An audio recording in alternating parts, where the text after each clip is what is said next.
Hello everyone, and peace of the Lord to all of you. I hope my voice coming good and clear. Please invite your friends. And if you are a supporter of Hamas, please, we need some people to call us and cry in the microphone because we need to free Palestine. So if you are from those, in America and you are an American and you understand the situation and you like to support Palestine, please call us right now. We need people like you immediately. Actually, it's urgently. And I don't know, I heard that we can solve all the problems in the world by shouting. And not only that, the one who shout more, the one who is more right. Yeah. I saw many videos of American white people, specifically white. Don't think I'm being racist now. Absolutely not. Crying, a lot of tears, a lot of tears. Yeah, the indigenous. I'm sorry if I didn't say the word. Don't make fun of me, by the way. They will accuse you to be racist if you make fun of my accent. Especially if you're in California. Don't do that. They will kill you. Did you see how he said what indigenous? What? He don't even know how to say it. How even? But anyway. So, we saw many videos made by many weird, I don't want to use the word creature, because sometimes I ask myself, maybe Darwin is right. I'm a Christian, as you know, I'm a believer, right? But sometimes you think like Darwin was right. I mean, there is some, they are coming from monkeys. Their brain is not there. Just show them a banana. Let us see. Please, only if you are from those who support. And our topic today is about China removing mosque. Removing, not closing. Correction for the thumbnail. Removing. Now, if you are from California, you might say they are removing mosques because they are being racist. If you are from China, you might say because nobody is going there. Because they are not closing mosques, they are removing mosques. So if we go and we look in Google, peace be upon him. Let us go to Google. Give me a second.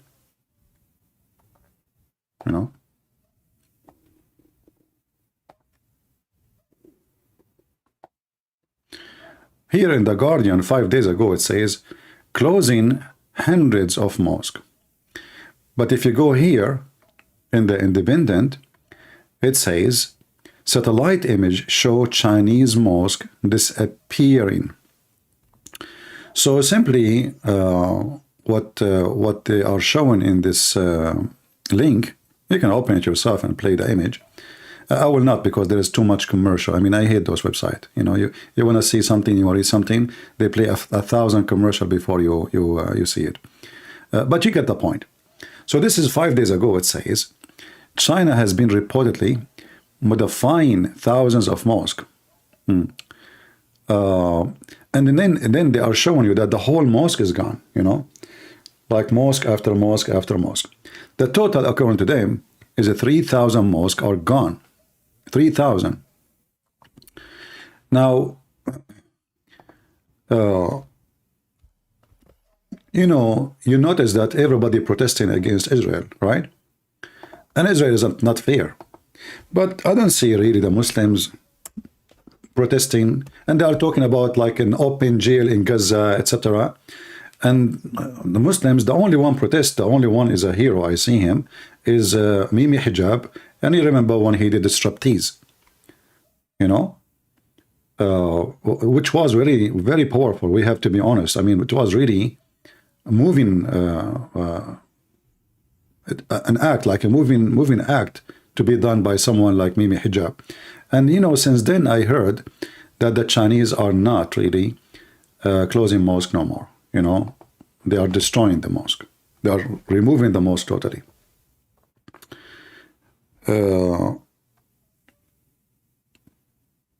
In the same time, if we do little search, we will find, oh, this is not a video. This is a video actually. I just opened to see. It's it's a march in London, and the title of the video is London rises up against Islamism. It looked good, you know, like tens of thousands of people go in the street. But you will notice, by the way, they are not so loud, you know. It must be they are not right, because the one who is louder is more, you know, he have the right in his hand.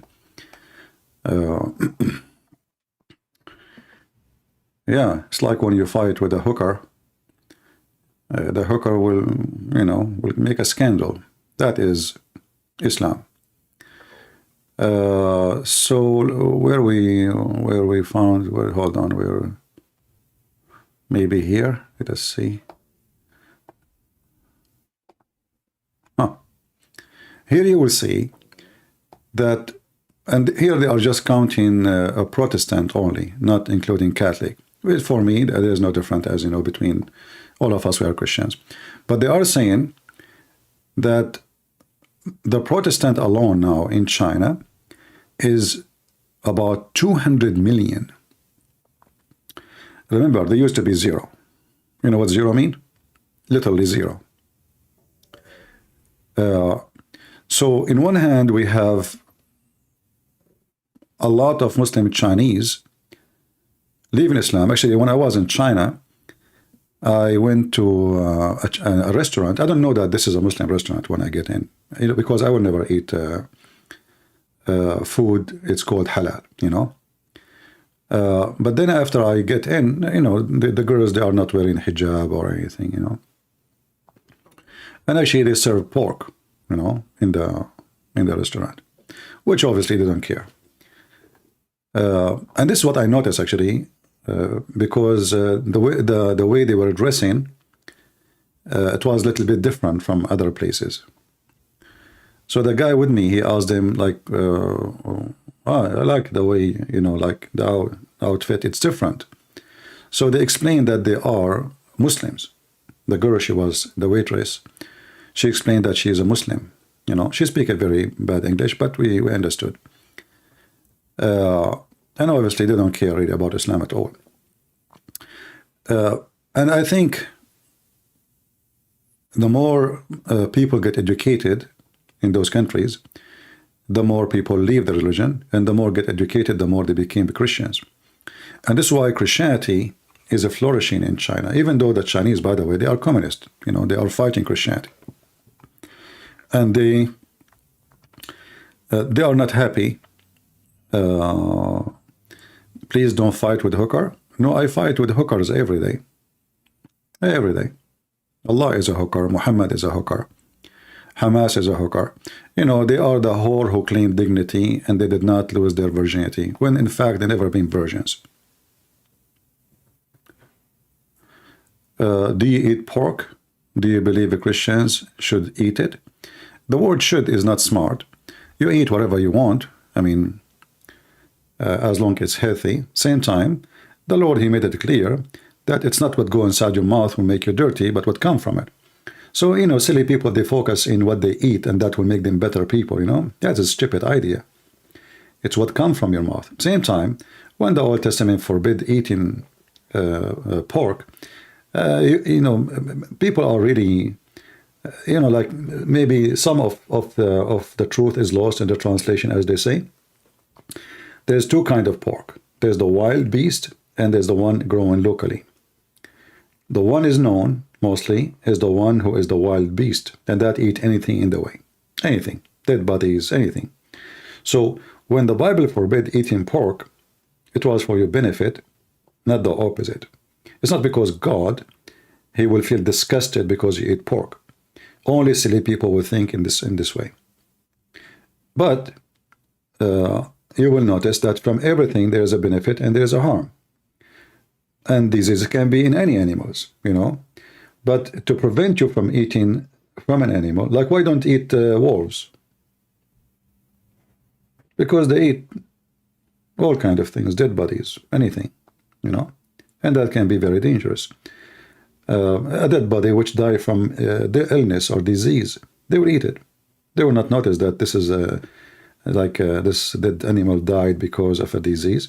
So it was for your protection, not the opposite.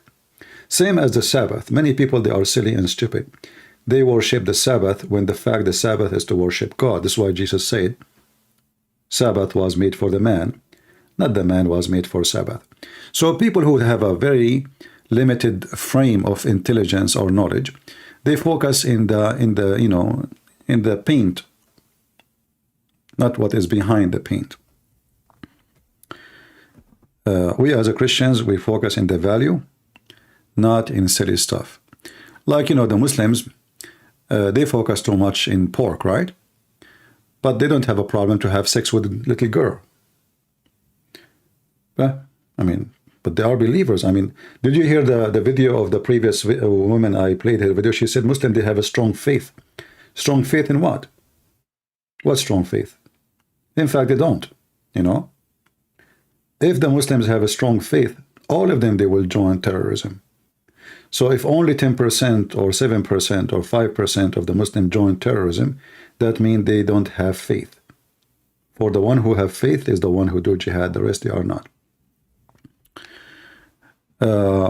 And having faith in Islam is a different story from having faith in Christianity.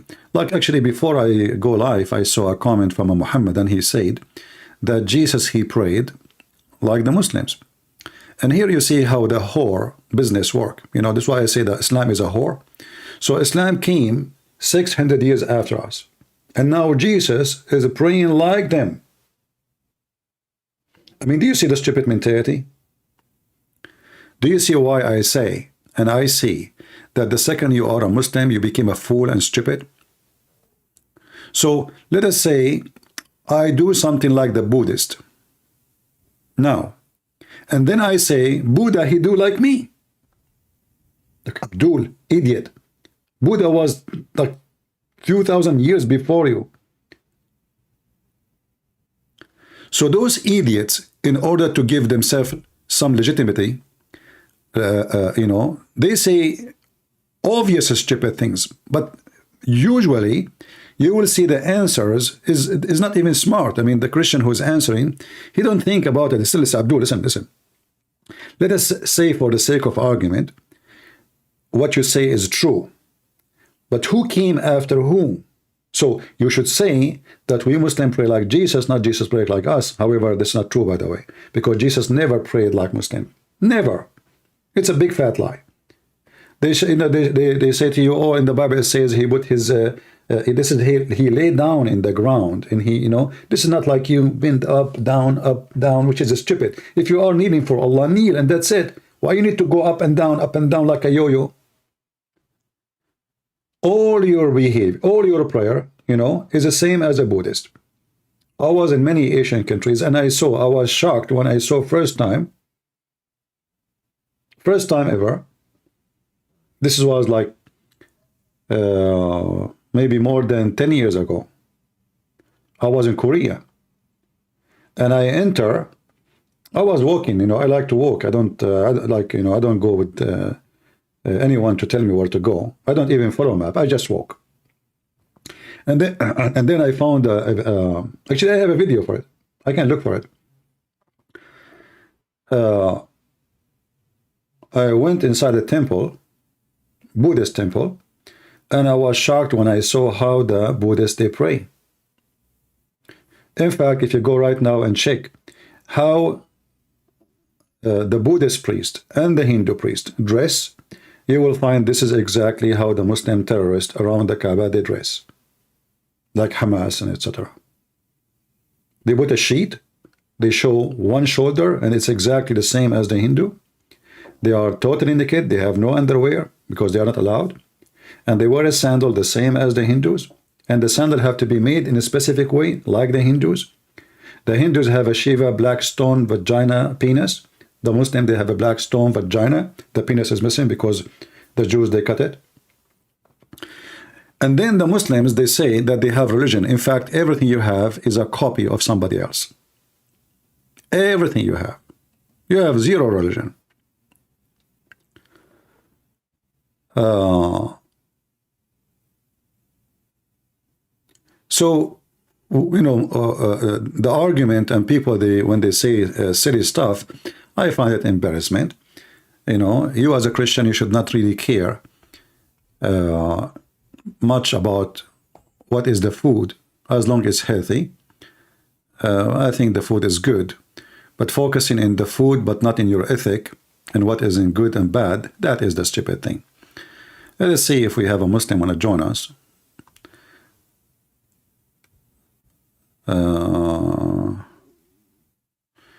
Don't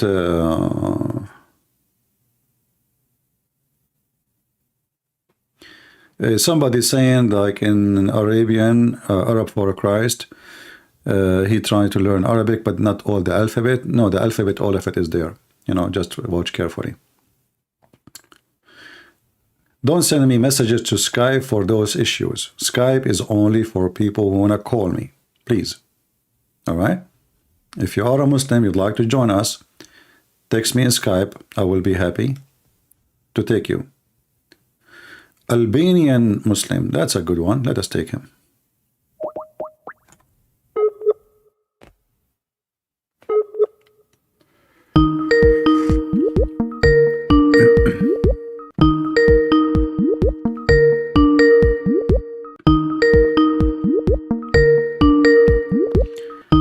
We are calling Albanian Muslim. Let me mute this speaker. It's annoying. At least you guys don't hear it. He is not answering.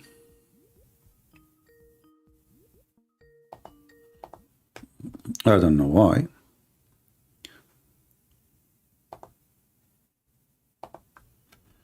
Let us give him one more chance.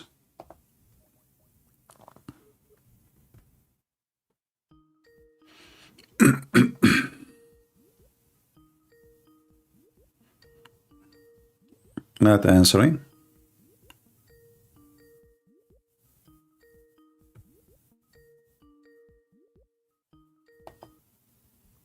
Well, he is not answering. All right. Maybe he's, maybe he decided to go offline, Maybe he decided to go and fight the pig and they want to kill the pig. Islam is a very stupid religion. I find Islam is a very stupid to the point. Even they believe that the Messiah, when he come back, he is going to kill the pig. I mean, how silly, how stupid you Muslims are.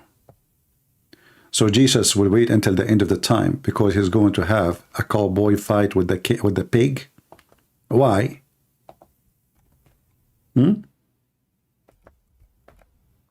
Pig? Which pig? Is that like this is the king of pigs? No wonder in China, they are the mosques are closed everywhere.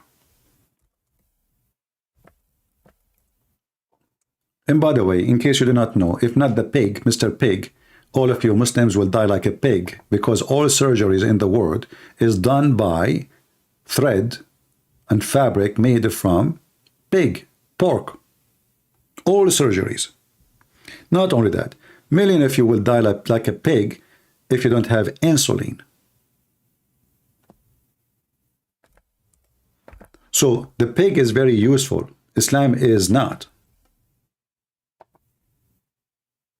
Am I lying?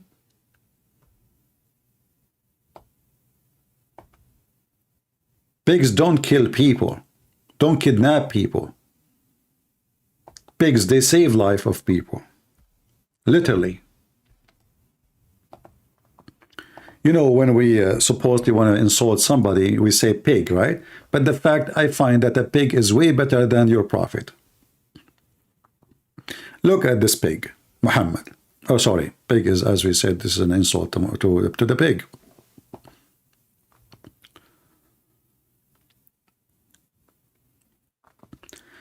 Muhammad is swearing by Allah. This is how serious this is story. It's very serious. He swear by Allah that the son of Mary, and by the way, it doesn't say anywhere like me, anyway, it says, look in Arabic, may peace be upon him.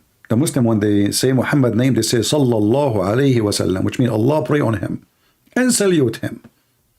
When they say Jesus, they say peace be upon him, you know, because Jesus is nobody for them. You see, they say to you that Jesus is important. No, for them, they worship Muhammad because he's a pig.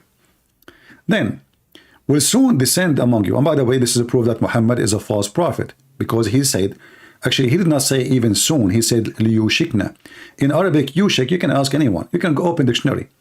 Yushikna in Arabic, or yushik, this is the word, mean extremely soon, like, you know, in the corner, like now, maybe an hour from now.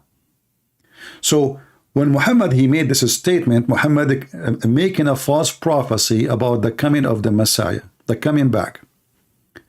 And then when the Messiah, what we will do? What the Messiah will do when he come back? Muslims, what the Messiah will do when he come back? He will fight the pig. Are you serious? Who will win, brother? Huh? Who will win?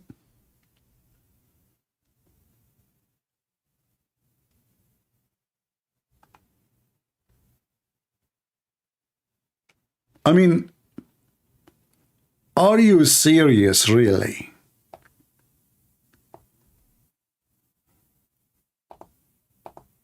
So the first thing the Messiah, he will do when he come down to this earth, he will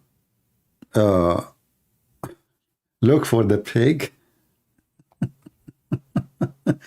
Hey pig, you coward, where are you? Oh, the pig. Oh, Messiah, please, leave me alone. You know, what do you want from me? Oh boy. I don't know what happened to my mouse is not working. Maybe I'm out of battery. No, this one.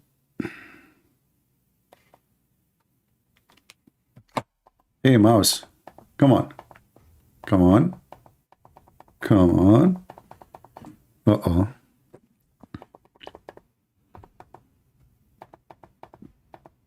Nothing is working. What happened to you? Hold on, let me see if I charge it for a second. At least we'll move it to change it. Give me a second. What an idiot, mice.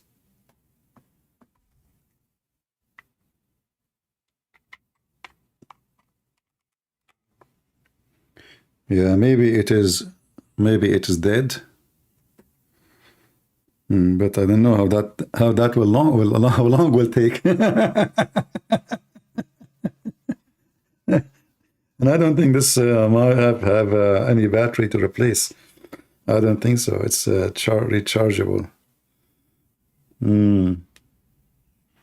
Okay. Let me see if I can get the other one, but I think that one too will be a problem. Let us see. Give me a second. Yeah, focus with me in the pig. The pig is busy now.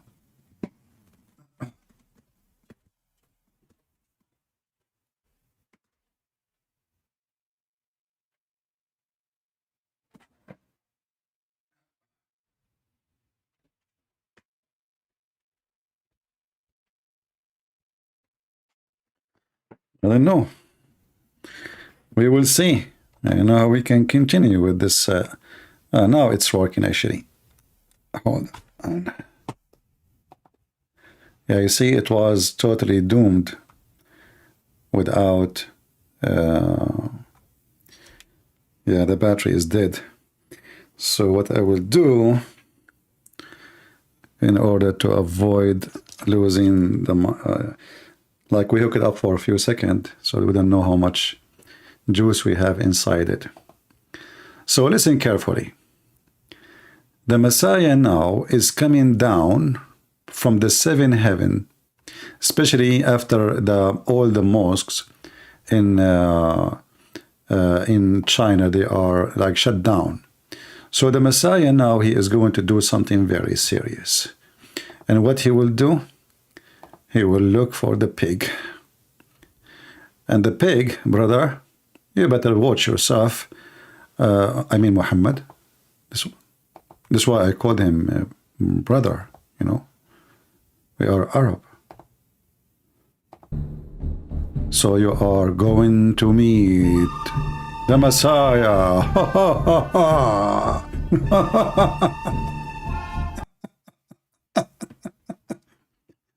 This is how stupid this cult is. The first question you ask yourself, who in the world care and what kind of a mission that the Messiah is going to kill the pig? The pig? Which pig? Like what this pig he did he join Hamas?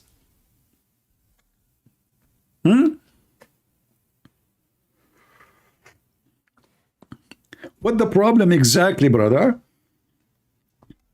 This is why we find this cult stupid and silly and dummy. It doesn't fit even with someone have a little brain. And this is why they want to go with war with people, because of this stupid donkey cult religion. Nothing in it is true. Nothing in it is lawful. Nothing in it is smart. Prove me wrong. A pig?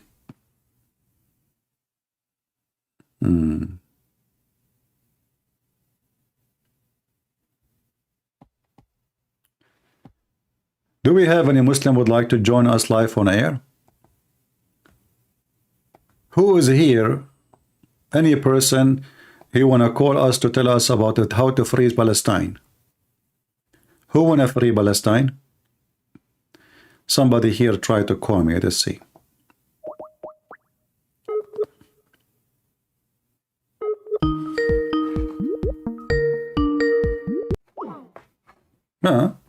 This Muslim, he hang up on me.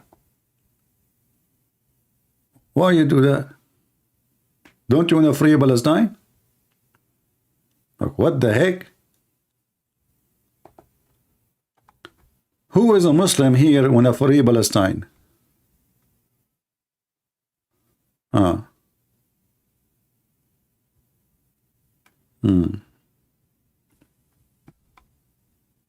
Anyone?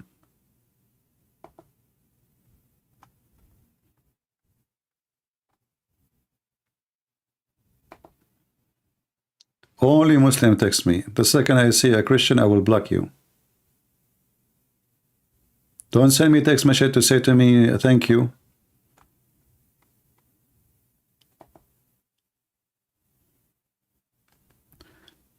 Can I ask you a question? Yeah, this is one of the most funny texts I get. Like, can I ask you a question? And now you wait for it, and then you answer him. Yeah, you can ask me a question. And then it take him time to ask the question.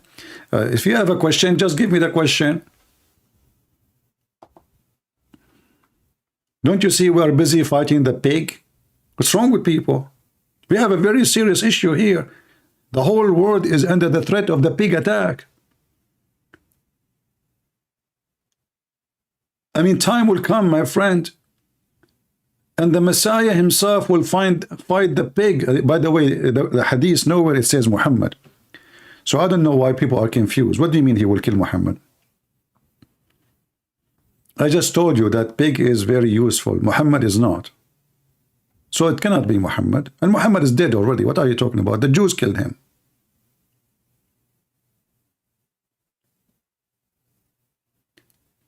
Do we have any Muslim would like to call us? We can talk about China. We can talk about killing the pig. We can talk about a free Palestine. Anything you want. I see no reason for you not to call, except that you know that you have no case. You know that this is not your land, and you are just a thief. You know that Muhammad is not a prophet, and he is just an idiot. You know that Islam is not a religion. It's just a collection of many religions. I mean, name for me one thing Islam came with is not taken from somebody. Just name one. The Kaaba is not yours. The black stone is not yours. Allah is not yours. Israel is not yours. Isa is not yours. Moses is not yours. Abraham is not yours. Gabriel is not yours. Even the name is Gabriel. I mean, how in the world this Allah is using Hebrew words to name his angels, and the best language for him is Arabic? I want to know.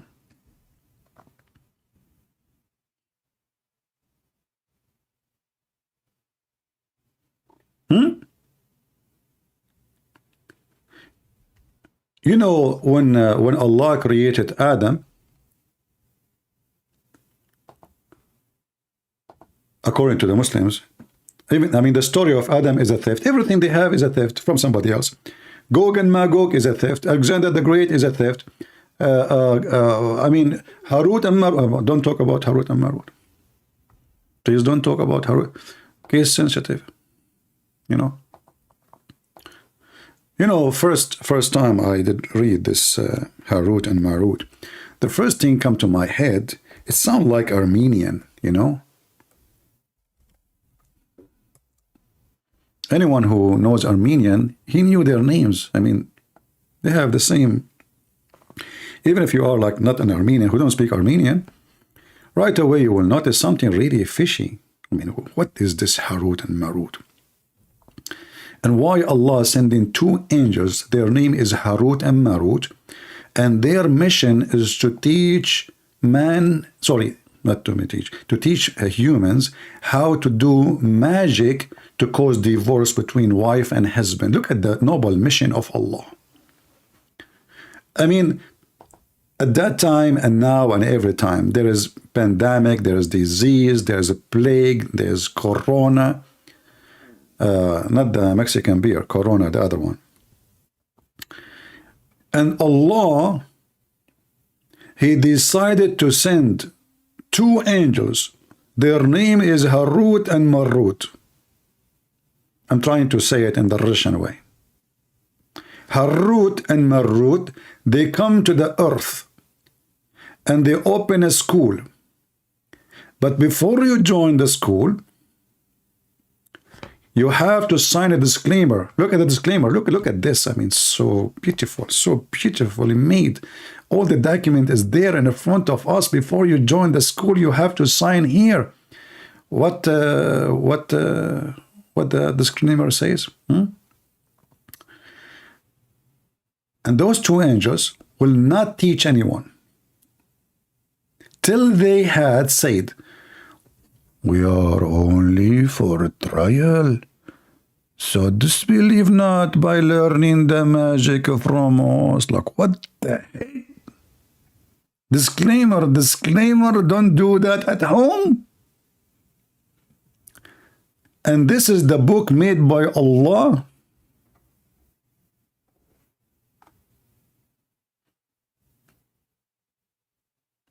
Don't do this at home.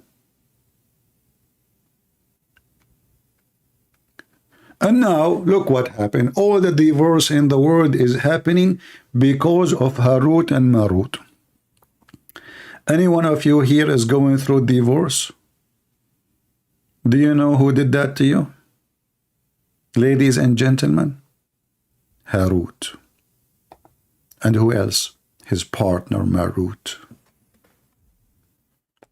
Wow. And people around the world, they think that, like, the guy, "Oh, my wife is bad." You idiot. Your wife is good. It's Harut.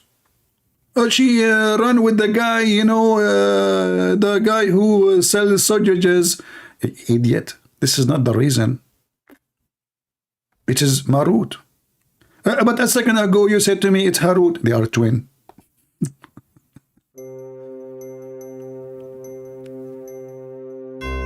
Harut and Marut. Toot, toot, toot. Take it or leave it. Magic from Allah. They come to this earth to open a school, to teach you how to be a fool and join Hamas and fight anyone his name is Paul. Your wife hates you. You hate your wife. Thank you, Harut. Commercial break. If you like to join Hamas and you are an idiot, please join us right now and call and shout Free Palestine. Because the more you shout, the more we take more land. For this is our land. Shout a lot, lose a lot. Thank you. Did somebody call me? Are you trying to disturb my Harut and Marut story, Abdul? Is that the plan? Is that the plan?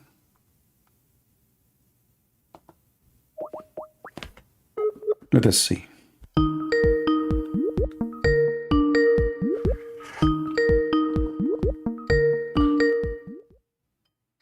I will mute the microphone, the speaker, until he answer.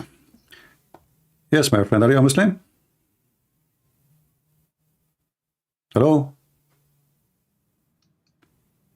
Hello? Prince, can you hear me? I do hear you. Are you a Muslim? Okay, let us hang up and see. Maybe it's from my side. I don't know. Let us check. Let me check the audio.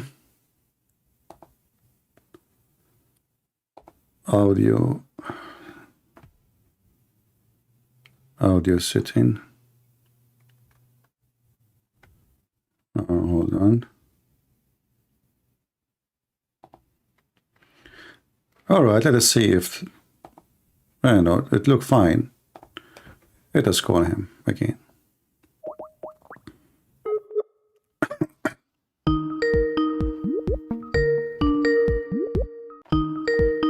The speaker, like the ring is really, really annoying. Do you hear me? I hear you. What about you? Hello? Oh, he have a problem. I don't know. Okay, my friend, go and check your audio. Check your audio. And because I don't know. I mean, I did check my audio here. It says fine. You know, the microphone give me the whole link. I mean, the dot to the end. So it's from your side. So check your audio before you call me. Do we have any Muslim who would like to join us? Anyone?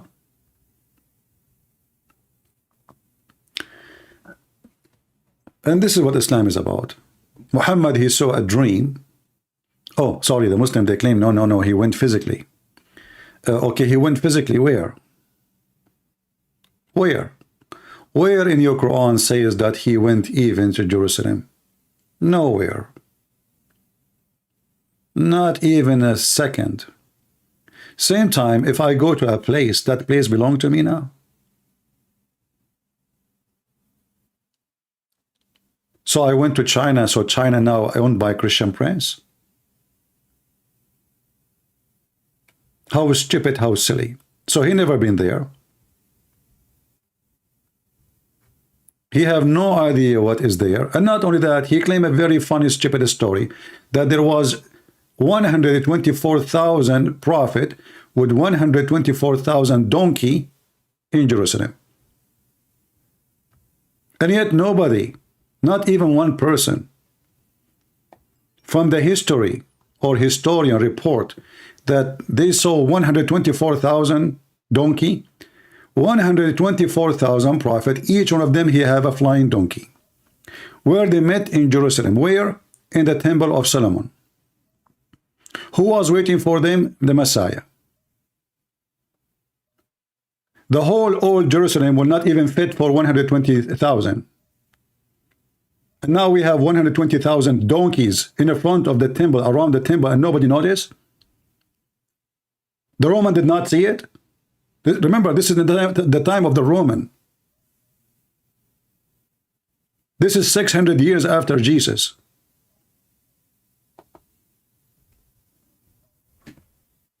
Let us see.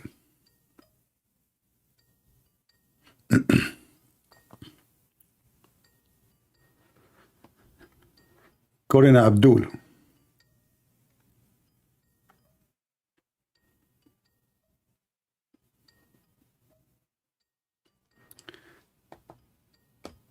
If Abdul, he texts me and he did not answer my call, I will block you. Okay, let me block you then. Don't waste my time.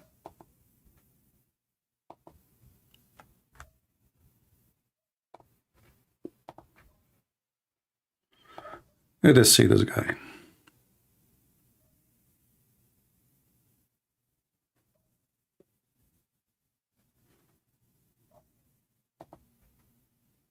Let us see. Hello? I hear you. Do you hear me? Yes, I can hear you. All right, very good. So how I can help you, my friend? Yeah, so the thing is, the last few months, I watched a lot of content from you and from Sam Shamoun. All right. And yeah, well, first off, thank you for all the information that you guys give. So I was raised in a Muslim household. Okay. I never paid attention to Christianity at all. And thanks to you, I am looking into it more. So yeah, and the few questions that I have is more on some of the signs from Islam. So Science? one of the things, You mean science or sign? Science, you mean? science. Science, No, okay. science. Okay. Not science. I mean, like a proof, like the things that they use in order to prove that it's the truth. All right. Okay. So I haven't seen a video that you discuss on this. So the thing is, like the minor signs of the end of times Like what? of Islam. There were a couple of things. So one of the things that they gave was that in the end of times that the Bedouins would raise up big buildings and they would compete over Well, that. the Bedouin, they have big building before Muhammad. This is called Yemen. Go check it out. But also with regards to the rest of the world, so that they were that much bigger. Same time, the Bedouin, my friend, he's talking about is the Arab Bedouin, not the Bedouin who live in China. He's talking about the Bedouin, you know. And same time, if this is true, then the end of the time should happen since they have those buildings. This is the sign of the end of the time, right? Did it happen? Same time, can you read for me the hadith about this, like what this hadith says? I don't know the number from the top of my head. Okay. I can check it out. But... Does it count many things or only this thing?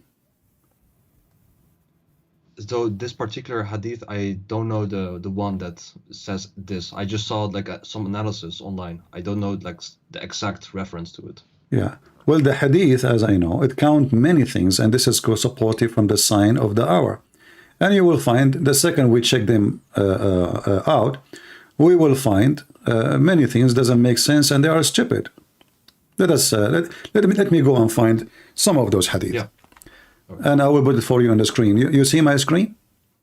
Wait, just a second. Yeah. Yeah, but it's wait. All right. No, it's still on Harut and Marut. Okay, now it's going to refresh and will be with you. Okay. All right.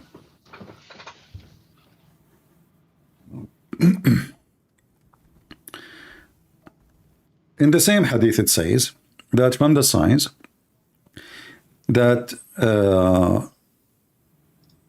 if we read here, let us see. Yeah. Do you know Arabic? No, not at all. Okay. The bondswoman gave birth to her own master. So this is the signs of this has happened thousands of years before. There's many kings, in fact, you know.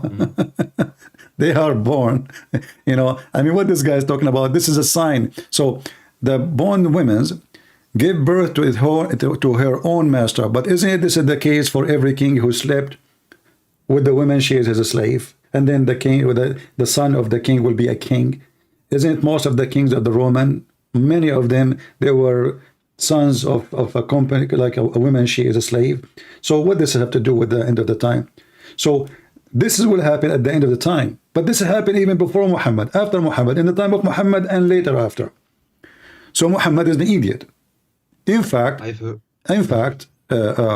most of those Arab, they are sons of their own slaves, which means the slave, the son, he is a son of a slave, and then he became a leader because he's a son of his father. The father is let us say, a tribe ruler or etc. So this is very normal thing to happen. Then he said, And then you will find that the barefooted and naked poor shepherd competing one another on the construction of the higher building. If this is about the Bedouin who they are around him, Muhammad, he lived in the time of Yemen, is exist, and they are, all of them, they are shepherd. This is what they do for living. Some they do farming, and they have high buildings already, 5, 6 floors. Yemen have very old buildings, and they are going back even before Muhammad time, and they are high and they were competing with each other. So if this is the true, secondly, this is against Muhammad. Let's say this is talking about the Arab today. But when the last time, when the Arab, they start having high buildings. Sorry, what do you say? When the Arab, they start having high buildings. The last century, I believe. But this is when everybody start having high building, correct?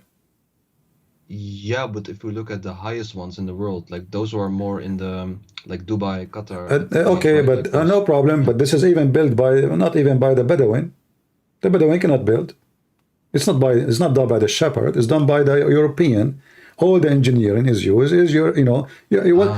What they do in Emirat. Emirat have almost 0 citizen. If you go in Emirat, you will walk in the street. You will see 500 people, and then you will find 1 local.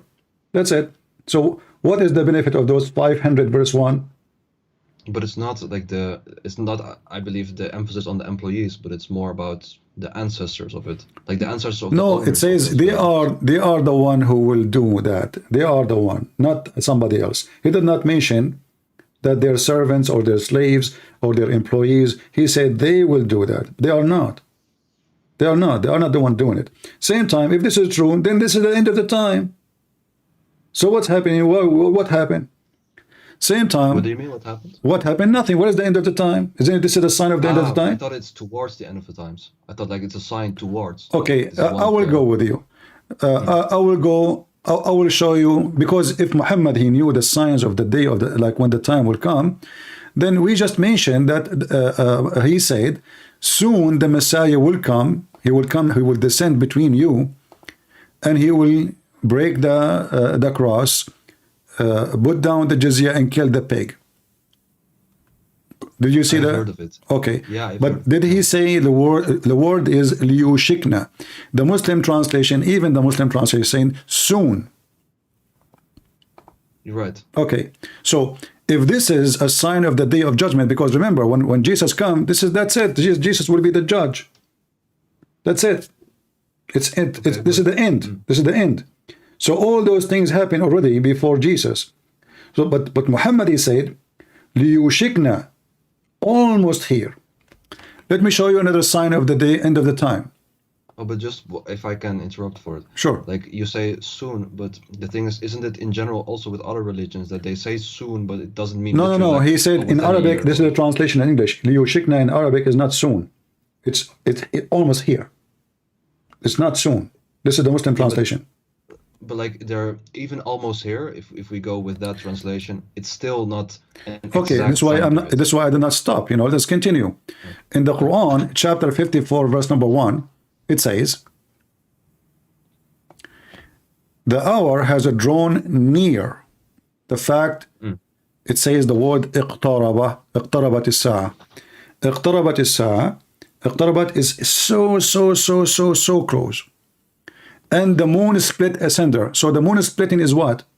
Is a sign of what? Of the end of the time, correct? I would assume, yeah. Okay. This was 1400 years ago.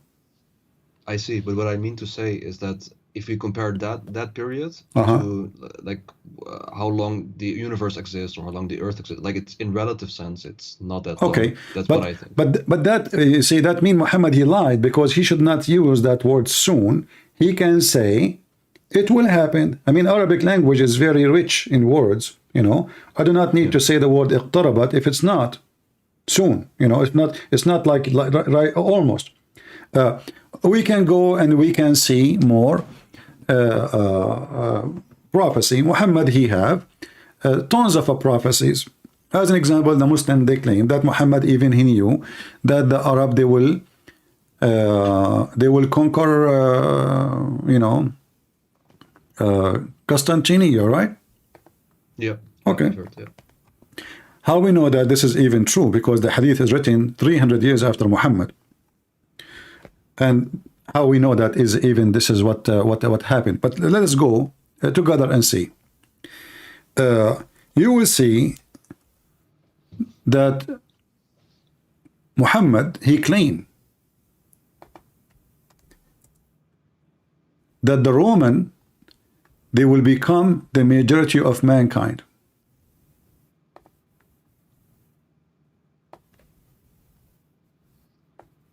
I heard Allah Messenger saying, the last hour would come when the Roman would form the majority among people. The screen hasn't been refreshed yet for that. No problem. This is Sahih Muslim, very authentic, 2898a. Is that what's happening now?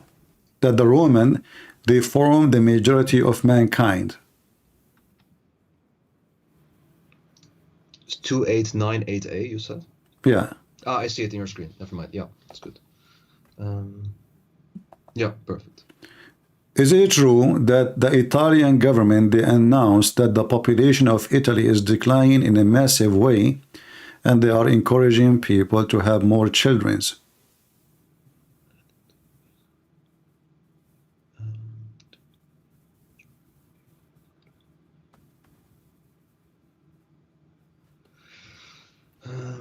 Which one is bigger in population, Bangladesh or Italy? Yeah, Bangladesh, obviously. Indonesia or Italy? Yeah, Indonesia. Egypt or Italy? Egypt, yeah. So how the Roman, they will become the majority of mankind? Isn't it, and you are a Muslim supposedly, isn't it the Muslim, they are proud about their number? Yeah. So how the Roman, they will become the majority? And then the Muslim, they try to fix it. They say to you, oh, he meant the Christians. Read carefully. He did not say even the word Christian, because in the Quran call always the Christian Nasara. Never call them Roman. Never. The Roman is the Roman. The Christian is the Christian. The Quran used the word Nasara. So he said the Roman will form the majority among the people. So Muhammad, he made a false prophecy again. We can give you more false prophecies. Very powerful. I don't know, there's a boy, his name Ali Dawa. He said in his video, like one of the astonishing thing, and he believed that he is a Muslim because of it, that Muhammad, he in the Quran did bash his uncle. Did bash his uncle? Yeah. Okay. The Quran bashed his uncle. Yeah, it's like it's, you know. Ah, yeah. I know what you mean. Yeah. So it was like a prophecy as well. Like he would never accept Islam. Right? Exactly. Like Exactly. Yeah. But look how stupid this silly thing is. Yeah, I know what you're probably going to say. Like if he were to accept, then the book itself would be invalid. No, this is what he said. This is what he said. Not me. But I will use his same. The one who will cut this video later, add Lili Dawa to this part so people will laugh. So if we use the same method, which is used by Lili Dawa,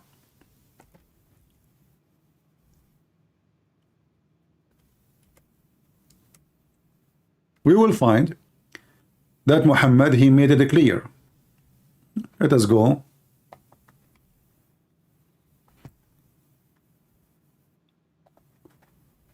To the end of the Quran, the chapter of Al-Kafirun.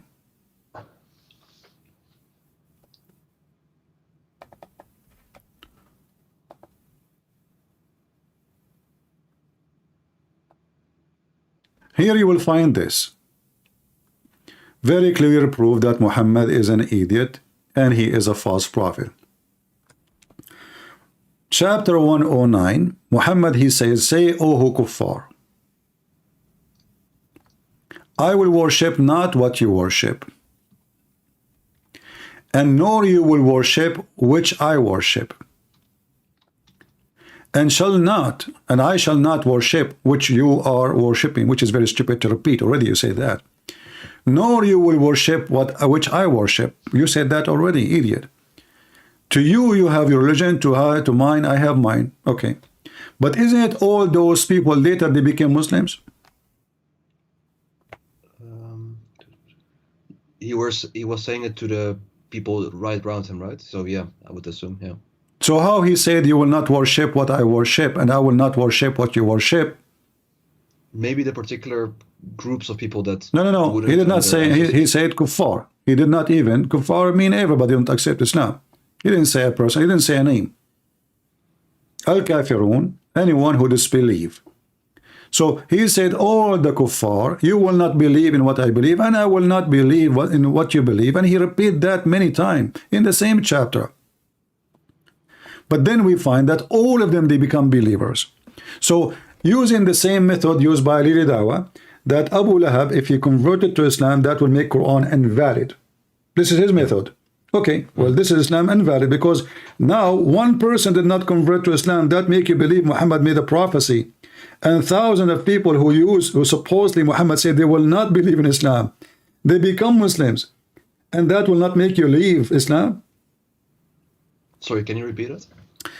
If Lilida was saying that because Abu Lahab, he did not convert to Islam, because if he convert, that will make the book invalid, correct? Yeah. Okay, that Abu Lahab is one person. Right. Okay, but Muhammad here saying all the kuffar, including Abu Lahab. Yeah, but okay, he says this, but he says like that person, like Abu Lahab and the other kuffar. No. They do not. In that verses, only Abu Lahab. He's talking about Abu Lahab. You know, he's bashing Abu Lahab and his wife specifically, 2% only. Here he's saying the kuffar, including everybody. Kuffar is everybody, but all of them, you know, or let us say the majority, because later either they get killed. So we cannot talk about the one is dead. He convert or not, we can talk only about the one who's still alive. The one who's still alive, all of them, they converted to Islam, so this is a false prophecy. Yeah, but not all of them. All of them. Of course, a lot of Saudis and... No, all of them. No, all of them. All of them. But not literally all of them. Okay, no, all of them, because simply, there is 0 non-Muslims in the Arabian Peninsula. So anyone want to stay in the Arabian Peninsula, you have to convert to Islam. All of them. And then those people... My friend, those people, that people, not people, doesn't matter. Those people, if there is only 5 between them, and he said to them, you will not convert to Islam, and then they convert to Islam, that means Muhammad is a fraud. But I will go with you now. Okay. Muhammad, he made the prophecies, and you mentioned to me about the Day of Judgment. Well, Muhammad do not know about what's happening in his time, how he knew about the Day of Judgment. As an example, when Muhammad, he mentioned that how the baby is made, and the one is talking is Allah, right? And we can, by the way, we can read the hadith, but I'm going to read Quran is more powerful than the hadith, right? Because the Muslims still, they can say, as I said, it's written long time after Muhammad, it can be false. But if we go in the Quran, we will find. The problem is with the embryonal development, I have no knowledge on it in general, so I'm not a doctor, my friend. I'm not a doctor. And the only time I learned about this since high school. After that, I did not join a medical school or etc. You know, it's just something I learned in, you know, in high school. And since then, I did not have any extra education in it. Just little reading. Here it says, we made the nutfa into a clot, a piece of thick, congealed blood. Is that correct? Sorry, can you repeat it? Is it true that the sperm will become a dead blood and that will make the baby? Dead blood? Dead blood, yeah, congealed blood. I have no idea. My friend, you can search right now. I mean, I'm assuming that you are a young man and you know how to use the computer. What's your education, if you don't mind? Yeah, I've studied something mathematics, but not nothing with biology at all. Okay, so. But can your fingers search right now what make the baby? I mean, you will find it. The sperm does not transform to anything. The sperm only deliver the DNA and fertilize the egg. The only thing what I could say, like just before I read the scientific approach, is maybe this is a very easily to be understood approach. What he explains here. That's What understood? a Listen, all this method is false. This is God talking about how the baby is made. So the sperm does not become a baby. It is the sperm fertilized the egg. You see, if here he's not giving details, I will say, okay, you know what? He just make it let's say metaphorically, you know, like you are from the semen of your father. I will let it go. But no, he's talking about the stages one by one. He's talking about the semen itself, how the semen is transformed into dead blood, and that dead blood become something else. As we see here, it says it became a clot, and then into a little lump, and then of a flesh, and then made out of the little lump of a flesh bones. But this is absolutely false. None of this is true. So how this can be coming from God? I have no idea. I'm just checking a bit on Google. Okay, I want you to just to make it simple. You know what you are saying to me, that Muhammad, he knew signs of time, but none of Muhammad's signs of time is working for me. If there is anything you find it's very strong for you to keep you as a Muslim, give it to me. Let me see. No, for me it was science, not science. Like science as in the Science, whatever you want. Yeah.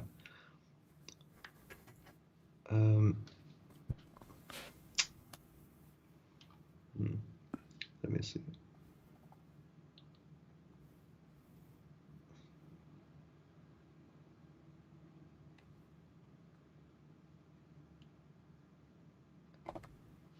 Give me something you think it's really good. The best. Right.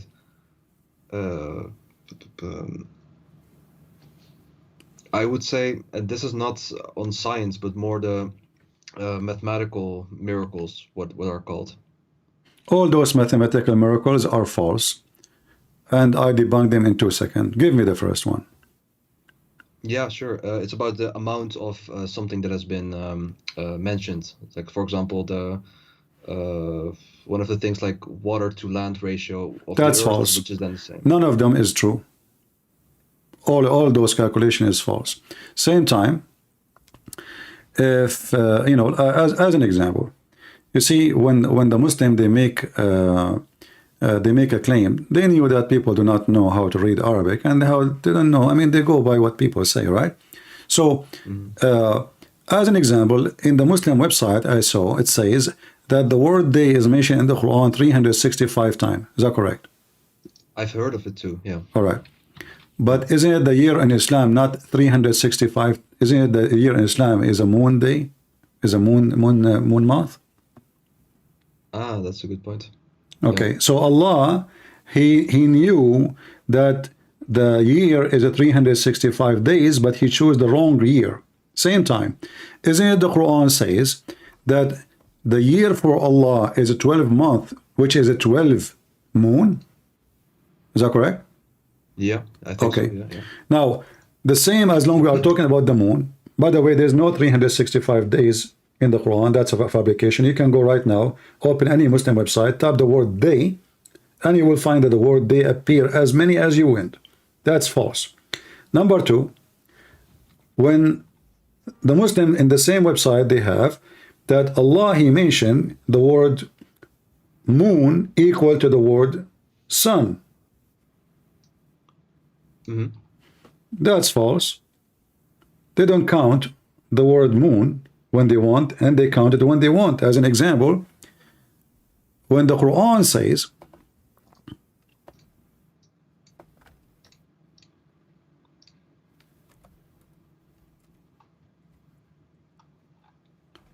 the Ramadan. Okay. Okay, so the word Ramadan, you see the translation here, it says Shahr, the month of Ramadan. Still needs to be refreshed in a few Yeah, seconds. chapter 2, verse 185. Oh, okay.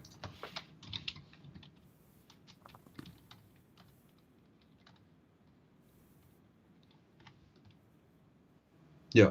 All right. So, but the word there is not month, it's a lie. That word is a moon. Shahr is an Aramaic, Hebrew, Arabic word, which means the Arab, they use it from the Aramaic and the Hebrew. The word shahr mean what? Mean moon. They don't count it. But look, we're not done. Here it says... Moon of Ramadan, it says, instead of the month. Ramadan is the name of the moon, not the name of the month. Every moon... Okay. Every moon have a name. Okay. But like if you say it that way, then the moon that belongs to the earth is just the name of Ramadan, like for the whole year, instead of just every month is a moon in Islam, not a new month. This is not true. This is because this is coming from the old pagan practice of the Sabian. They believe every moon is a new moon. There's 12 moons. Read with me here carefully. In chapter 9, verse number 36, it says, the numbers of the months for Allah is a 12. That is again a false translation. It is the number of moons. The number of moons. Yeah. Okay. So the number of moons, not the number of months. How we can prove that? Very easy. We go back to the previous verse. Try to open two browsers so you don't exit like just a switch. Oh, just by the way, just because I can't speak Arabic, but I just looked at what moon is in Arabic. Isn't it qamar? Qamar in Arabic, yes, is exactly. But the word shahr is a word mean moon too. Qamar is a moon, shahr is a moon. But usually, every name describes the size of it. And now we will find out what we are talking about. So look what it says in the line after. It says, whoever of you cite between two bracket the crescent of the first night. The crescent. What crescent is? The small part that you can see of the moon. This is what shahr is. So there's a 12 shahr, 12 moon. All of them, they are like this, crescent moon. So whoever of you, this is why it says shahida. Shahida mean he saw, he witnessed. You don't witness a month, you witness a moon. Do we agree? Yeah. Okay.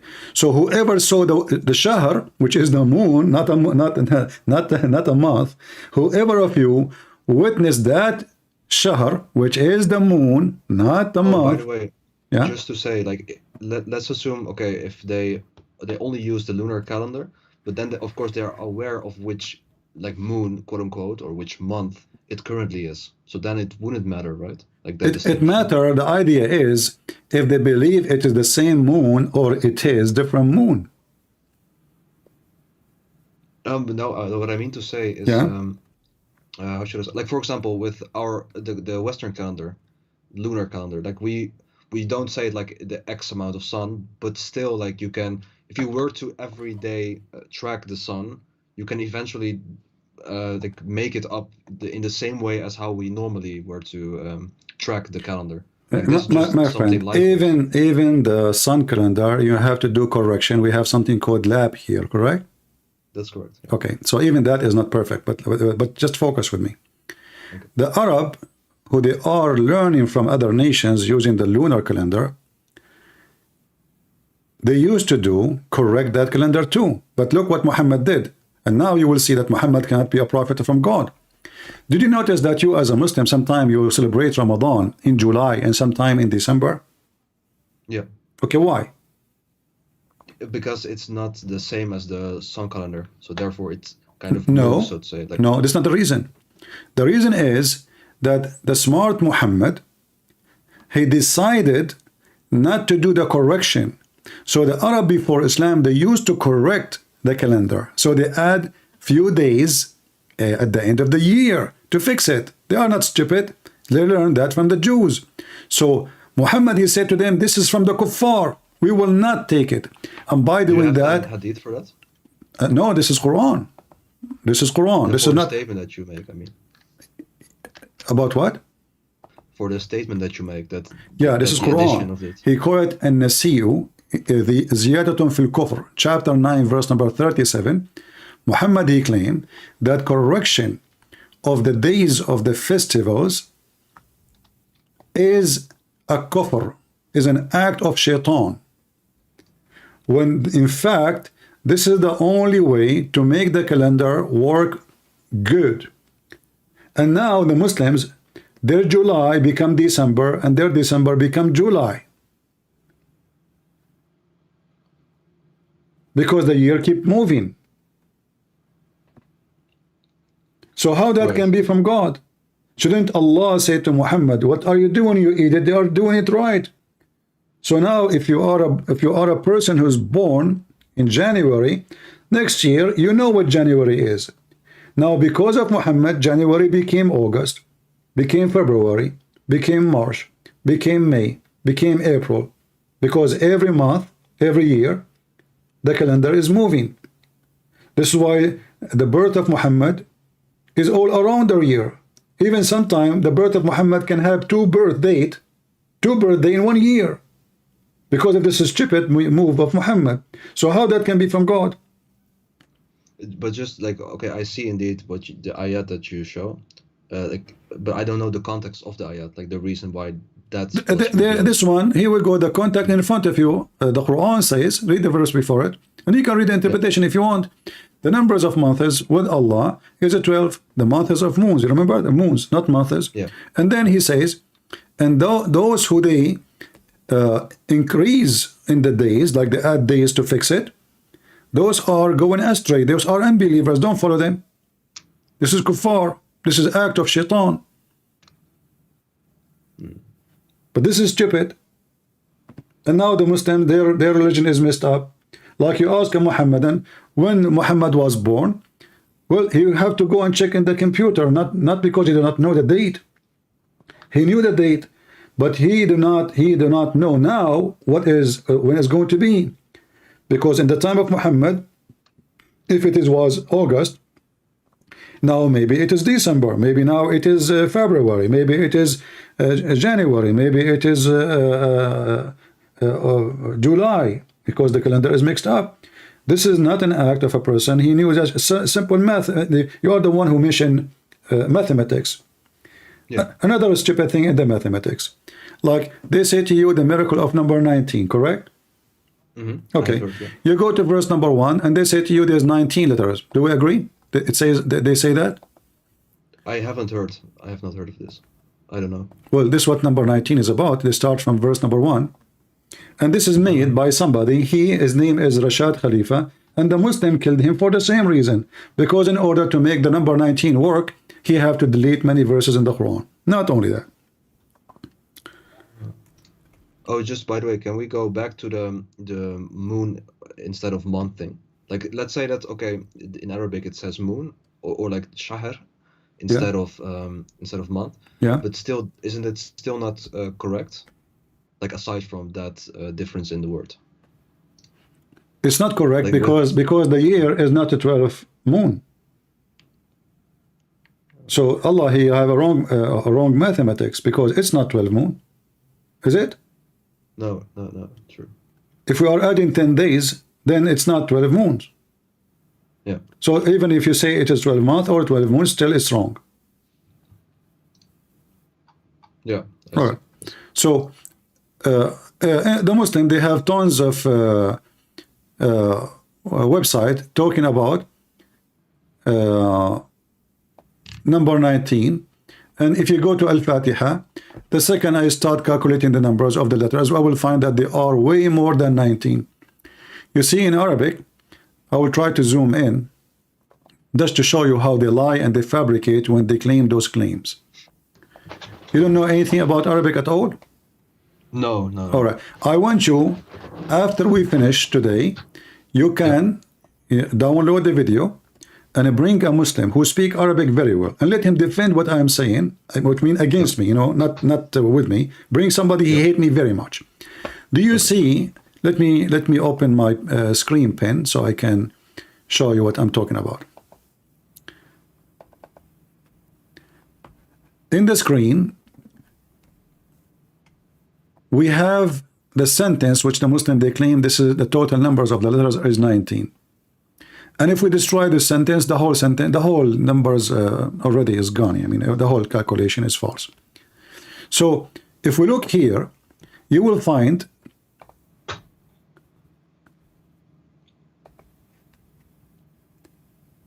do you see this thing in the top of the word Allah? Allah. There's like I will write the sign for you so you can see what I'm talking about. Look down underneath. Do you see something like it? Yeah. Okay. This is called shadda. Shadda is something added to Arabic language to make it easy to write. What shadda is, that means here there's two letters, not one. Two letters, not one. So instead of writing the letter L twice, we put shadda. This way, the one who is reading, shadda mean extend, like you put it, put it more, longer. So when you pronounce it, you extend the way you say it. So now, here we have two letters. Okay, the number 19 is gone. Not only this, and the one after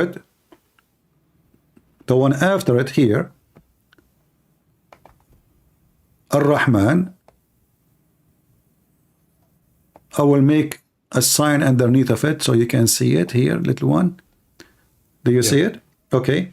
So now Ar-Rahman, Ar-Rahman. You see, like when the Russians speak, Ar-Rahman. It's more than one R. So this is two more letters. There's shadda. Yeah, it still needs to be refreshed, the screen. But yeah.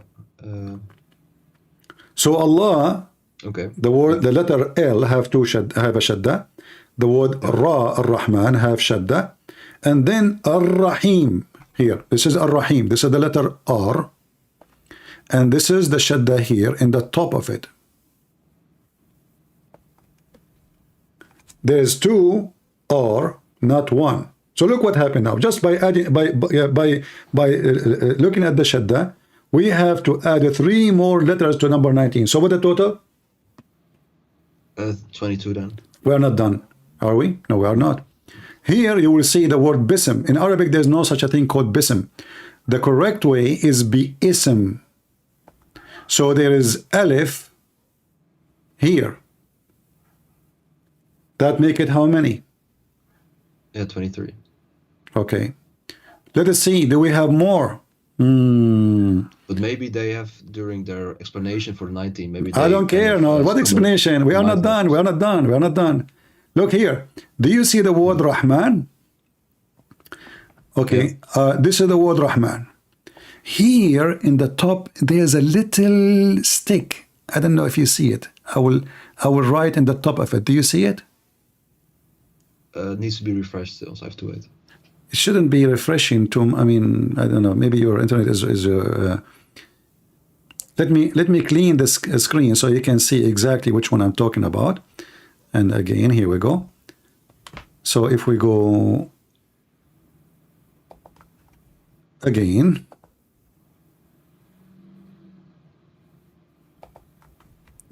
so here there is a little alif. I will draw in the top of it just to show you, and then I will erase it so you see what I'm talking about. Here, let me erase it. Actually, I will cover it. Here we go. I will make it in red. Do you see what I'm talking about?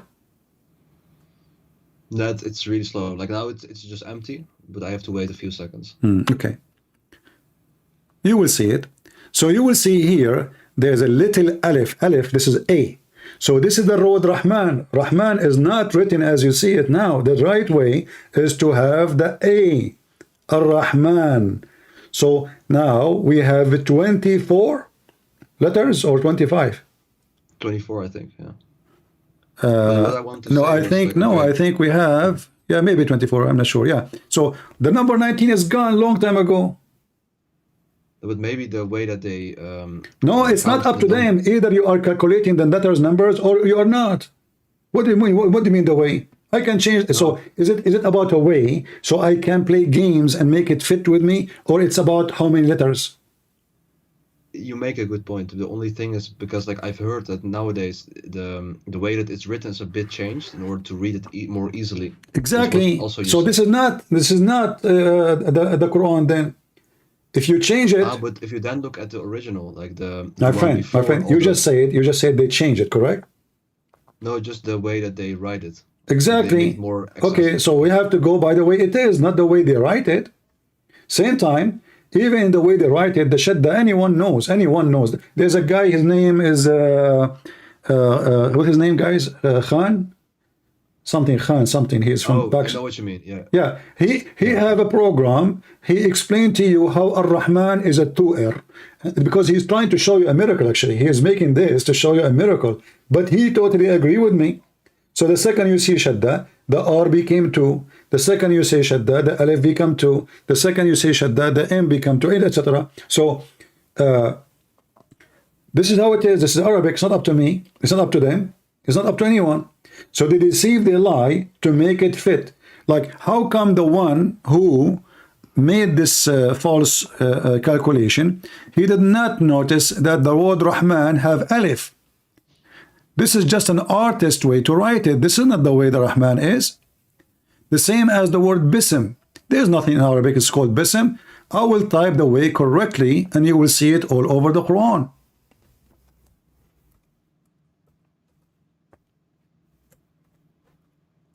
Is it possible that the Quran writing the word twice wrong? I don't think so, no. No, right? Even though I believe the Quran is full of wrong writing. Hold on.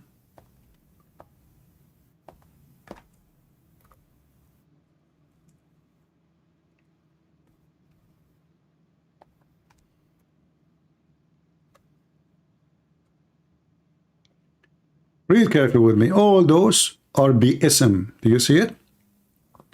It needs to be refreshed, man. But just a few seconds.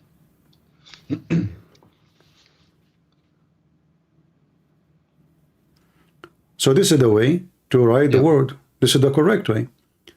You know? And this is the way it came to Muhammad. As an example, chapter 96, verse number 1, it says, اقرأ باسم ربك الذي خلق. The Muslim scholars, they say that the word bism in the first chapter changed for easy recitation. So they make bism, but that means they change. And this means they lie in everything they say. They say, we did not take a letter from the Quran. But then they say to you, we made bism, we made it bism. I see. Yeah. All right. So all those scientific mathematics are false and it's fabricated. In the top of that, I don't know if you saw the video of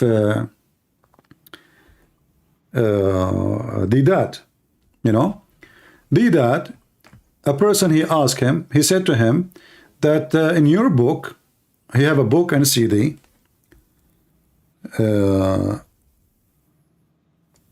you appreciate the miracle 19 miracle. He said in his book, you mean? Yeah, he wrote his book. Okay. So did that now because he don't want to accept Rashad Khalifa. He said, well, yeah, at that time I found it a very good way to make people believe. Okay. And then he says, but then I found, but then because he announced that he become a messenger, he's a messenger. So, you know, he is obviously going crazy. And then he said, actually, I will play the video for you. Here we go. You will not be able to hear me from Skype if I'm playing it. So if you want to hang up and hear it from there and call you back, it's up to you. Right. Yeah, I will. Or you can mute your Skype just to don't have the double sound and hear me from YouTube until we finish. Okay, I will do that. You had a question, yes. This booklet of yours, the Quran, the Ultimate Miracle. Well, I have a cassette of it, I always see it as the children see it. But whenever I try to show it to our mullahs, you know, they don't accept it and they don't believe in it. Could you please... There was a book I had written Al-Quran, the ultimate miracle. I had delivered talks on the subject, and there were videotapes and cassettes available.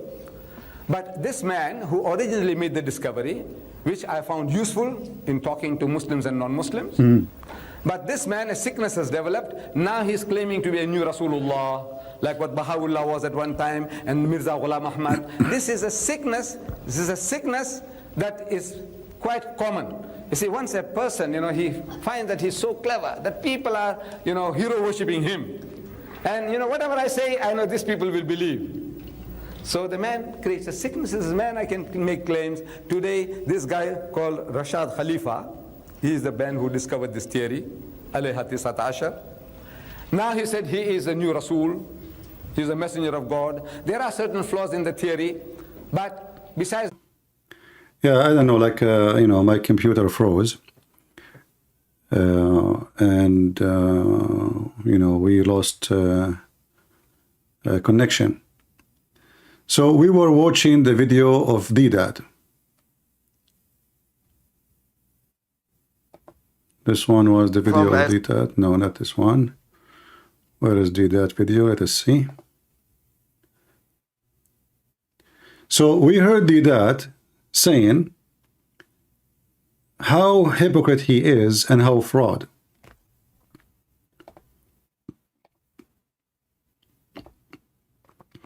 He used that statement from that guy, and he made a big chapters of it in his book. Big fortune to make money.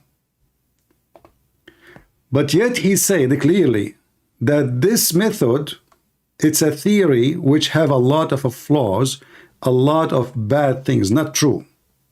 So why you accept it? He said why? He said because he thought it can be useful to convert people to Islam. So those Muhammadan, they use a lie, something they believe it's a lie,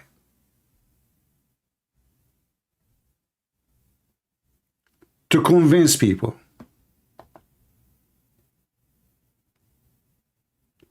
Why anyone have little decency will do that? I'm just trying to find the video again. Here we go. All right.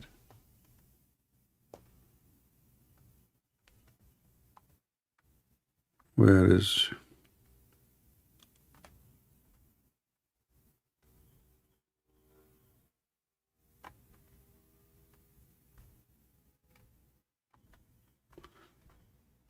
Yeah, I don't know what happened. I can't find the video. Very weird. Anyway, we heard it already, right? We heard it. So, in order to fool people, they are willing to use any false method. They put it in their book. They print it. They publish it. They sold it. Muslims believe Ahmad Deedat, and later Ahmad Deedat himself, he said that this theory have many flaws in it. So why you accept it and why you promote it and why you believe it? Because he found it a very smart deceiving. So we deceive people to convert them to Islam, and nothing wrong with that. Don't Ahmad Deedat knew that this guy even deleted verses from the Quran to make that false number 19 work?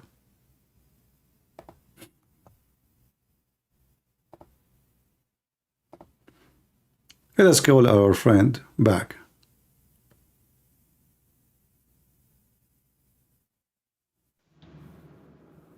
Hello? Hey, the connection is back again. All right, no problem. Nice.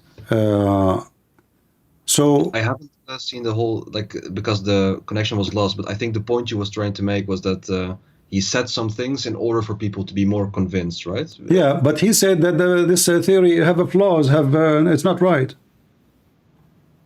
He said it himself. Yeah. I can search for the video again. I'm sure I will find it.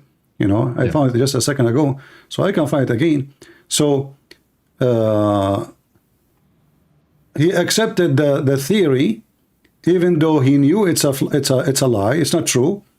And he said further, because he thought that it's good to use to convert people to Islam and for Muslim and non-Muslims.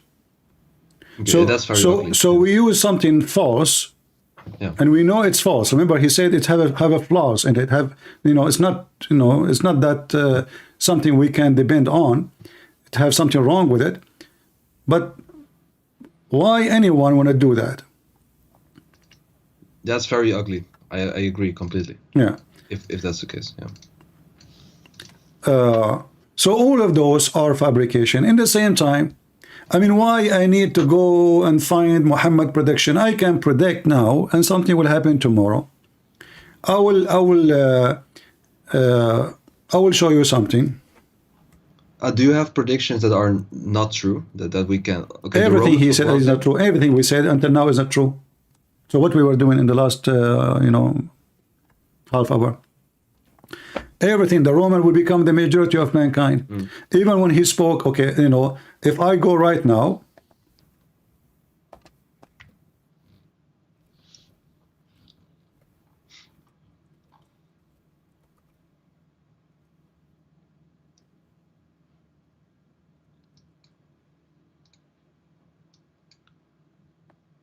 In my screen still says satellite images shows Chinese mosque. It doesn't. it's okay. refresh at all. No, don't worry. I'm just. Right. I will open for you something. I mean, I have endless, Muhammad, he was standing in front of a group of people. The word تقوم الساعة, every Muslim knows what تقوم الساعة. تقوم الساعة means this judgment day will come, right? Okay. This is Muhammad. They ask him about the day of judgment. Remember, Muhammad should not say when the day of judgment will be, because he is just a prophet and only Allah knows, right? Yeah. And Muhammad do not believe in the Father and the Son to claim, okay, only my Father know. He is just a prophet. But he did not say I do not know. Look what he said. Yeah, I see it. The Muslim translation in front of you, it says, a young boy of Al-Maghira bin Shu'bah happened to pass by the Holy Prophet, and he was of my age. Thereupon Allah Apostle said, if he live long, he would not grow very old till the last hour come. Oh, I see. The Muslim, they add things is not in the hadith to fix it.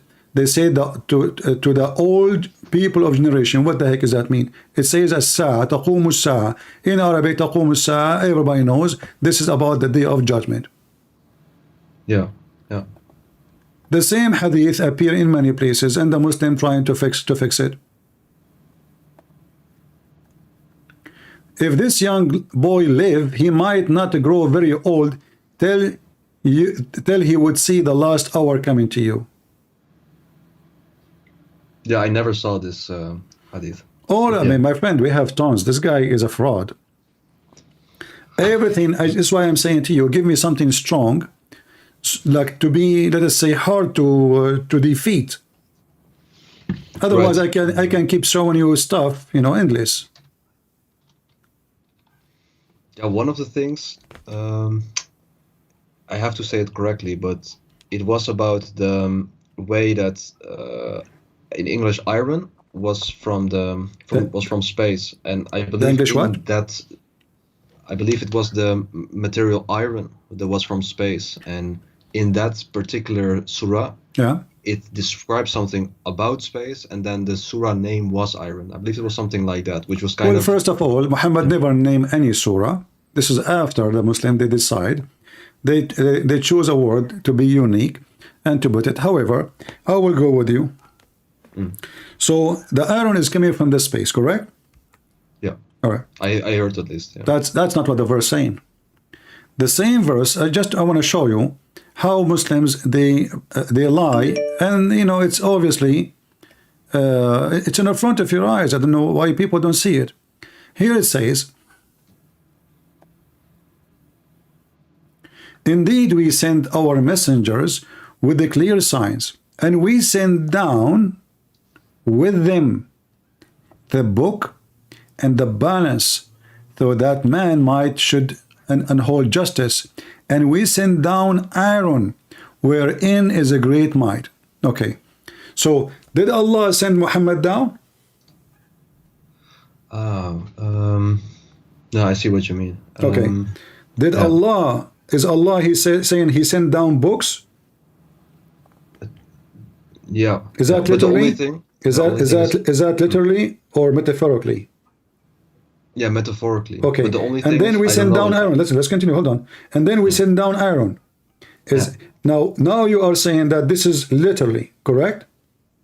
I've heard, yeah. Okay, but let us see how stupid this verse. The same verse will make Muhammad look stupid, because if the Aaron was sent to the man, that means the one man was exist before the Aaron.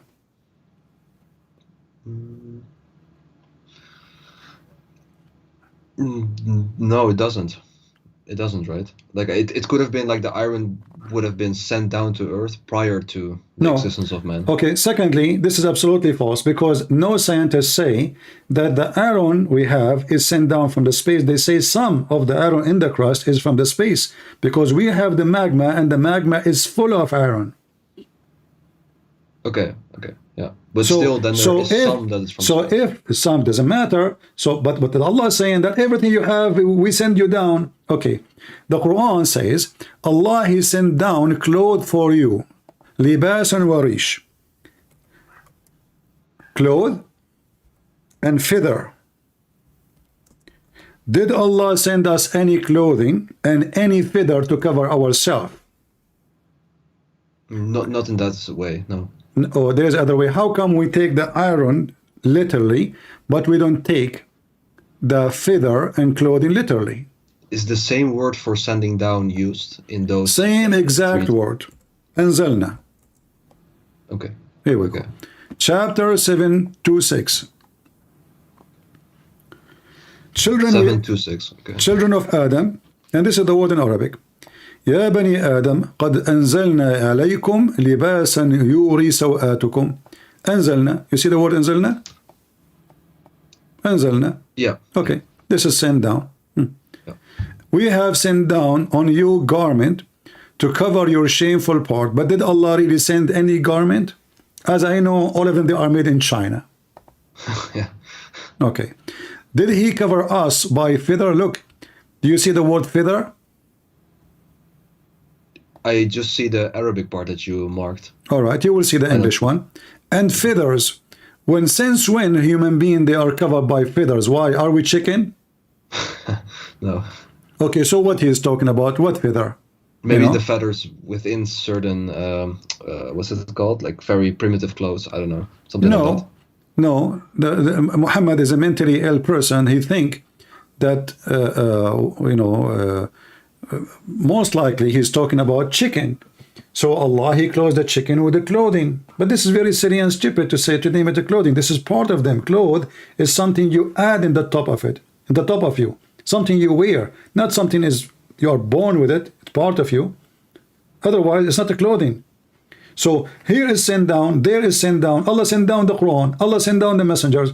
Allah sent down rain. Allah sent down everything. So suddenly the hadid, which is the iron, only is the whole miracle. How Allah knew? Same. This is false, because the blood of the man have iron. Is that true? Yeah, but okay. it's a different. Okay, but isn't it Allah? No, hold on. I will go with you. In the Quran, isn't it Allah? The last thing He created, it was the man. Yeah, I think so. Yeah. Okay, so that's mean the earth is completed and nothing is missing, correct? Sorry, can you repeat it? That means everything in the earth is sent down already and completed. I see point. Yeah. Okay, yeah. So if Adam was the last thing, then why is iron? Did we receive the iron after Adam? Yeah.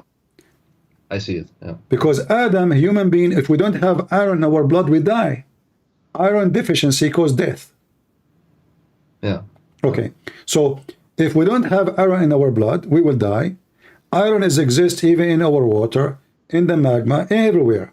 So if the scientists, they say some, not all, some of the iron came from the space, this is have nothing, because look, I will go with you just to take one side. Yeah. If the iron came down from the space, that means all the iron which is not from the space is not from Allah. That will destroy Islam. No, but that's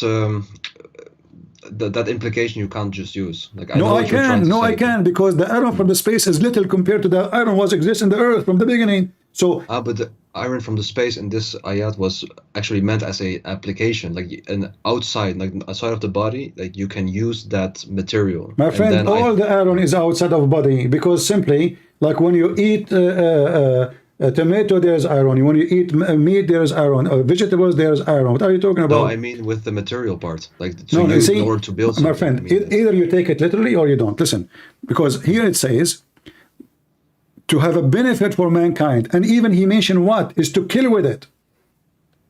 A mighty war. where does it say mighty war?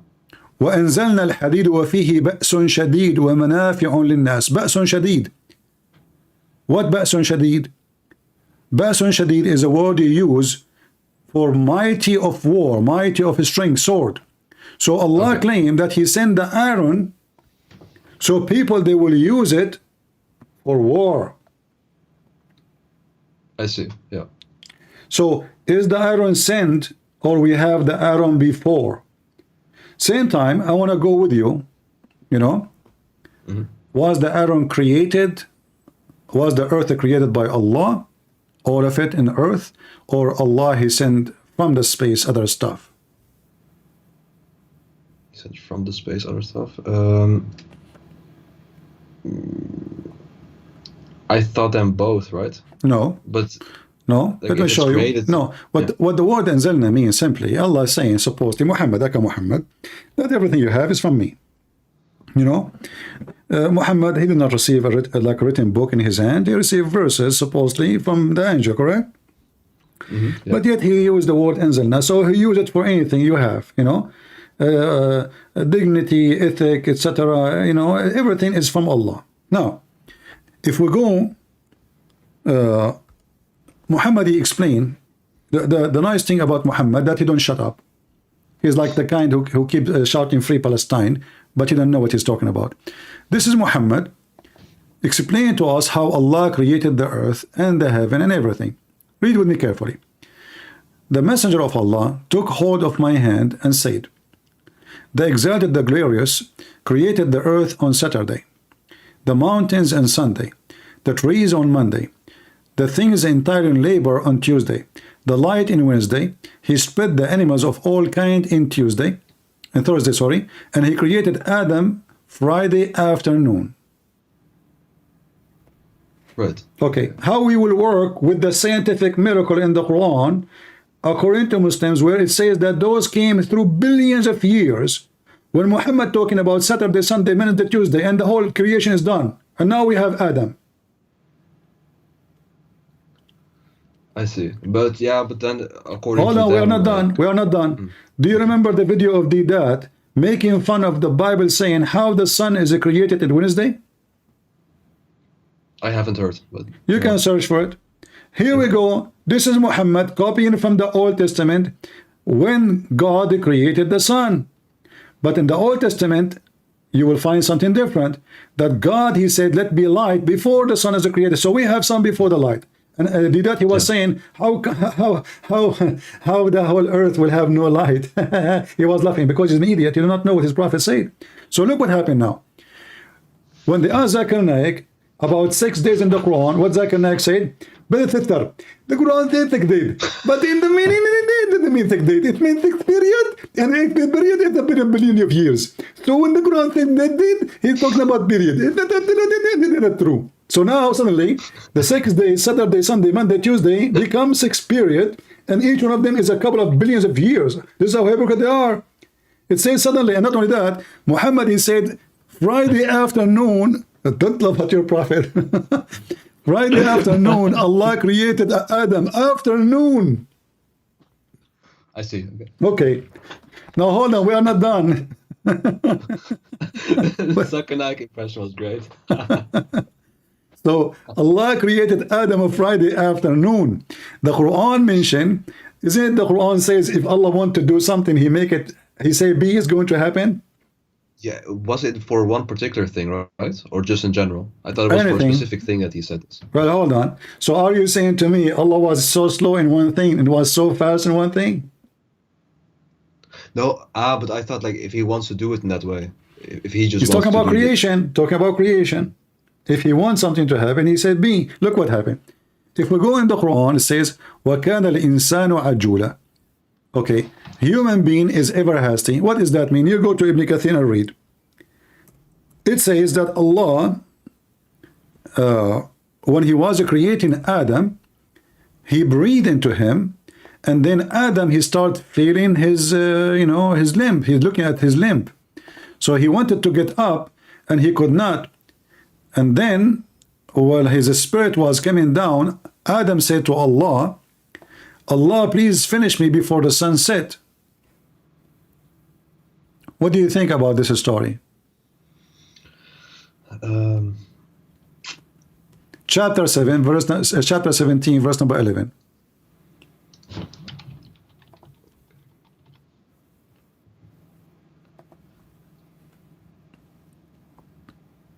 Yeah, I don't really have an opinion. Like it's neutral, I would say. Like it's just a statement, and then I think okay. Like, No it's not problem. something that No. You prove see, it. I'm not asking you for opinion. You just heard this maybe first time. Yeah. So, how Adam was created a Friday afternoon? And remember, the one is talking is Muhammad. And we are examining what Muhammad's saying, not what you said, what I said. It says here, the story of Adam when he wanted to get up before his soul reached him, his feet. When his soul was breathed into him, it entered his body from his head in his head downward. When it reached his brain, he sneezed, Hachoo! And he said, Alhamdulillah, Adam, he speak Arabic from the first day. That's it. I mean, the guy is not even finished yet. He speak Arabic. And then between two brackets, praise Allah. Allah said to him, may your Lord have mercy on you, Adam. The guy, Allah, is talking to Adam before he's done. Okay. When it reached his eyes, he opened them, bling, bling. And then when it reached his body and his limb, he started to stare at them in wonder, like, what the heck is that? He wanted to get up before it reached his feet, but he could not. He said, oh Lord, oh Allah, make it happen before the night comes. What do you think about this story mentioned by Muhammad? The last sentence, like, do you want to say like, okay, it took him so long in order to create Adam because he says make it happen before night comes? Maybe the last sentence is just figuratively, not literally. No, the whole thing is stupid because simply Allah talking to his creation, the creation should not be able to talk unless he is finished. I mean, so now I just breathe into him, and is he alive, a human being now? Is he complete? No. So how he was, okay, I want you to focus with me. Here it says, when his soul breathed into him, it entered his body from his head downward. Correct? Yeah. Okay. When it reached his brain, he sneezed and he said, Alhamdulillah. And Allah said, may your Lord have mercy on you. Okay. It reached his brain, and now Adam's tongue is moving and talking. But the soul is not in his mouth yet. It's not even in his eyes. It is just in the brain. And then how we know that? Read carefully. It says, when it reached his eyes, which means it's after the brain. So yeah. If the eyes blink after the brain, made a sneezing. How Adam is saying Alhamdulillah when the soul did not arrive to his tongue yet?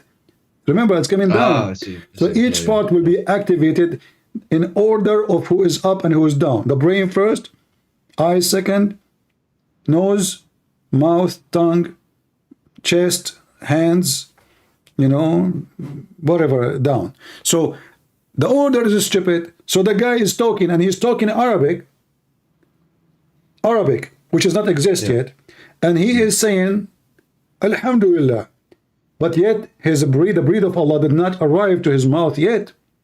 And the proof of that, because after he sneezed, the spirit, the soul came to his eyes. And then when Adam, he said to Allah, finish me before the sun set, or before the night come. How he even knew that the night is coming?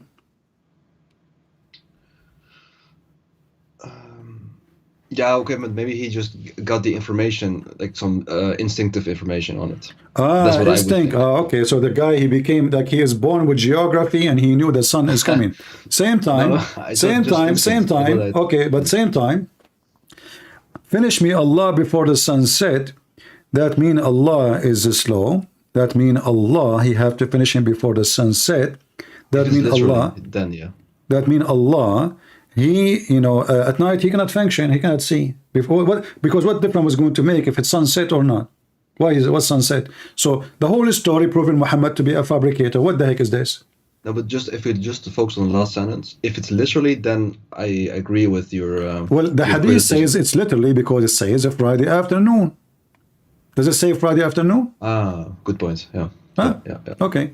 So, and here now we go back to what we mentioned about the iron. So, which day Allah sent down the iron? Because after that, Allah did nothing. That's it. The creation is complete. Yeah, I see. Okay. Now, let us go to the Quran and love together. We are not done.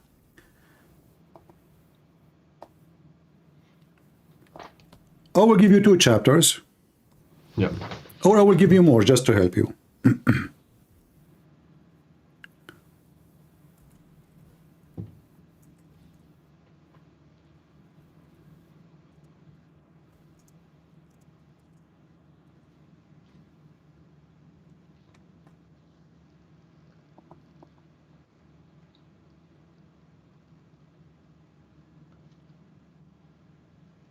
Chapter 2, verse number 2:9. Can you read for me and tell me what do you understand from this? 229. Chapter 2, verse number 29. Yeah. Right. Okay. He's the one who created everything in the earth for you. Then he turned towards the heaven, forming it into 7 heavens, and he has perfect knowledge of all things. Okay, which one, based on this verse, created first, the earth or the heaven? The earth first. But I thought Allah, he sent the iron from the space. According to scientists who speak about this issue, which one is created first?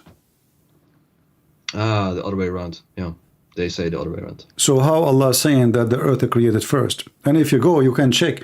You will find every scientist, sorry, every scholar of Islam agree that the earth was created first and then the heaven created second. Yeah. All right. Yeah. So now this is here actually. Does it say he created for you that all is in earth? Yeah. Okay, so so why they are saying that Allah later he sent the iron down? Okay. Yeah. Good point. I see it. Yeah. All which is in the earth created in the same time. Does it say created or said sent down? Created. So all of it is exist already. Do we agree? Yeah. Okay, so if we go with their statement, that means the Quran have a contradiction because it cannot be created all in the same time and then later sent down. Yeah, I agree. Okay, so now what the Muslim will do, if they are listening, they will say, no, no, no. Obviously, the interpretation of that verse about send down the iron is false, is wrong. So you see, then they will find that they are very flexible in order to avoid the contradiction. Because remember, the Quran says, if this is a book made by other than Allah, you will find in it a lot of contradiction, correct? Yeah. All right. Yeah, correct. Now, you agree with me, this verse is making it so clear. Actually, we can open the interpretation.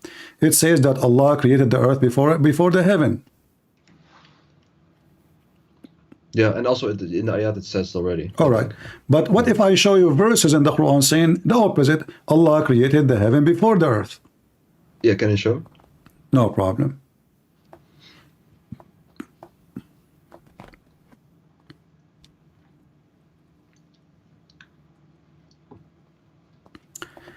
We go to chapter 79 and we read it from verse number 27. By the way, feel free to read any verses you want from before, because I don't want you to say I'm misquoting, but all the verses before have nothing to do with the creation. You will see here in verse number 27, chapter 79, what are you stronger in constitution of the heaven of the earth? He lifted up its vault and reveal it. And then darkness, it's night, and brought forth its forenoon. And the earth after that he made it flat. And after that he brought the water and the pastures. And after that he made the mountains set firm. Now, by the way, this is not 79, right? Chapter 79, verse number 27. Which translation is it? Just to I have the don't know. same- Give me a translation. All of them, they are liars. I don't care. Give me a translation you like. Yeah, I was just okay. If can you go to Quran.com, like just the one that's there? Just Give so we me can see. something in this website. Tell me the name of the translation. Like in Quran.com, I think they have community, maybe. Give me the name of the I translation. can't see it. Because don't see Quran.com does not allow me to show both texts in my screen perfectly. Here I can zoom better because it's separate between the English. It separates the page. Which one do you already use? I can just. I don't care. As I said, all of them, they are fraud for me. All of them. Not a single translation in the Quran is true. I'm just using what Muslims they use to show you how stupid the Quran is. Let me see. This is Muhammad Khan and Hilali Khan. Muhammad and Hilali Khan. Okay. Are you more difficult to create, or it's the heaven, or of the heaven that he constructed? He raised its height and has equally ordered it. Its height covered with darkness, and its forenoon he bring out between two brackets with light. And after that he spread the earth. Do you see the word after that? Yeah. Okay. So all those things in the heaven is done before what? Before the earth, Allah start working in the earth. But he does say he spread the earth, so in particular spreading instead of. Actually, it says a flat. The ha is a flat. Oh, he flattens the earth, you mean? Yeah. Okay, but But that's, okay, but okay. if we go to the verse I showed you, chapter 2, where it says that Allah, he created the earth first for you, and then he went to heaven. Yeah, but I mean, here it says it spreads or it levels the earth. It's not about No problem. creation. But look what happened now. You see, now we have a problem. The verse before it says that Allah, he finished the earth, and you agree with me first. Okay? Yeah. But look what happened here. Allah start with the order, the wrong order. Allah created the sky. Allah, he raised the sky. Allah, he made the day and the night, which means the moons, the stars, the sun. And then he spreads, he levels the And earth. then he start working in the earth. Okay, let us go back to the previous verse. I know what you want to say, but it's not about the creation of it. No, it's about the creation, because simply he created the sun, created the moon, created the light, created the darkness, created everything. Those all that He exist. levels the earth. That's what he says. And then and then he start working in the earth. But this verse saying he created for you that all in the earth, and then he lifted himself to the heaven, and then he made them 7 heaven. So before that point, there's no 7 heaven, correct? Yeah, that's correct. Okay, now let us find out if this will impact anything. We will take another verse in the Quran. Okay.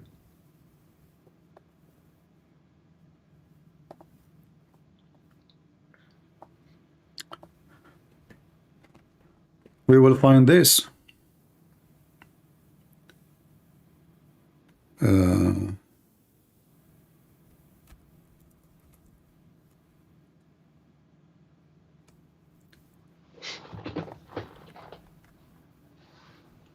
Remember, the chapter 79 give us the order about things Allah he finished.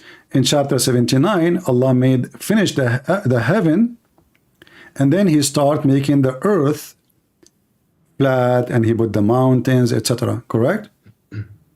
Yeah. Okay. Now let's read together chapter 41 and read it from verse number 9. It says, Do you verily disbelieve in him who created the earth in 2 days and set up revels?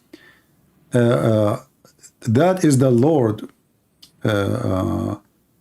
I mean, this guy is adding too many brackets. You can read them. Okay, set up revels in worship with him. That is the Lord of Al-Alami, which means all mankind and genie, which is funny. And then, so what is the first step here he did? He created the earth in 2 days, correct? Yeah. Okay. And then this is next. He placed therein on the earth mountains. So number 2, what he created? Mountains. Mountains. And then he made for in it is a substance which is like water, grass, trees. Do I agree? Okay. All Yeah. right. Yeah. In 4 days. Okay. And the earth was in 2 days. You mean that? All right. Now we continue. And then, do you see the word then? Yeah. Okay. When we say then, which one is before, which one is after?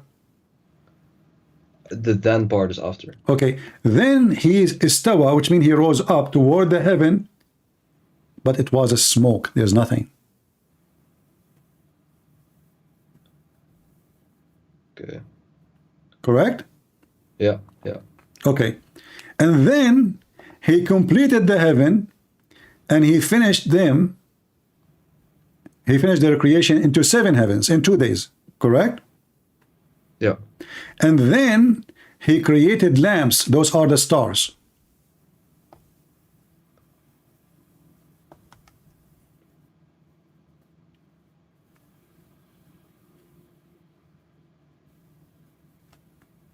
Correct?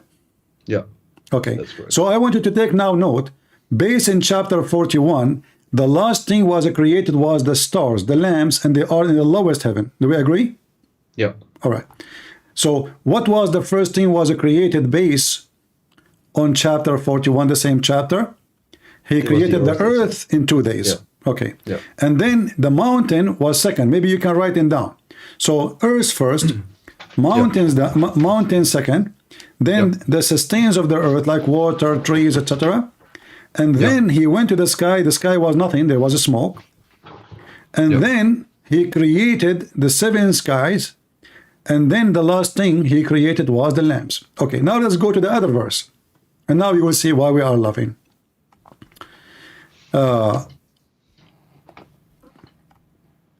In chapter 79, what is the first thing Allah created and what is the last thing Allah created? So, He created the sky. He left the sky. He made the day and the night. And after that, he started walking in the earth. Do you agree? Yeah. Okay, but we just saw in chapter 41, the last thing he did, he created the stars. But here he's saying he made the day and the night before he started working in the earth. I see. Yeah. Yeah. So the day and the night is created, and then he started working in the earth, and the earth was nothing. There's nothing. He made the earth flat, and then he made the water, the pastures of the earth, correct? Yeah, I don't know what pasture means, but Food for animals, for human, like trees, sustenance, grass, everything. Okay, but look, this is discussed. This is the opposite of what the other one. Chapter 79 opposing 41, because if we go to 41, we will find that the order is absolutely awkward. So Allah in 41, He created the earth, then He put mountains on the earth, and then He created the trees and the fruits and the grass, and then He went to the sky, and then He made them 7 sky. And then the last thing He created was the lamps. I see. Yeah. But in the other chapter, it's totally the opposite. Allah made the day and the night before He started doing anything in the earth. He finished the sky. He made it 7 skies. He made day and night. And then after that, and the Quran is so clear, it says after that, وَالْأَرْضُ بَعْدَ ذَلِكَ دَحَاهَا. And after that, He started working in the earth. And after that, He made water and grass and trees. And after that, He put mountains.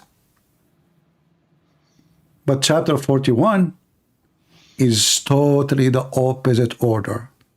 Isn't it? This is a very, very clear contradiction that the one who He claimed to be God, He forgot which one He did first.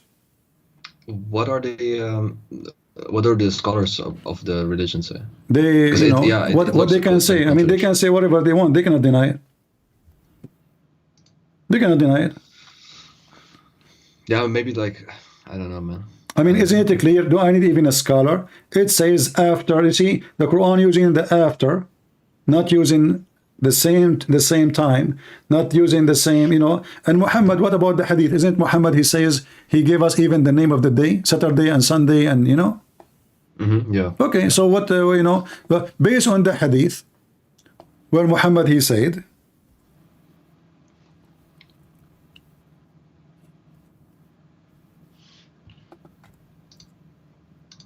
and who understand the Quran better than Muhammad? That would be funny if somebody says I am, right?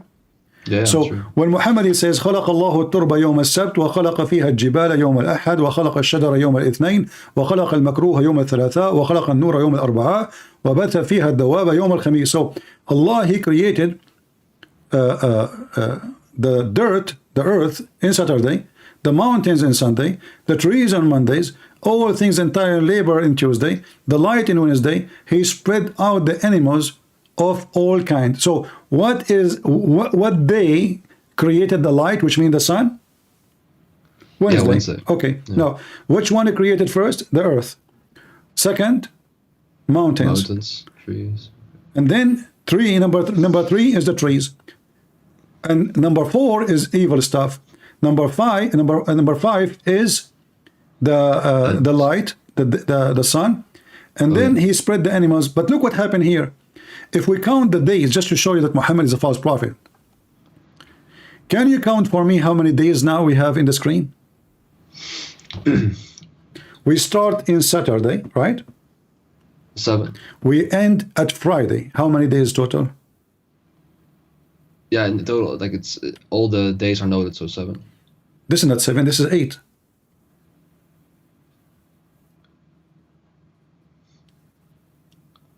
It started on Saturday and he Okay, ends on I Friday. will tell you what I mean afternoon. by 8.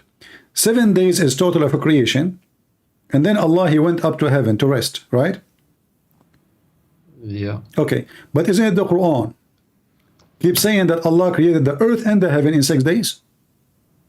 Yeah. Okay, but here we have 7 days. He started working in the earth in Saturday. He finished full day, and this is afternoon and the night, which means it is the day number 8. Because in Islam, the same as in Judaism, the day is over by the sunset. This is a new day, correct? Yeah. Yeah. Yeah. So 7 days and broke, which means enter into the number 8. But isn't it the Quran keeps saying Allah created the earth and the heaven in 6 days? Yeah. Okay, so how Muhammad is a prophet, but yet he is adding days as he wish? I have no idea.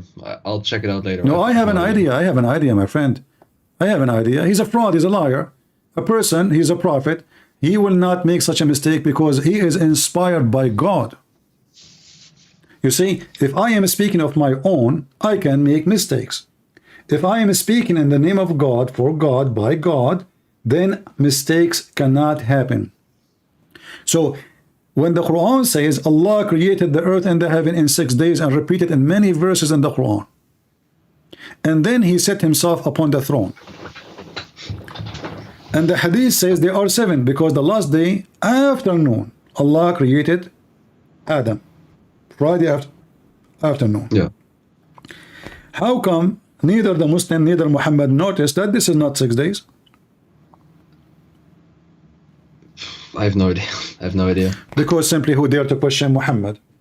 I'm sure there's many they notice, but who dare to open his mouth? He will be dead in 2 seconds. He's a terrorist. So after I show you all of this, still you think really the Quran is a book from God and Muhammad is a prophet? It's hard for me to say no. Like I know what you're saying. I will look at it later. But It's up to you. You know, you see, I don't see. I don't want to be rude with you, but you are saying to me you will look, but we were not looking now. What we were doing? yeah, we were. No, I mean, just to see another perspective. I mean, What perspective? only Do you have two brains? No, I don't mean that. Like, but like from my understanding at least, like I've read some parts of the Bible that just to compare it. And what I know My is friend, that the Quran is nothing to do with the Bible and have nothing to do with the Bible. This is not a spiritual book, as you see. This is 1, 2, 3, 4. You know, Allah created this and then and this. This is not like a metaphorical and maybe he meant something. Maybe he's no. It says it clearly, and after that and before that. So it's about the stages, and the stages are absolutely contradiction. And the Quran said it clearly. If this is a book made by other than Allah, you will find in it a lot of contradiction. yeah, that's true. Okay. So if Allah himself, Aka Muhammad, said to you that this book, the way to know if it is from God or not, is contradiction, then, well, the contradiction is so clear. The whole Quran is contradiction.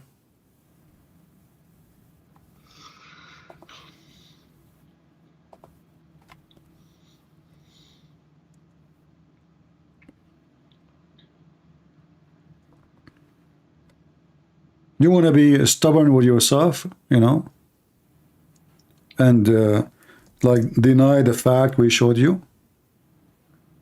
No, I don't deny it. But the only thing is, I just want to, like, I cannot imagine that this is the only perspective on it. Like, otherwise, other My people friend, would have already you caught can something bring like this. all perspective, because changing perspective will not change what we showed you. This is Quran, and this is the words in front of you. So how anyone will try to make a different perspective? Okay, I will give you, I have an offer for you. Do you know any sheikh? He can join us right now? No, I have no idea. No. Why you don't know any sheikh? You're a Muslim.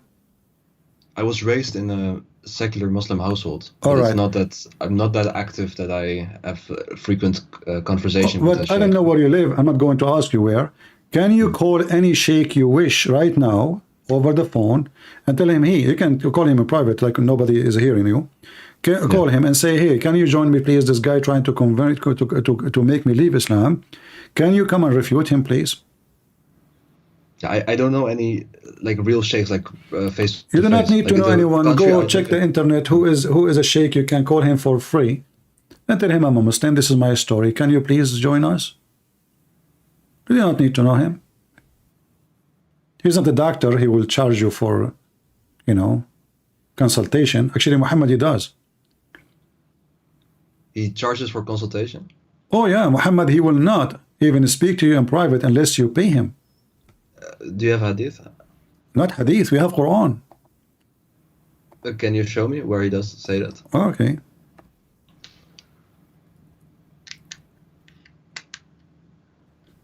Here we go. If you want to speak to the Prophet,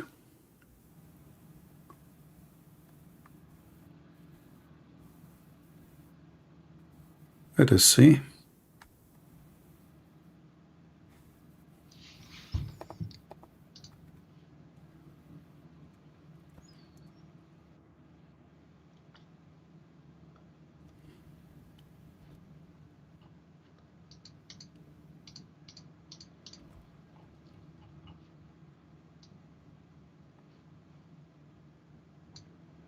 Read with me this verse. Let us show you this verse. This one will be good.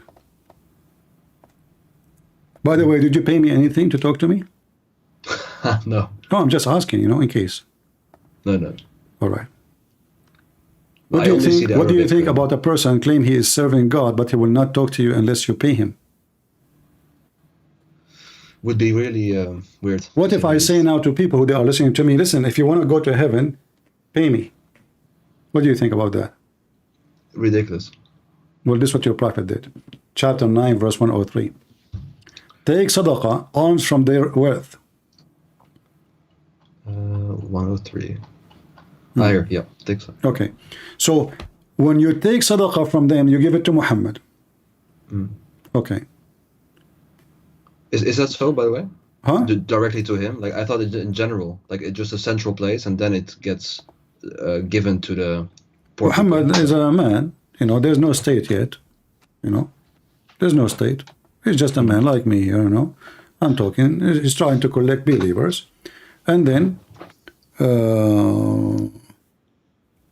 There's some they accept, there's some they don't believe, but he's saying to them clearly, you know, if you pay me, that will purify you. So do you believe if somebody gave money to someone claimed to be a prophet, that is a reason to purify you, which means it will delete your sin? No, but I thought in general with most religions it's just you give alms or sadaqah in this case, and that is a good thing. Well, if this is what is meant, then that will not purify you, because simply if you give, that will not purify you, and the forgiving sin is not by donation. If somebody donate to me, his sin is not forgiven. What does it have to do with forgiving? It's a good deed. It's a good deed. There's nothing called good deed. That's not a good deed. Why is it a good deed? Because simply, if you are being a good man, yeah. So how you are going not to do a good deed anyway? So when the Lord, he says, from their fruit you shall know them. Yeah, from the so Bible. Right? It's not a deed, it is how you know the good tree from the bad tree. So if this is a good deed, well, you give it to the poor, not to Muhammad. Yeah, but this, okay, I see what you mean, but this sentence in particular, no it's just problem. about... Let us go to the different one. I will show you this one. But just, I want to know, I want to understand. Like, for example, like they say, okay, take the alms from their wealth, and then what happens is like, okay, they take the alms and then they give it to the poor people. So, yeah, I don't see the particular problem with that aspect. It's not. It doesn't say it has to go directly to the prophet. Like nowadays, of course. Who is the one will go, you know, to him the money? Muhammad, he have 13 wives. What his job to pay for 13 houses? And all of them, they have slaves and servants. Who of us can open 13 houses, 13 women, 13 meal a day, extra 3, and then in the top of that to close them, food, or whatever cost of a house. How many? Not by the alms, not by the sadaqah. What is the job of Muhammad then? What he do? Okay, but I think like he especially throughout the later parts of his life, I thought he earned quite a lot of money as well as he prophesied. I thought that. Okay, so if you are a prophet,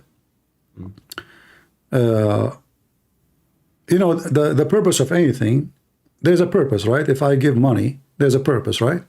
Yeah, of course. Okay, so does it say there that the money they will pay is made or paid to purify them, or because it's a good deed? The money that's being given is made to purify them, or is because it's a good deed? You say that?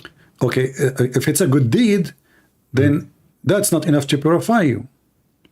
Because purifying you mean erase your sin. Yeah. Okay, so if I pay Muhammad, my sin is erased, correct? But that's not what it says. It just says like give the alms like to the poor people. To do what? To do no. Where is the poor people? Where is the poor people? Well, that's what an alm means, right? That's what sadaqah means, I assume. So you are giving it to Muhammad. But it doesn't say that it goes to him. Sadaqah, no, it doesn't say it goes to the poor. Sadaqah, he is the man. Okay, let us go. Let us find something more clear. Maybe this one for you is not enough.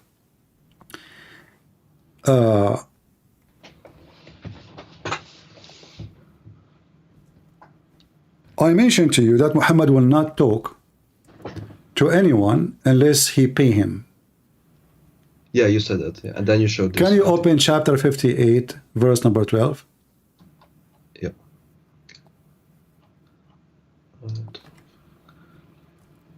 Do you want me to read it? Go ahead. Out loud? Okay. O believers, when you consult the messenger privately, give something in charity before your consultation. That is better and purer for you. But if you lack the means, then Allah is truly all-forgiving, most merciful. What is this? Okay. Why, if somebody want to talk to Muhammad, you have to pay Muhammad? Okay, I see what you mean. The only counter I can give, and like I don't want to just attack in that case, but the only counter is maybe that he says, okay, you get the consultation, which is great, of course, but then just do another good deed by giving charity to poor people. Maybe no, you see, focus with me. This consultation is the reason to pay. Is that correct? Yeah. Okay, Yeah. so but shouldn't people give anyway? I mean, what is the connection? Before you talk to the Prophet, you better give something. It does say in charity. It's charity to Like- Muhammad. You see, you are focusing behind charity. It's charity for sure. I mean, you know, I pay the Prophet, but charity should not be have for return. If I give a charity and I receive return, so if I go to the doctor and then I pay the doctor in order to speak to the doctor, how in the world that is a charity? It's not. No. Okay, so Muhammad now is a prophet, and in order to speak to the Prophet, I have to pay the Prophet, and then he said this is a charity. He just covering the you know, his love to money.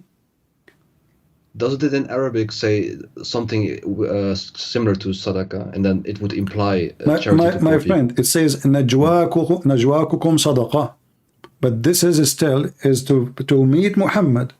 The reason is, if I say to you, I cannot talk to you, sorry, unless you pay me. How in the world that is a charity? Can you show me the tafsir? Maybe that if the tafsir says the same thing. The tafsir always they will make Muhammad the angel, or you know, those are Muslims who worship Muhammad. What you expect with tafsir? But even tafsir, still you have to pay Muhammad. Yeah, but if do they say that the charity goes My to friend, a charity. Do you agree with me that it's charity? They can say charity? whatever they want. Does the Quran say that charity goes here and there? No, it says to Muhammad. So anything will be added later. It can be anything. I can add now. He gave it to the poor. But the It doesn't Quran say directly that the charity no, goes you see, to him. no, it have to go to Muhammad. Okay, when Muhammad, he was sent by God, correct? Yeah. Okay, did Muhammad promise those who give money to Muhammad multiply of reward in heaven?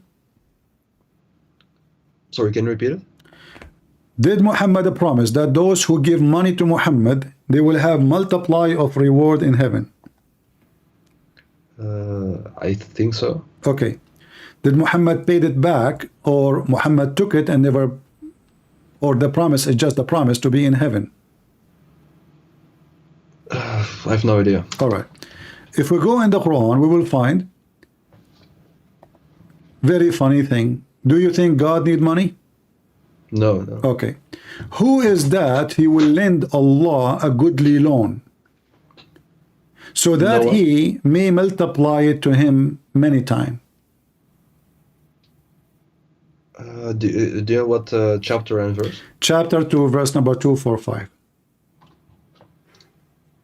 Okay. 245. So that he may multiply it. Goodly loan. You know, there's a goodly loan and bad loan. No, but maybe there's meant something else instead of this literal thing. Like that's Loan why is a I have loan. no idea, but it doesn't So make what sense. is the if it's purpose literal. of this loan, and why Allah will multiply to you your loan? Maybe it's something different than a loan that what we know in the financial No, world. it's about money. You can open the interpretation, no problem. Anything I say to you, by the way, take your time and it's money. It's money. Who is the one who will lend Allah a goodly loan? Can't Allah support Muhammad with all the gold and the silver in the world? If he wanted to, yeah. So He could. why he could Allah? supply Why it. Allah begging for money? Yeah, but that's an interpretation. I know what you like. It, Not it does interpretation. look It like says this. that. I mean, what interpretation? I'm reading in Arabic, in English, whatever you want. من ذا الذي يقرض الله قرضا حسنا فيضاعفه. Do you Muslims believe that interest is haram? Yeah, it is. But isn't it this is interest? Yeah, but if it's the similar loan as we know it in the financial world, then yeah. It's money. It's money. It's not anything else. It's money. It's just money. Yeah. But what I mean to say, like, can we open tafsir for this ayat? Okay, we will go to the tafsir, chapter 2, verse number 245. All right.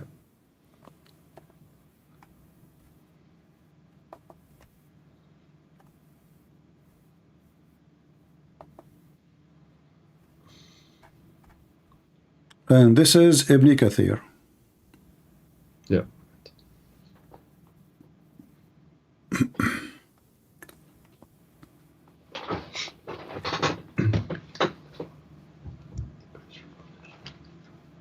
Here we go. This is Ibn Kathir. Yeah. In this ayah, Allah encouraged his servants to spend in his cause. Allah mentioned this same ayah in several other parts of his glorious Quran. And the hadith mentioned, وَمَنْ يُقْرِضُ غَيْرَ عَدِيمٍ وَلَا ظَلُومٍ. Who would give the loan, he would be neither poor nor unjust. Okay. And then he says, فَيُضَاعِفُهُ لَهُ أَضْعَافًا كَثِيرًا. Then he will multiply for him many times. Okay, so now it's the same. You give money, Allah will give it, multiply for you many times.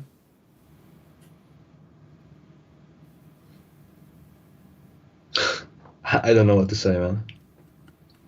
I don't know what to say. What Allah will do with the money?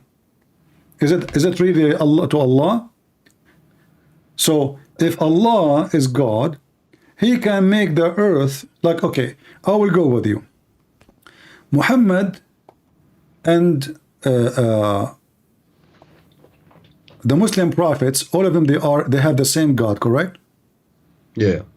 Okay. Did Allah provide some prophets with rivers of money? He did, yeah. Like who? Sulaiman. Sulaiman, thank you very much. How come Allah did not open for him? Sorry, how come he doesn't open for him? Yeah, why he did not open for him a river of money like Sulaiman? Maybe it's just a different thing. Like every prophet had a different circumstances. What different? The guy is begging for money. Yeah, but okay, but for example, Job or Ayub, he also what Job? Like, wanted to have. Okay, hold on. No, but, Muhammad, he need money according to you to do good things. That's true. But what Sulaiman, he need money to build a house, to build a palace. It's not a big thing. It's not a big deal. It's not even spread in religion. The guy is just building a palace. So now look what it says here. Allah, he gave Sulaiman a flying carpet. You believe in flying carpet? No. Why not? You're a Muslim. The screen is not refreshed yet. Chapter 34, verse number 12. It says, we subjugated the wind in its morning stride from the sunrise till the midnoon was a month journey, and it is afternoon, which means like 1 month to go, 1 month to come back.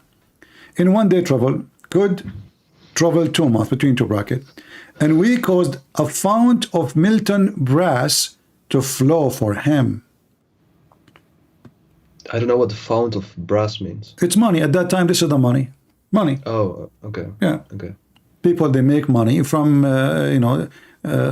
depend in the time. Sometimes they use gold, sometimes they use etc. So Allah, he made for him, the money come from the ground.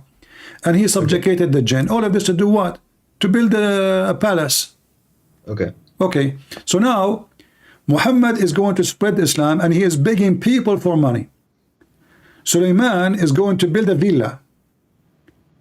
And Allah gave him everything he wants, even genie.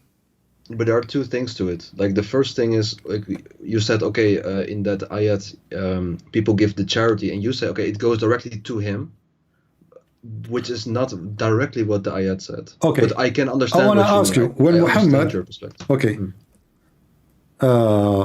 when Muhammad died, how much money Fatima? We are changing, we are a bit jumping. No, we are not. Because if Muhammad is not taking money to his pocket, then Muhammad should not be able to give cities and towns as gifts, or his daughter, she will inherit. For her daughter too? Did his daughter, she asked for the whole city, including the slaves, including the trees, the land, including the people owned by her? I'm not familiar with this. No. Okay. Let's see.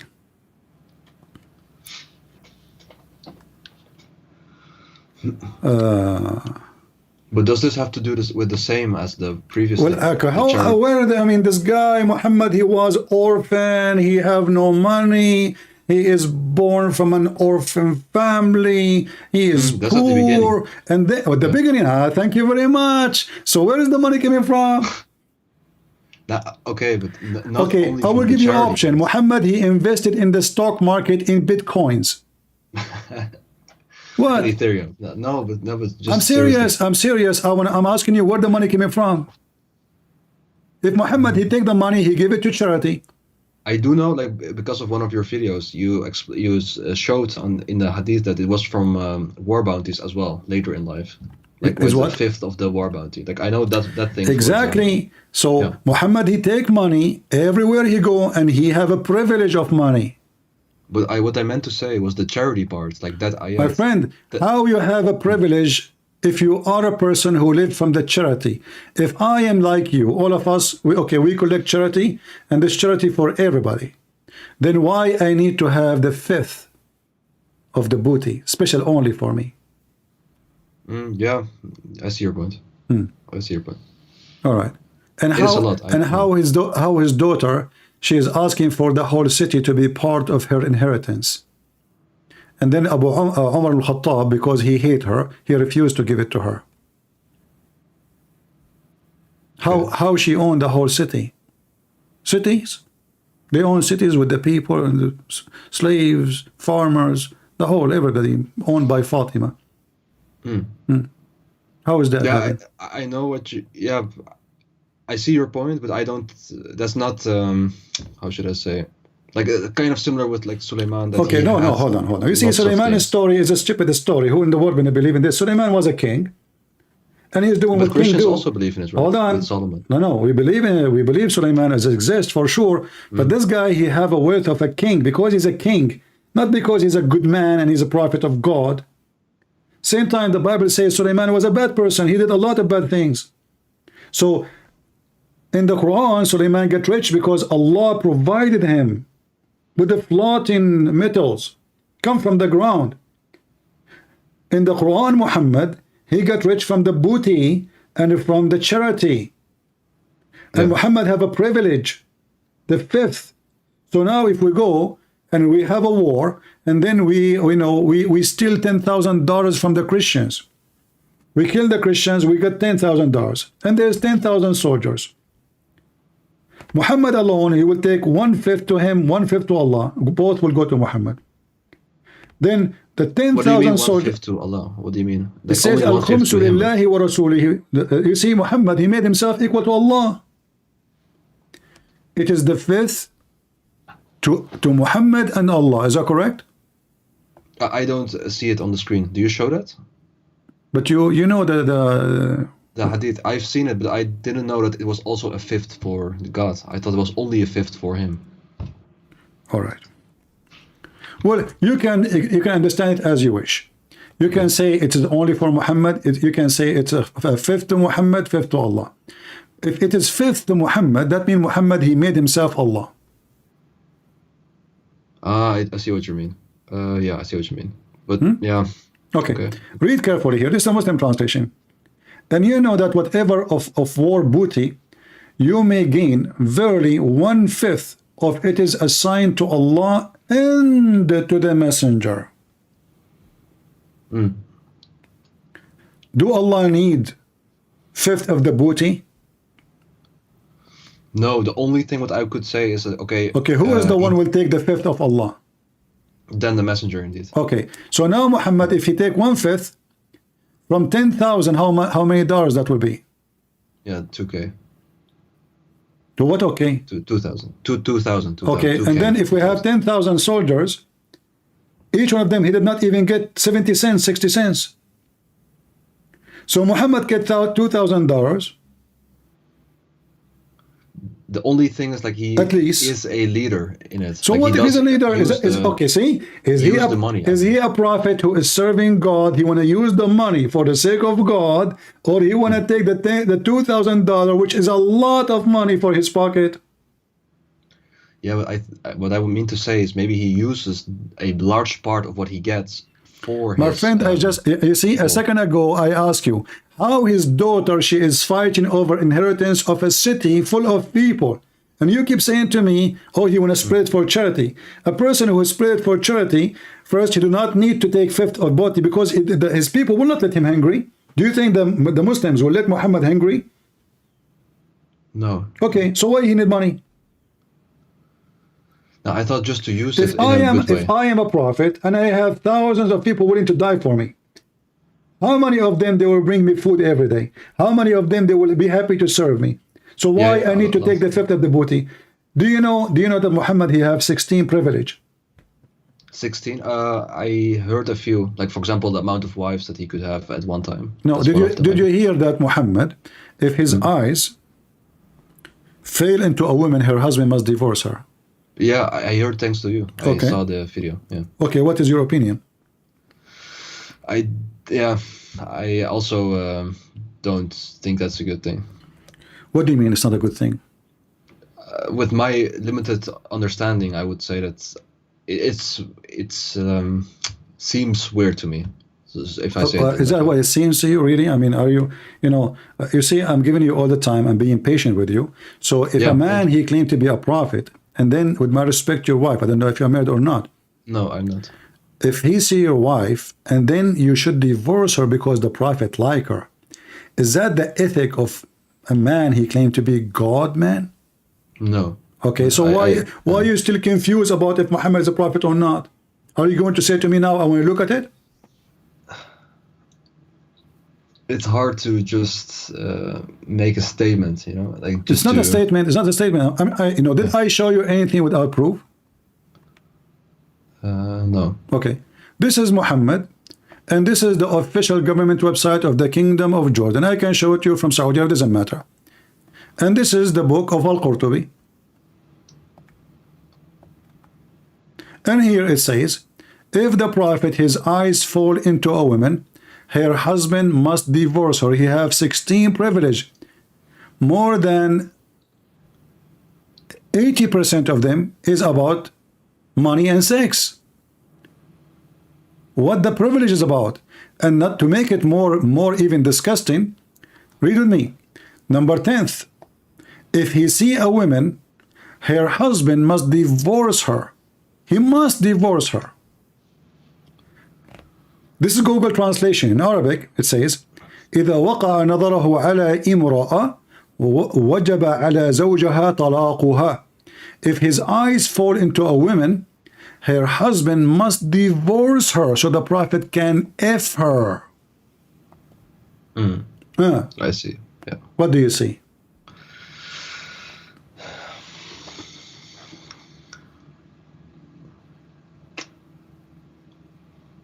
It looks wrong from the first glance. It's look wrong. This is very disgusting. Obviously, this is a fraud. All cult leaders, they share the same thing. They want your money. They want sex. They want control and power and politics. All of them the same. The first thing you will see in a men who claim to be men of God. I'm not a priest. I don't claim to be anything. The first thing you will see them doing, they will ask women to sleep with them because they have a privilege. They want your money. They have a privilege of money, the booty, the fifth of the booty. He made himself equal to Allah. And now a married man, we're not talking about a woman, the prophet like her from the believer. He said, hey, come to my bed. No. If his eyes fall into a woman, she is married. Isn't it the commandment of Moses not to wish a woman she is not yours? Isn't it this is what adultery is about? Isn't it this is what cheating is about? Isn't it this is what disgusting a man going after a married woman is about? Yeah. Okay. Isn't it Muhammad, he went to his own son's house, Zayd, and he flirted with the wife, and actually this privilege is about that woman? Yeah. Okay. So Muhammad, he went to his son, and he saw the women alone at home, and he flirted with the wife when the husband is not there. If I come to your house, my friend, with my respect to your family, and because you are my friend, your wife, which you don't have, she opened the door for me. He said, hey, Christian Prince, welcome. My husband, he trusts you. You are his friend. And then after I enter inside your house, I started flirting with your wife. What you will do to me? Yeah, I can better not say it on YouTube. Yeah. Okay. So? Yeah. So are you willing to kill Muhammad? If you are not willing to say it, I will say it. Are you willing to kill Muhammad if he is the one who come to your house and he did what he did with your wife? Just a question in it, like if you're completely honest, right? Is there something similar that is seen in the Bible? Like, because I really don't know, but is there something, Well, a prophet in that the did this? Bible, in the Bible we have a story, like even mentioned in the Quran, about David. But David was condemned by God, and not only that, God, he made him lose his son. He did not cheat. He married the women. He sent her husband to go to war, so he died. And then he took the wife from the husband after he died, and he married her. But what God of the Bible did? He caused him misery. He punished him. And that mentioned in the Bible. Here, it's a privilege. There, it's a curse. So in the Bible, when we do something, Bible, it is making like exposing us if we do it. In Islam, the Prophet is a good guy. It's a privilege. In the Bible, it is a sin. It's condemnation. It's not a glory. It is not something he can be proud about. So the Bible condemned the man, and David, he repented to God. Yet God, he caused his son to go to die. So we cannot compare.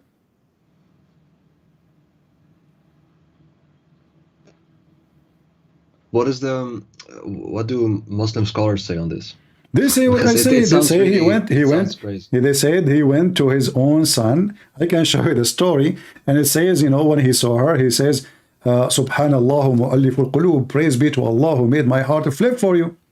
But what, according to the scholar, what's a good thing about this? Yeah, What's this the is a positive? scholar. Those are scholars, my friend. This is Al-Qurtubi. It says a privilege. They are saying this is a privilege. Why? It's a privilege because he's a prophet. He can do that. Because he's a prophet, he can take women from their husbands. Muslim women, not the enemy, not the booty.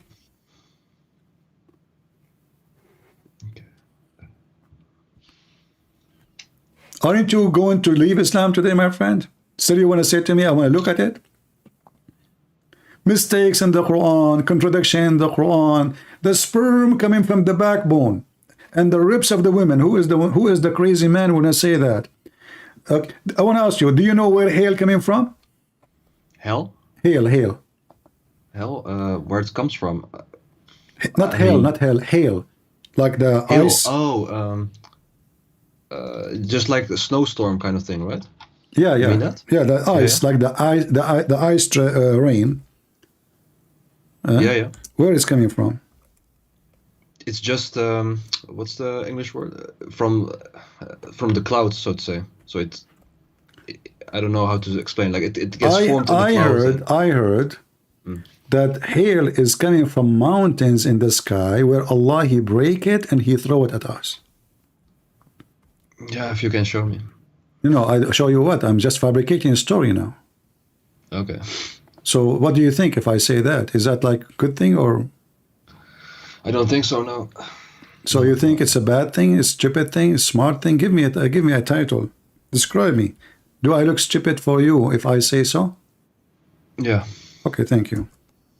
I appreciate your honesty. I hope now you will not change your mind after 2 seconds. This is what the Quran says. Allah, look at what the Muslims they do to fix it. They say he sent he sent from the sky hail like mountains. When in the Quran it says, "Min as-sama'i min jibalin fiha." He sent down from the sky from mountains in it. From where?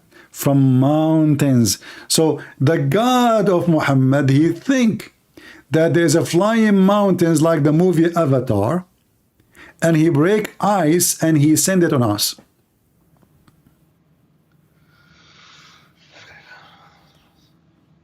Are you saying the Shahada? I heard you. Oh, no. I said just in Dutch, like, let me see. I just said that. Oh, okay. No, not a shahada, no. But can you show me the the English part. Yeah, I'm sorry though. This is a false translation, by the way. I can show you the interpretation if you want. Yeah, please. Okay. Oh, this is already the interpretation. Oh, no, never mind. No, the Tafsir at-Tabari, what it says there. You can show that. I will show you whatever you want. You will see that the Muslims, you know, through time, they try to change the interpretation. So like if you, because now we know that this is stupid, so what the Muslim they will do, they will change it. They will not say this is what it says. So if we go right now and check, let us see here.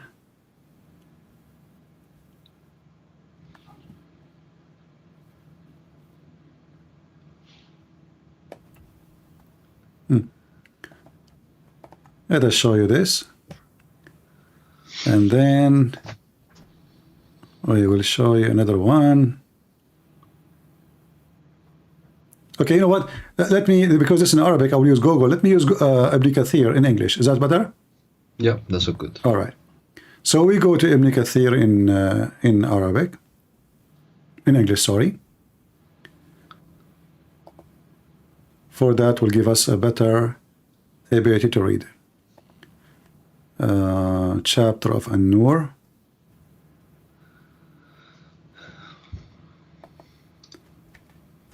Verse number 1.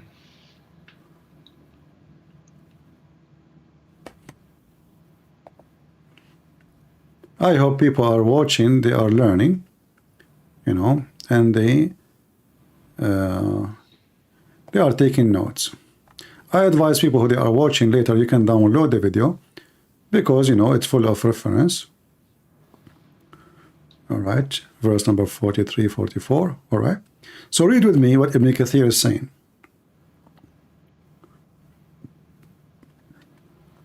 And that will expose the false translation they are showing us in the Muslim translation. وَيُنْزِلُ مِنَ السَّمَاءِ مِنْ جِبَالٍ فِيهَا مِنْ بَرَدٍ. And then he says,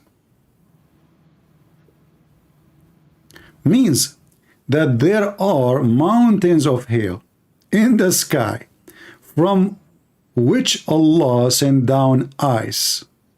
Do you see it? Send down ice? Yeah. And then he say, look what Ibn Kathir is saying, because some they try to fix it. He said, as for those who say mountain here used as a metaphor of a cloud, they think that the second min is also to describe place which is the ice coming, and thus it's so he's refuting them, you know. But the Arabic is so clear. Allah sent mountains. Allah sent from mountains from heaven. We can go to different interpretation. Chapter 24. Yeah, but it wouldn't make like the thing if you take it literal. My friend, there's no other. The Quran. I mean, you know, I find it very funny. It says talking about something physical. It's not about spiritual, like somebody touch your heart. It's talking about rain and ice. And so what metaphor? Okay, what is the metaphorical of ice coming from mountains? Go ahead, give me. I have no idea, man. Okay, so this is, you know, okay. So he sent down from the heaven mountain where is hail. Do you see it? Yeah. Let me see.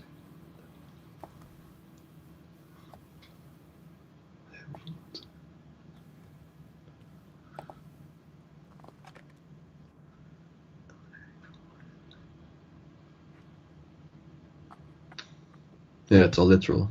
He means literal, yeah. So still you want to believe in Islam after all what I showed you?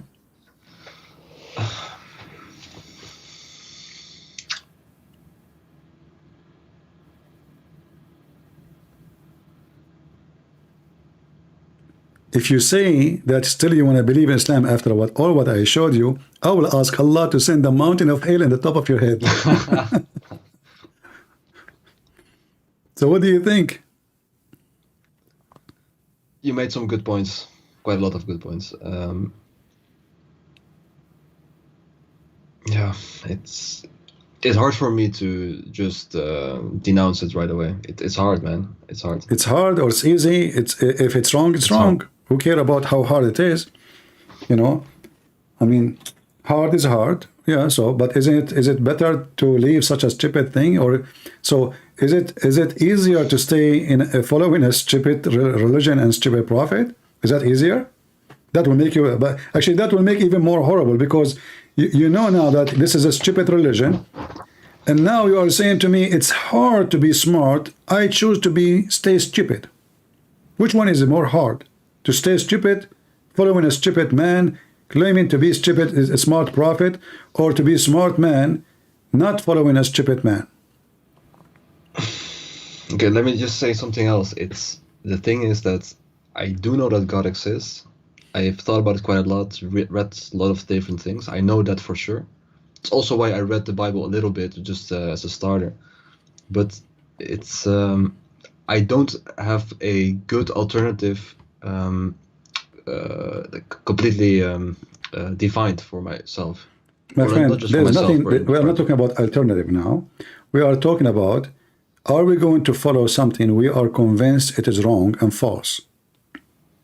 No. Alternative is something different, you know. Okay, I will find something different, but we will not just find something just to find something. If it's true, we will find something truthful, but we will not stay with something false just because I need to find alternative. So, do you denounce Muhammad to be a prophet of Allah? Yeah, but that's the thing. I can't just say it because I don't want to be a complete atheist. I don't think that's a good Who said thing. you are going to be complete atheist? As if you believe in God, you're not atheist. Atheist, somebody don't believe in God. So you can denounce Islam now, and then you start your search journey. You believe in God in your heart, and then you will find what you are looking for. I'm not asking you to be somebody told you I'm an atheist. I'm not. No, I know. Okay, so I did not ask you to become an atheist. I said to you, do you denounce Muhammad as a prophet?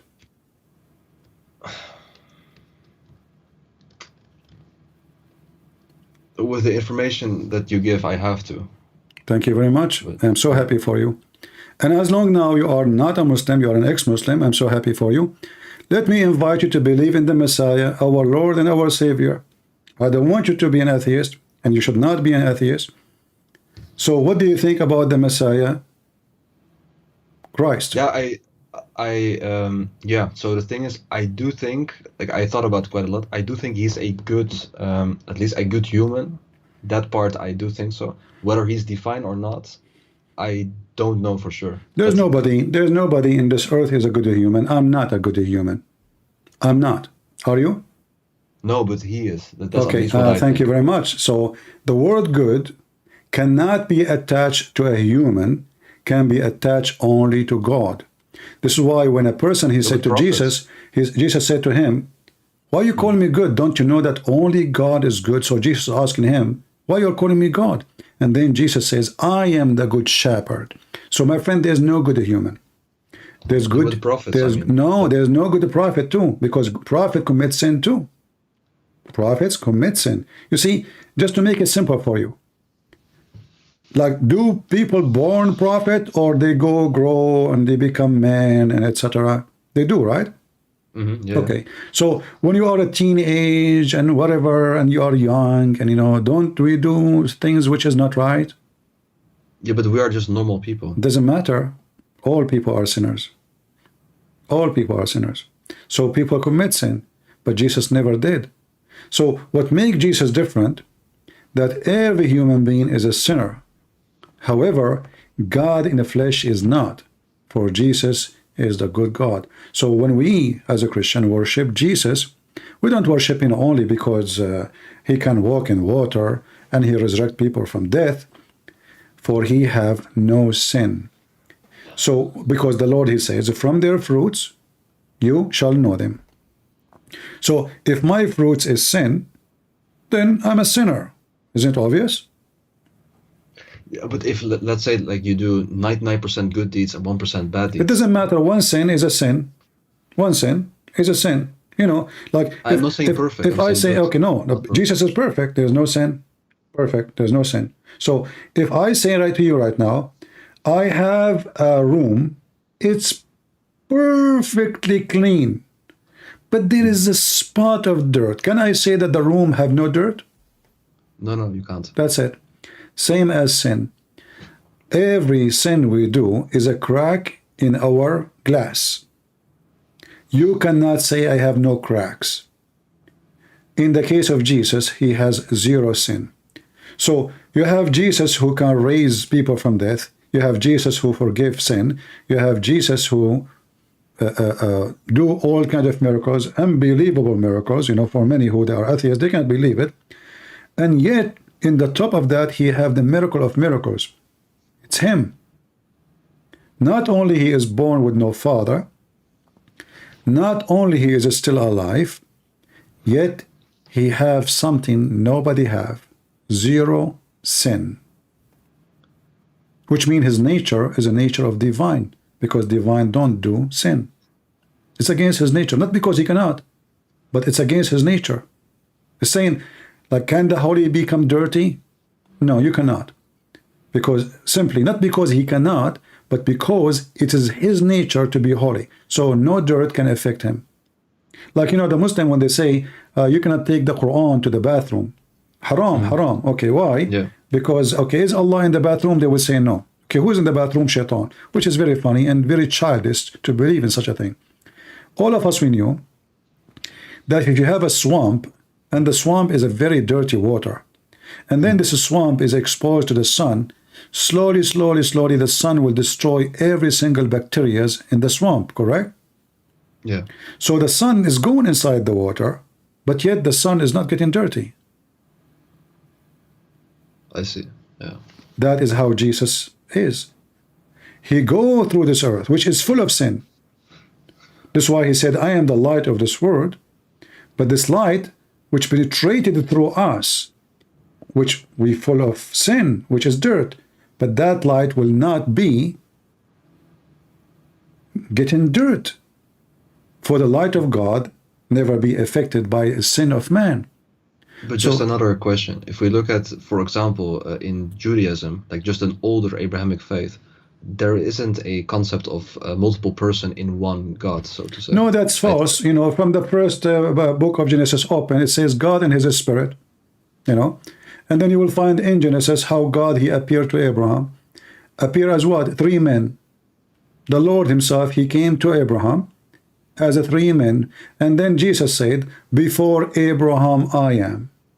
So we have tons of stories, tons of verses from the Old Testament proving that God the Father, God the Son, God the Holy Spirit.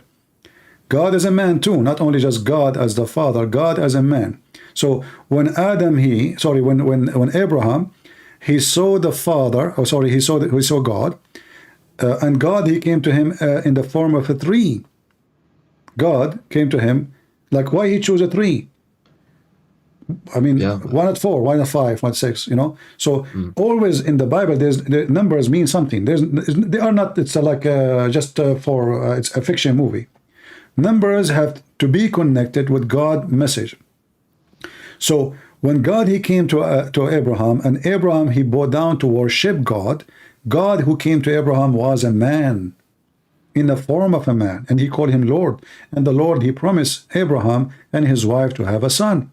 And Jesus says, before Abraham I am. When the Jews, they said to him, what are you talking about? You're not even 50 years old. Yet you claim that you before Abraham. He says, truly, truly, I say to you, before Abraham I am, and he saw my day, and he rejoiced for it. So, yeah.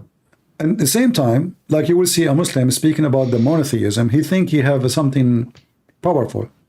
You see, monotheism is not an advantage or disadvantage. If somebody, he believe in 7,000 million God, but they are real, well, he's not wrong. They are real. Yeah, I agree. I agree. So the idea that you believe in three gods and you believe in one God, which is not true. We don't believe in three gods. But even if they say so, it's a very silly thing. Is it about how many they are, or it's about how truthful what you believe? Yeah. So if I refuse the 35 million gods of the Hindus, it's not because the number is funny. It's because the belief is funny. But if they are 35 million God, then what they can do about it? It's me who decide how many God they are. So if the God of Muslim, he says, I am 5 gods, can the Muslim laugh at it? No. Suddenly the monotheism, there will not be monotheism. Just because Muhammad says so, they follow. So it's not about how many, it's about who is your God. The ethic of Islam is down zero. The logic of Islam is so stupid. Like, what is the logic? If I believe in God, this God will make my penis English. It's even silly and stupid. What is the logic that I will have women who will never get jealous and they will be ready for me for sex? Women I never met. That is nothing but temptation of the devil.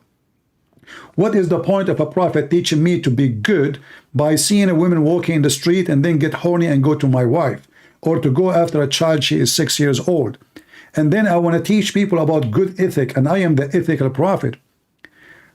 If I want to see what ethic is, I will never find someone can do as Jesus did. He is not only a person of ethic, he is ethic. For I believe all ethic is coming from him. And if we have a simple dignity, any dignity, it's coming from him. It's a gift from him. Otherwise, a human being, if he decides to live an animal, he will have sex with his mother, he will have sex with his daughter, he will have sex with everybody, and he will have zero ethic. If I want to live as an animal, as an atheist, I believe in nothing except what I can get, then I can kill somebody and I will never feel guilt. I will never feel bad. Islam justifies bad things. He justifies killing, justifies rape, justifies stealing, justifies cheating, justifies lying. So what is the good ethic of Islam? In Christianity, you cannot justify any. You cannot justify it. I see. Yeah. Yeah. So just just another question for it. Like, the thing is, that's always what I found hard. Not only with like one or other religion, but all religion in general. Like, with every religion, you have people that try very hard and they think they're doing it good, right? Like, also you have lots of Muslims, they think they're doing it good. They try and they think are on the right path. But I don't understand, like, how does then God not change them to become, for example, a Christian? Well, you see, in order to God don't change you, you change yourself. So when I say, let us say, like now, you left Islam. Is it God who changed you, or you made the decision? Maybe both. No, I have to say it's you. I will tell you why. Because God, he is not the one who is going to take you against your will. For if he did, that will not be a free will. Then you have no blessing of what happened to you. So God, he changed man after they believe in him, not before. When they believe, for example, my dad, for example, like he does, last years he is more practicing Muslim. He tries his best, and I don't even do it like that. I didn't do it like that. So then why is he not, like, how come then I see it from a different perspective?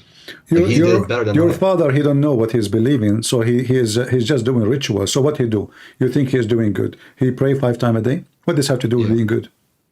Well, it's because then he thinks God's want that. Okay, no, but hold on. But your prophet, your dad, he knew that he can lie to his wife, your mother? He knew. Okay. How am I being a good man, following the teaching of Allah, and I am lying to my wife? How that is a blessing? If he thinks that the religion is good, I mean, from that. So what you are saying, that I fool myself thinking that what I'm doing, which is wrong, is good, and that make me feel I'm doing good, but this is still bad. It doesn't matter what you feel. So if I go and rob a bank, I can justify it. I can say this is not the money of the people. Those are big companies. They own billions. So the people will get their money anyway. I can justify it, but you know and I know that this is nothing but a theft. It's a crime, correct? Yeah. Okay. So if I do follow Allah, doesn't justify me or make me look better. In fact, it look me more guilty, because I am following blindly without checking which God he gave me. Even if you as a Muslim, God gave you. You feel when you kill somebody, when the blood comes from the person, you know it's wrong, it's disgusting, it's ugly, So we have that in our heart. But Islam do its best to kill it. Islam, it killed the human person inside you. Christ resurrect you as a human. Islam killed the humanity. Christ resurrected humanity. There's a huge difference. When those Hamas, they go and kidnap children, 8-month-old, and rape a girl, she is not even 6 years old, and then they bring a woman, she is not even almost 100 years old, all of this for political gain and military gain. Where was the ethic? What about you go and you fight the prisoner, the Israeli, and even if you want to take a prisoner of war, you know, if this is what you want to do in 2023, then why you are crying if they come and take all of you together as slaves? If you do that, they can do that to you. If you go and rape women, they should come and go and rape women for you. So if Muslims believe in Islam, then they should believe that what we do to others is going to be done to us. Muslims are supremacists. They believe that they are superior and they have the right to rape everybody. You know the hadith where it says, Muhammad, he said, that the best of mankind is the one who go and bring them with the chain around their necks. Do you know the hadith? No, I don't know. Okay. So Muhammad, he said the following hadith.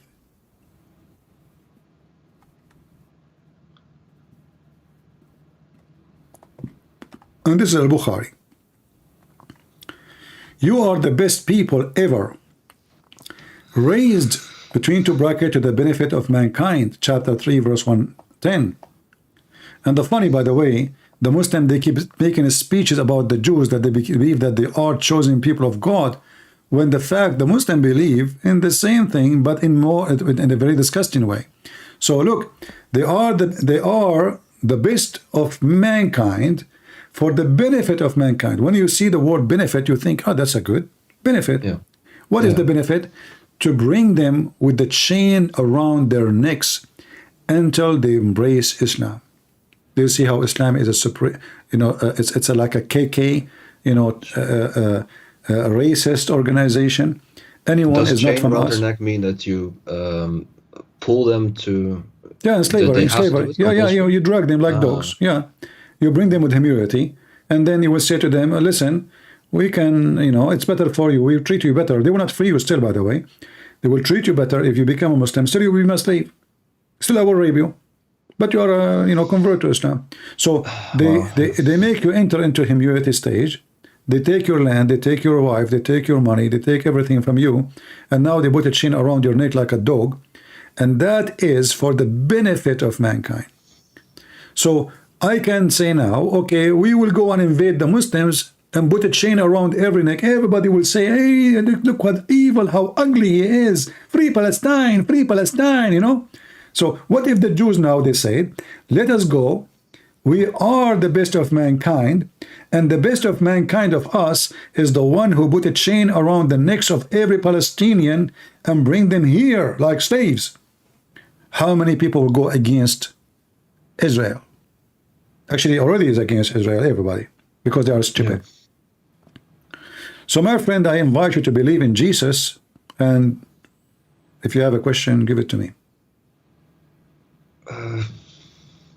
Yeah, maybe just like a general question. I saw in one of your videos that you said that you don't believe in a denomination. You said you're just Christian. That's it, basically. Well, is that correct? Did Jesus create any denomination? No, but that's it. I believe in Jesus. No, denomination does not exist. This is the creation of a priest and men who they are fighting over politics. If you check the reason for all those things, you will find it's about politics. Kings and royals, and you know, this has nothing to do with Jesus. Anything involved money, politics, power is not from Christ. So people, the one who divide us, the Bible is making it clear. The vision is not from God. The vision is from the devil. So we as a Christians, we believe in Jesus, and Jesus is our savior, not a sect. We don't believe in sect. Who is going to save us? It's not being Catholic or Protestant or Orthodox. It's being follower of Christ, for he is the savior. Christian Prince cannot save you. I cannot even save myself. So who's going to save me? Jesus. It's not a bishop. It's not the Pope. It's not a Protestant. It's not Orthodox. Nobody can save you. Save one person. That is the Messiah. This is what Christianity is about. So to be Christian is to follow Jesus, the Christ. Everything created by him and for him. It's not a bishop. It's not a priest. All men are sinners, the Bible says. But All aren't the men. theologies slightly different? Like No, there's theology, slight it's not even important. If you check it out, you will find that they are very silly and they are debating about all things. It's so silly and so stupid. Like, should we say Hail Mary? Who cares if you say Hail Mary? Actually, it's in the Bible. The angel, they say to her, you know, blessed are you, Mary. So, you know, they try, you know, that's what the devil try to do. Try to divide us so we will not be united. And the division is about something really silly and stupid. Otherwise, all of those churches agree that the only Savior is the Messiah. Only. The only judge is the Messiah. The only one is coming back is the Messiah. The only one, by him, only the whole world will be saved is the Messiah. So what we are agreeing about, what we don't agree, we agree about the most important thing, which is the Savior, and we disagree about things I believe it is very silly and even very stupid. I see. Do you have general advice for someone who's either embracing Christianity or really close to it? Like to check. Don't follow a sect. Don't follow a sect. Okay. Follow Jesus, my friend. Okay. Don't say I'm a Protestant. Don't say I'm a Catholic. Don't say I'm Orthodox. Say I am a Christian. This is how the Bible calls us. We don't have other name. You follow Christ, you belong to him. You follow a priest, you belong to the priest. I will never follow a priest. Christian Prince is a sinner. Whoever follow me is a fool. Christ is not. The wise man follow just Christ then? Christ only.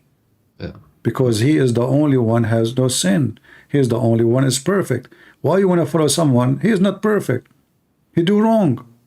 He confessed his sin. All of the Bible confirmed that all of us, we should confess our sin to each other. So if all of us we confess, which means even the disciple of Jesus, they confess their sin to each other. Which means we don't even follow the disciple of Jesus. We follow what God gave them to tell us. We follow what God said to them to tell us. We are not their followers. We have one master, that is the Messiah. And how do you do it with church, for example? Like, how do you decide what church you go to or not go to? I say, you know, through my experience, I have thousands and thousands of Muslims who left Islam talking to me. I always say to them, you go to a church, you see where you find yourself comfortable, beautiful, you know. You find that there is a spirit of God in that place, then that is the place. Because if you don't feel, because a church is just a building, and there is people, but there is some, they are fake. There is a priest who is there for money. There is a priest, he is not a man of God. The Bible warns us that there is, you know, be aware of false teachers who will come to you in the clothes of a sheep, but they are wolves. So I cannot tell you which church you go to. You go, and when you find a place where you find peace and love, and you are connected with the Spirit of the Lord, then you are home. It's not about a person by name. It's not about a church as a location, as a geography. It's about where you find your peace and love. And then you will find the Lord. If I go to your house, and your house is so beautiful, villa, big villa, you know, you are king, maybe, you are so rich, but then I found myself stranger. I found myself not comfortable. For some reason, I don't know why. Then this is not my house. And then I go to the house of somebody, he is poor, he have nothing fancy furniture, but I find myself beloved. I found myself welcome. I found myself, I have a family. That is my home.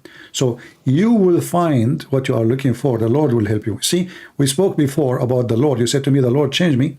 I say to you, the Lord will change you the second you decide to change yourself.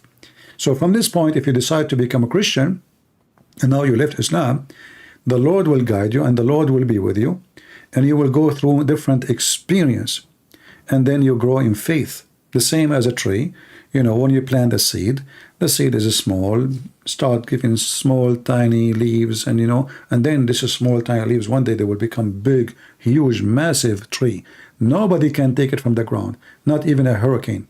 So you have to go through the process, which is going to change you from iron to steel, and that will go through a process. It's not something happen right away. So if you decide to become a Christian, always your refuge is the Messiah, and he will help you. I see. Thank you, man. Thank you. Just one final question that I have. All right. Is just about in general. Like I heard Muslims say that as a critic, but I also read on it, and I'm curious. How do you look at certain like rituals or traditions within Christianity, like for example with Christmas or with Easter, that appear to be from other religions, like for example the Christmas tree in particular? No, this is or false. You know, something like all what they say is just to make you hate the Christmas, because other religion, the Bible itself speak about the people who worship trees. Do Christian worship trees? no, they don't. Okay, so what does have to do with our religion? This is false. So if any tradition make children happy, I am not against it. But if tradition making things ugly, like Halloween, it's disgusting. So Christmas, it's have the name of Christ. It's about love and giving and sharing. It's about family. And if those decorations will make children happy more, why not? You know, Jesus want them to be happy. He said, let those little ones come to me. So some who they hate Christmas because they hate Christianity, and they are naive, they think, they fabricate stories like a Christmas. Do you know the history of the Christmas? They used to decorate trees. That's false. Those who used to do that, the Bible even speak against them. But we are not worshiping trees, and we have nothing to do with the tree as God. This is just a tradition of a beauty. And like, you know, when you get married, you have pictures. Do you put them in a frame? Yeah. Okay, why you put them in a frame? Yeah, well, I would like it just to, you know, it looks good. So it's Exactly. That's all. Yeah. It's look good. People. not idolatry. You mean that? Yeah, Like I it's mean, not, you are not worshiping yourself, and you are not putting a frame because they are the special one from all mankind, but simply the picture look good, and picture is a memory. So Christmas is a memory too. I remember myself when I was a child, and this is not the best memory of my life, you know, waiting in the window to see this guy Santa Claus bringing me the gift. You know, it's beautiful, it's nice. So let the children be happy in the name of Christ. Happiness and peace on earth. So this is what Christ can do. You see, the Muslims, why they are shouting Takbir, Allahu Akbar, and they attack people everywhere. With the Christ, imagine if all the world is celebrating the spirit of Christ, which is in the Christmas, how beautiful the world is. In fact, Muslims around the world, they are celebrating Christmas and as never before. Why? Because Muslim in their holiday, there's nothing happy. It's just food. The girls are wearing a pant over pant over pant and hijab, and then when she go to the swing, the mama, she is watching because somebody will look at her panty, and you know they are not, you know, there's no childhood, you know, there's no childhood. In Christianity, we are experiencing love, not tradition. In Islam, they are experiencing nothing except hatred. Even the food they eat because of fear. So when a Muslim, he want to eat a food, he have a phobia from the food. Who cooked the food? Who brought the food? Where the food? Is it halal food? Even when they buy shoes, is it halal? Have you ever heard of halal shoes? Why you want to eat it? You know, I saw a sticker in a shoe, it says halal shoe. So Lili Dawa, he have halal cat food. Mental, you know, this is a, I'm not joking, you can search it right now, halal cat food. You did not see his videos? No, I've all seen his a few, video, but, he sell halal cat food. So they are obsessed with rituals and stupidity. Halal cat food, I mean, it's a cat. The cat eat mice, the cat eat fly, the cat eat cockroaches, and now you want to sell halal scam, you know? So if you are a fool, you are a fool. Everybody will fool you, you know? Like I have degree in law. It says that law does not protect the fools. You can't say he fooled me, you know? It doesn't protect you. You've been fooled because you're a fool. So they fool you by rituals, which they claim will make you a better person. Like, I go and kiss the black stone. What that will do to me? Yeah, I have no idea. I spend couple of $1,000s. I live in Pakistan or Bangladesh. I spend all my life making money, saving money to save $5,000. That all my life saving, and then I go spend it in air ticket. Half of it will go to the government of Saudi Arabia. Visa. money, hotel, food, and then I have to buy them gift, and all of this to do what? To walk around a room and then kiss a black stone, and then I became a Hajji, and now Allah forgive my sin. Yeah. Allah will not forgive your sin unless you go around that room. That's it, you know. No. I mean, you have to go and kiss the black stone, which is in the shape of a vagina. So there is something is stupid, and it's obvious. You see, in a Christianity, this is why I say to you, it's not donation will purify you. It's not even a good deed will purify you. Because there's no good deed at the end of the day equal to your sin. Our sin is way far guilt more than any good deed we can do. So it's like saying, I do sin, and then I buy some detergent, and then I put myself in the laundry machine, and I will become so clean. That is a very silly idea, because sin is in your mind, is in your brain, is in your breathe, and things you do in life. You know, we walk in the street, we see things, we wish things, we get tempted, and we cannot really claim, nobody can claim that he is a person who can kill sin. In fact, what happens every day, that sin is killing us. This is why the Bible says the wage of sin is death. The Bible did not say the wage of sin is death unless you pay God. God, you cannot bribe God. You cannot. You can bribe a government officer. You can bribe a cheating man. But God, you cannot fool him by money, or, you know, hey, I made a donation. Hey, you know, my sin is forgiven. That doesn't work. So we are forgiven by the grace of God. But however, our good deeds as a Christian should come automatically. That's why Jesus said, from their fruit you shall know them. And the good fruits is not you even going in the street and say, hey, I want to give you donation, and shouting about it. The Lord, he mentioned that if you give it with the right hand, don't let the other hand know. And he warned us not to pray like Muslims who pray in the corners so they can receive the glory of everybody. So the Messiah, he says, when you pray, you go to your closet and you close your door. So you pray to your Father, to your Lord, in a private, between you and him. Nobody saw me praying. I pray, I don't pray, none of anybody's business. Muslims are a hypocrite religion. They even have like when I was a kid, I go to a house of a kid in my age, and his father sitting in the sofa, and he have little rock, and he keep hitting his face, his forehead with it. So what your father doing? This is funny, you know? Yeah. He says he is making dark spot. Why he's doing that? He said because people will think that he is praying all day long. Really? Oh yeah, this is why you see Hamas. Yeah, I'm serious. This is why you see Hamas. They have that dark spot in the top of their head, because this is supposedly showing that how many rak'ah, how many bone down. Ah, right. Yeah. I didn't know. Because the Quran says simatahum ala wujuhahum. So you know, it's a hypocrite religion. So now every Muslim who want to have he want to prove himself that he is, you know, he's a believer. What they do? Let me show you this picture so you can understand what I'm talking about. Yeah. Look at this. I just see it in a few seconds. Satanic. I mean, this is satanic. This is Satan. I mean, what the heck is that?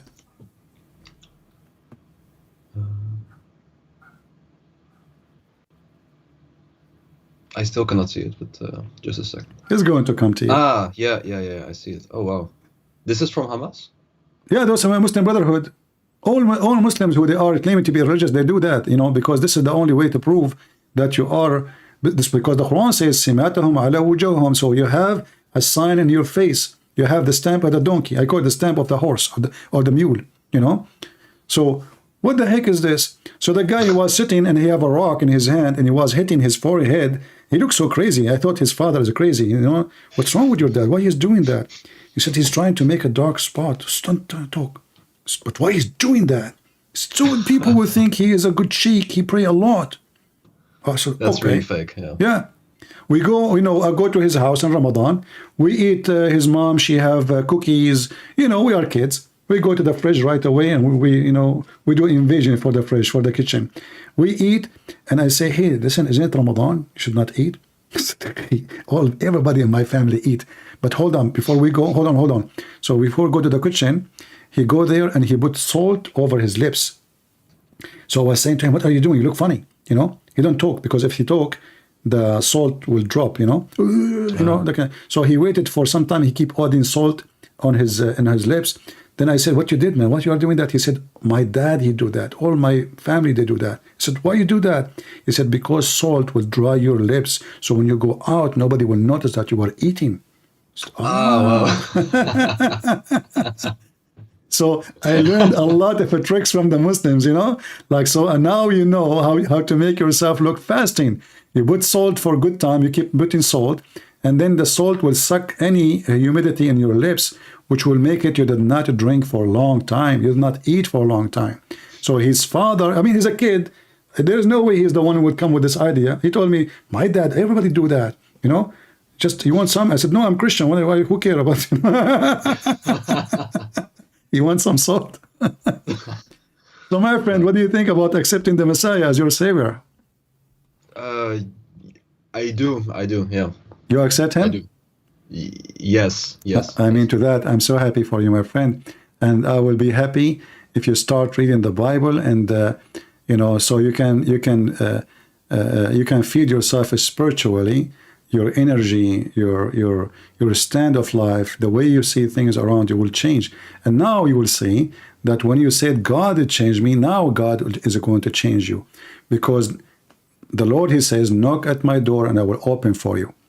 The second the door is open, your life will be changed, and I welcome you to the family of Christ. Thank you for the conversation, CP. You're welcome. If you have any question, let me know. Yes, thank you, man. All right, God bless you. Day, man. Take care, bye-bye. God bless.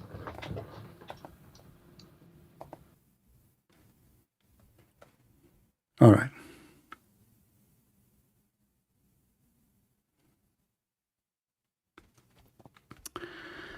All right. Look at those beautiful faces. Unbelievable. We are happy to our friend here, and now we can call him brother in Christ. And we pray, and let us pray for him that the Lord will take him from his hand, and he will be able to be ambassador for the Lord, for his family, his friends, his neighbors. So he will be able to bring more and more people to the truth. And as always, the truth will set us free. We are happy for you, my friend, my brother in Christ. You called me as a Muslim. You live as a Christian. What a wonderful thing. So read the Bible, and when you are ready, you go to the church, you think you find comfort in it, and then when it's time, you need to do baptism. So to announce yourself in the front of the Lord and the Holy Spirit, you receive the Holy Spirit that you are a Christian and you witness to Christ, so Christ can witness for you that you are a child of God. The Bible says there is a happiness for one soul is redeemed, one soul is coming back. Just one. And that is the difference between Islam and Christianity. Islam destroys souls. Islam destroys life. Killing, bloodshed, all kind of madness. With the Christ, soul is the soul of a human being is resurrected.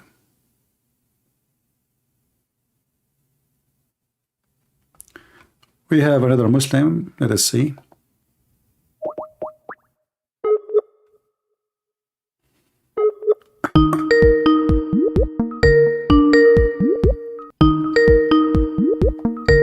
Let us mute this microphone speaker here. Hello? Hello? Can you mute YouTube, please? Yeah, I hear you. Go ahead. So, brother, I was just watching this call with you and another Muslim brother. Okay.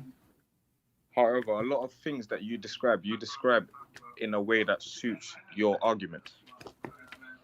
All right. Can you describe it yourself in the way suit your argument? No, What do you mean then? I'm just speaking frankly. I know, but I'm saying I can give you the opportunity. I can give you the opportunity. Okay, because if you read some of the descriptions that you just described, if you read some of the descriptions, yeah, someone else could narrate it in a different way. No problem. I will give you the opportunity to give me the variation for anything you want. Okay, let us go. So when I said to him, which one Allah created first? The earth, or the mountains, the trees, or the lamps, which mean the stars? Give me the answer. Go ahead. Pardon? I couldn't hear you. Okay. When I said to the gentleman, you said you were listening. So I showed. I was listening. Okay. So if I say to you now, I'm not going to give you any interpretation. I do not even give interpretation. So if I say to you, which one Allah created first? Listen carefully, please. Which one Allah created first? The lamps, which mean the stars, or the trees and the mountains? The stars. The stars. Yeah. Okay. So are you firm from this interpretation? Pardon? Are you sure? I suppose so, yeah. No, I don't want suppose. I want a sure answer. Yeah, I'm sure. You see, we are talking about religion. We are not talking about I guess, I think so, maybe, you know. Yeah. All right. So we heard our gentleman here. He is saying the stars is created before the mountains and before the trees. All right. So let us go and see if that is true or not. Do you have your Quran with you? Yeah, I do have my Quran, yeah. Okay, I want you to open for me chapter 79. Chapter 79. All right. Chapter 79, you can read if you want, from verse number 27, 20, 28, 29, 30, 31. Go ahead.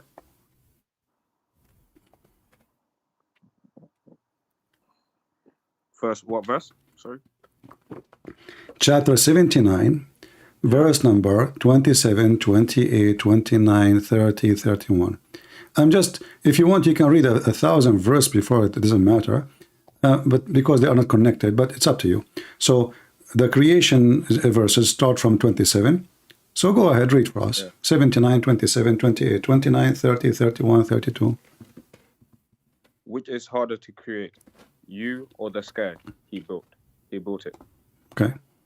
Continue. Raising it high and forming it flawlessly. Okay. After? He dimmed its nights and brought forth its daylight. All right. After? As for the earth, he spread it out as well. As for the earth, or after that? As for the earth. Oh, this is a lie translation. Hmm? This is a lie. I'm not saying you're lying. I'm saying the translation is a lie. What translation you're reading? What translation you're reading? I'm reading it from the Quran. Okay, what translation you're reading? What do you mean? What translation? Do you know Arabic? Do you know Arabic? I can't speak Arabic fluently, no. You can? No. Okay, so I'm asking you what translation you're reading. I'm reading from the Quran. I know, but this is a translation. As long as it's not Arabic, it's a translation. So what's the name of translation? What do you mean? What the name of the translation? What the name of the translation? There's Shakir. There's Yusuf Ali. There's name. Who is the translator? 1 second. It doesn't show that in this one.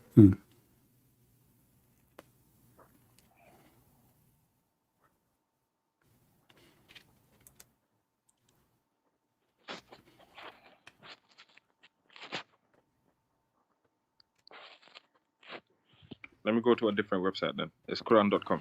All right.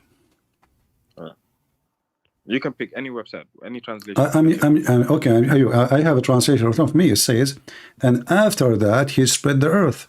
And the Arabic, it's confirmed that. It says, وَالْأَرْضُ بَعْدَ ذَلِكَ دَحَاهَا وَالْأَرْضَ بَعْدَ ذَلِكَ دَحَاهَا بَعْدَ ذَلِكَ. Bad mean after. ذَلِكَ after that. Yeah. My translation, it says, It's a fast translation. That's what I'm saying to you. I mean, I was like, what as for the earth? What as for the earth? It says, and after that. Why the Muslim translation in front of me says after that, and you it says as for the earth? There's a huge difference. do you want me to continue what the translation says? Well, that's fast translation. I want you to get something right. You can do this. You can copy the sentence of that verse in Arabic and post it in Google Translation and see, does it say ba'da dhalika, which mean and after that?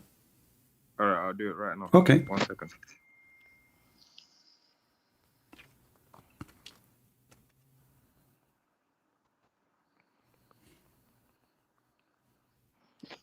You did not give me yet the name of the translator you were reading from.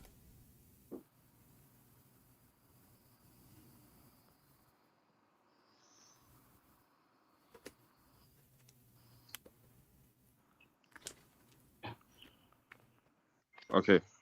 In Google Translate, in Google Translate it says, and after that he spread the earth. Thank you very much. So now, okay. So now me and you agree that the correct translation is after that, correct? It's okay. Let's continue. Okay. All right, but we are done. It says here in verse number 29 that Allah created the day and the night before he started working in the earth, and then after that he brought the water and the pastures, and after that he created the mountains, correct? Yep. Okay, this is in agreement with what you said, because you said to me the light, the lamps, the stars created first, correct? Yep. Okay, this is a chapter 79. Now let's go to a different chapter. Go on. All right.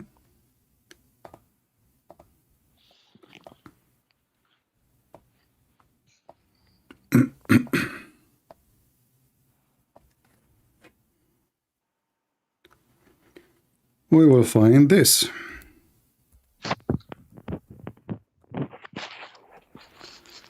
Open chapter 79.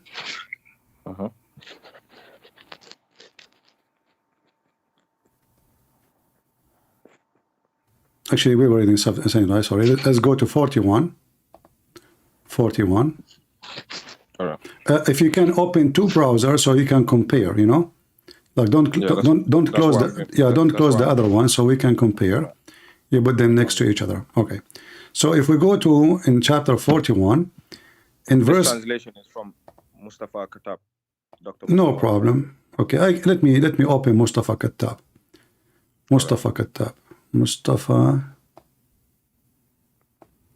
Does it matter for you any translation, or some Muslims they lie? It doesn't matter. It doesn't matter. Okay, then let us keep it in Hilali Khan because I'm using it all. Okay, here. So chapter 41, verse number 9, 10, 11, 12. Read for us, please. 9, 10, yeah? Yeah, chapter 41, verse number 9 and 10 and 12, Okay. 11, 12. Ask them, O Prophet, how can you disbelieve in the one who created the earth in 2 days? All right. How can you set up equal with him? That is the Lord of all worlds. Okay. He placed on earth firm mountains standing high, showered his blessings upon it, Okay. and ordained its means of sustenance, Mm-hmm. totaling 4 days exactly for all who ask. Shall I continue? Yeah. Then he turned towards the heaven when it was smoke, saying to the earth, submit willingly or unwillingly. They both responded, we submit willingly.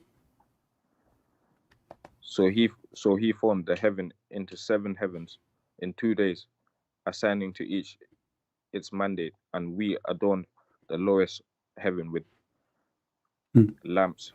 Okay. And for protection. Look what happened. According to this chapter. Almighty, all knowing. Okay, so what is the last thing Allah created in chapter 41? The last thing. The last thing he said, what the stars, right? Stars. Yeah, okay. Right, yeah. But you said, remember I asked you, which one Allah created first? The stars or the mountains? You said to me the stars. So when we did read 79, that in total agreement with what you said, correct? All right, correct. Yeah. But here is the opposite. The last thing Allah created is the stars. So here, in fact, the first thing Allah created, it was the earth. The second thing is the mountains. There is totally the opposite. So what's your point? You're trying to say that the What my plan? This is isn't it the Quran says if this is a book made by other than Allah, you will find in it contradiction. yeah, it's Allah. It's the book of the Muslims. But I'm saying This is the book of what? This is the book of what? You're trying to say. I'm not trying. I'm not trying. It's you who said. It's you who told me that the stars was created before the trees and the mountains. And then the Quran, you told me when we did read the other verse that the one created at the end is the stars. So if Allah is one God, how he in one verse in chapter saying that the last thing is created is the stars, and the first one it was the earth and then the mountains and then the trees, and in the other one is totally the opposite. Did he make a mistake in the order? Did Allah created the earth twice, 3 times, 5 times? He forgot. Okay. In chapter 41, yeah. Yeah. Where does it specifically say that just because he in that verse it mentions the stars last, but where does it specifically say? Okay. If you read with me, Okay.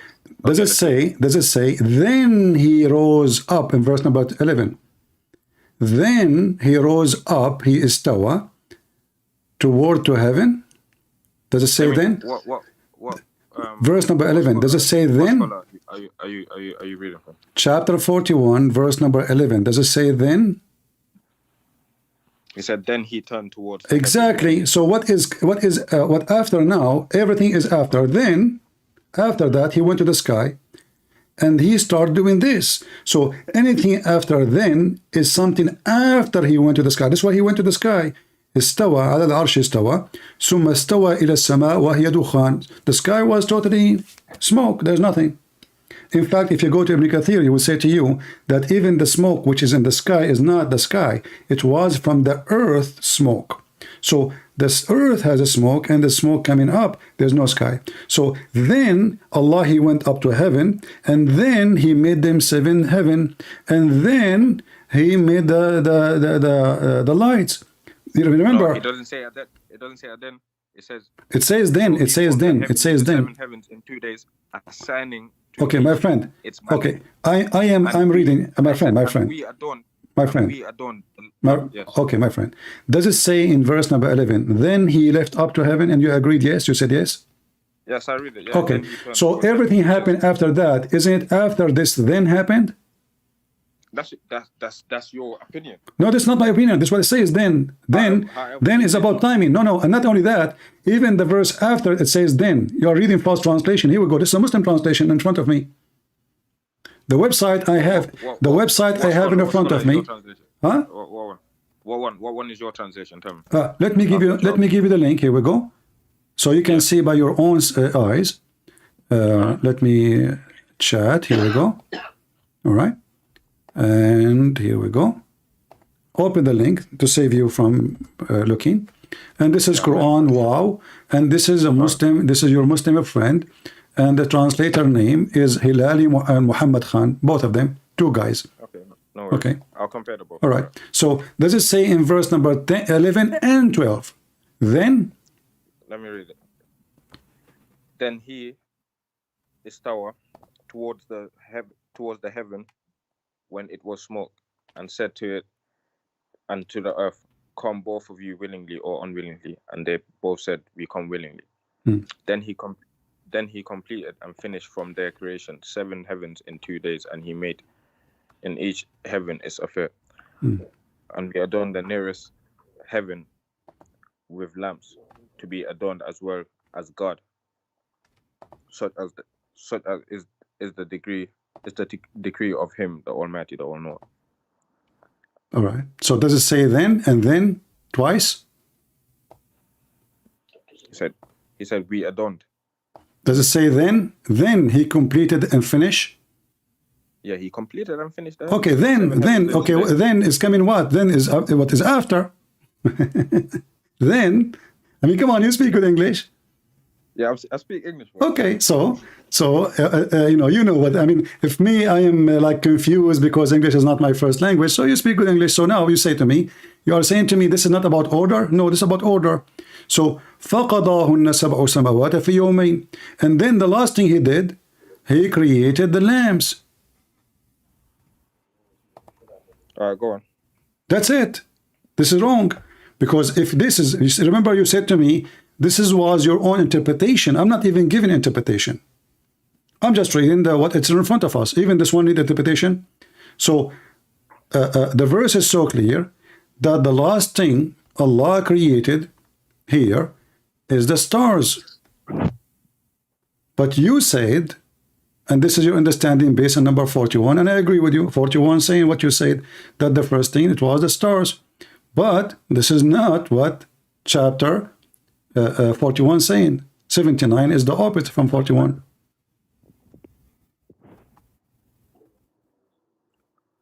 In this one, it says adornment.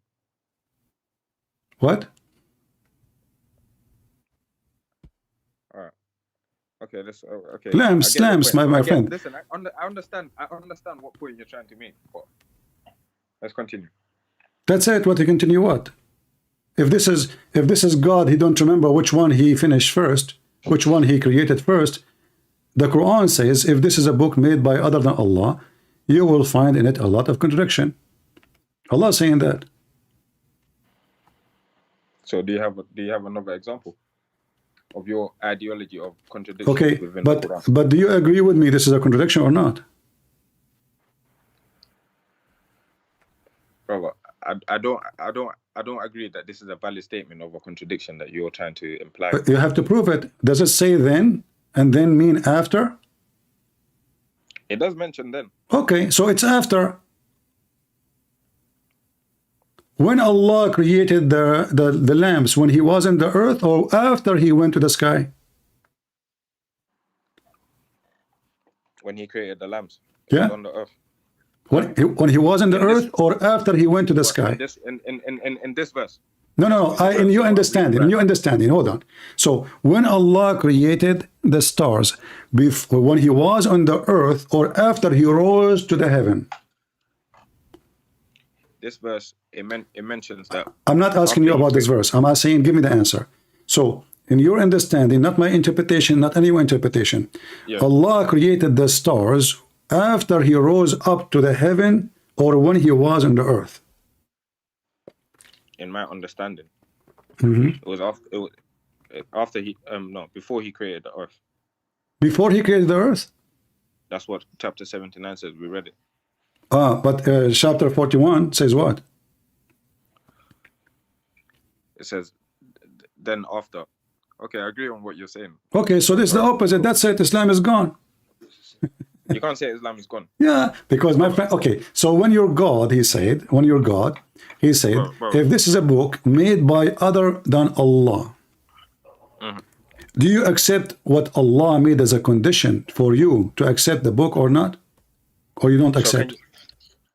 I accept the book. I'm a Muslim, 100%. Oh, no, I'm saying, do you accept the condition? The condition. He said, if this book is made by other than Allah, so what is the proof that this book cannot be from God? If you find in it contradiction, do you agree with this or you don't? Can you speak Arabic, bro? I am an Arab. All right. So you want to tell me that? See, my friend, why you don't answer?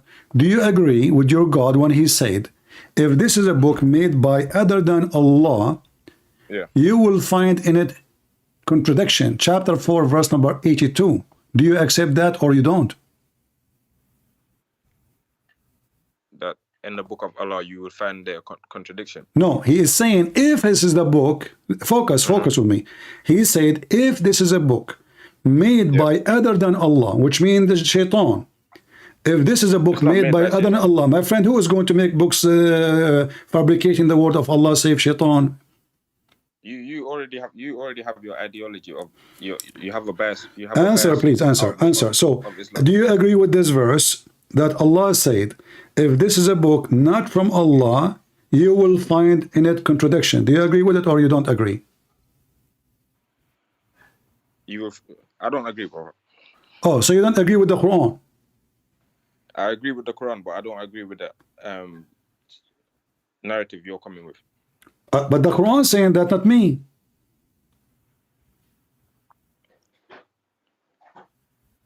Brother, What with The that? My friend, ideology that- it's not me who is saying, if this is a book have contradiction, it's not from Allah. It's your God, Allah, saying that. He said, if this is a book made by other than Allah, you will find contradiction.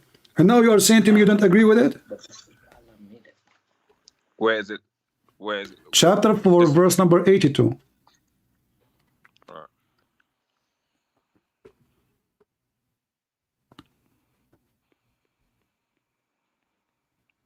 Verse number 82, yeah.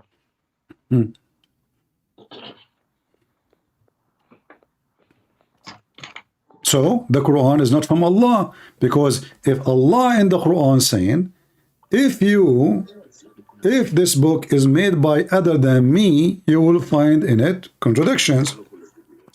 Then you and me, we agree that chapter 41 disagree, contradict chapter 79. So now we have confirmation from Allah himself that this cannot be the book of God. Said chapter 82. Chapter not consider the Quran 4, carefully? chapter 4, not chapter 82. No, yeah, verse 82. Uh-huh. Do they not consider the Quran carefully? Had it been from other than Allah, they would surely have found therein much contradictions. And we found contradictions. And you agreed already.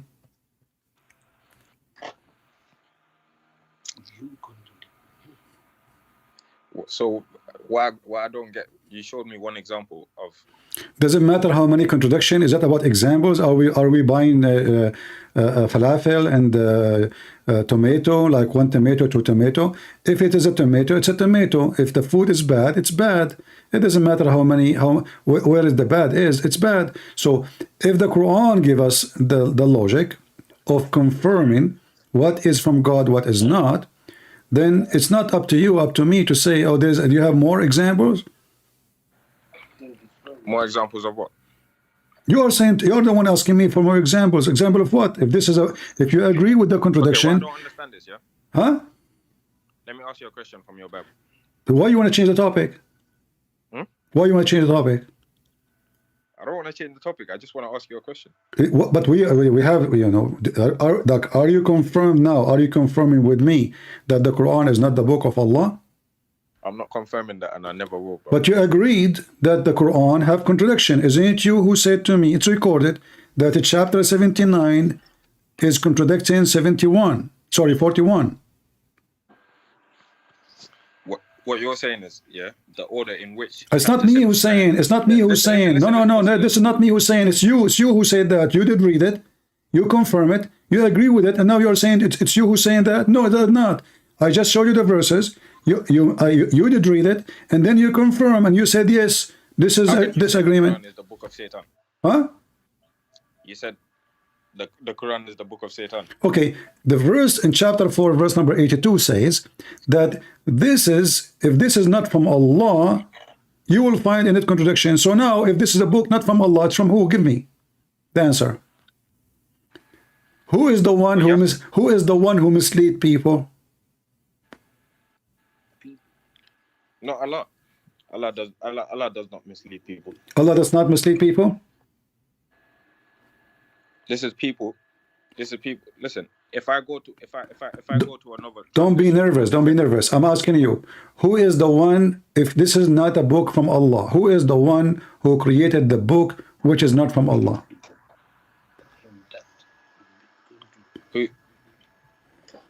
I want to listen to your question very carefully. You said, who is the one? If this is a book, because now we found contradiction, and the book, the same book, saying, if this is a book has contradiction, obviously it's not from Allah. Okay, so now as long we confirm it's not from Allah because there's a contradiction, so who is the one who made the Quran then? It is from Allah. You're reading a No, it's not. from... It's not, because the Quran says that if this is a book not from Allah, you will find contradiction. If it is from Allah, you will find zero contradiction. Bro, we shouldn't go back and forth.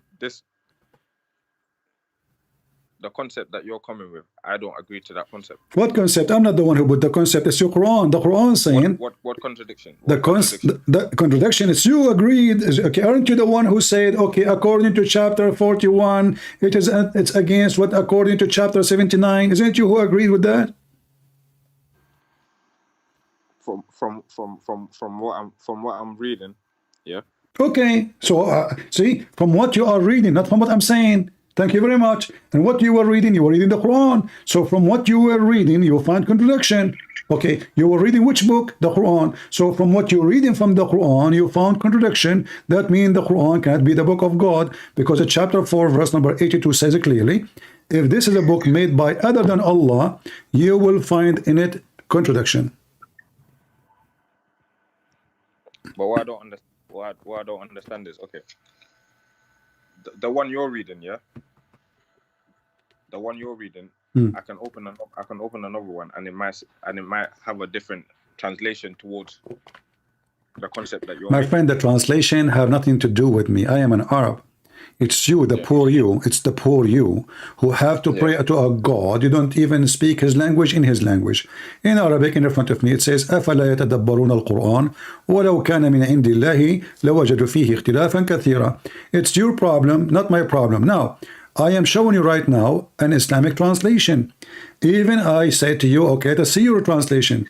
So all will lead us to one thing, that the Quran cannot be from one God. It cannot be. That's your belief. You can't force your belief onto my. I'm not forcing my belief. It's you who agreed a second ago. You said to me that based on what you are reading, you said that based on what I'm reading. You said that. You're reading, not my reading. You were reading a translation of your choice, remember. You were reading the translation you like, you choose, and based on the translation you were reading, they contradict.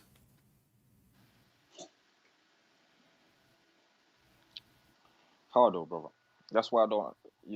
Let's skip the topic. Let's go to another topic. Give me another contradiction. No, you said to me when you called me. Okay, hold on. You said to me that when when I'm talking to the person before you who left Islam, that I'm giving my own interpretation. What is the other thing I said? It was my own interpretation in my conversation with this gentleman who left Islam and become a Christian. It was a long conversation. I can't. What do you remember? I didn't jot down every single. What do you remember? You don't remember anything? No, me and you, we're having a conversation now. Let's have the same conversation you had with that guy. Okay. Okay. I want to ask you, in chapter 4. Yes. This is called a chapter of An-Nisa. Yeah. What An-Nisa mean?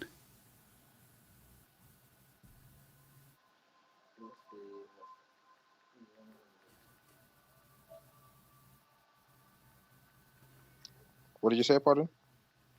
Are you taking time to look and Google? I will help you. Chapter 4, An-Nisa, mean the chapter of the women. Yeah, go on. Okay, what the chapter of the women have to what we are reading? How we are calling it the chapter of the women, but as you see, look what we are reading. I mean, what is this? What does this have to do with women?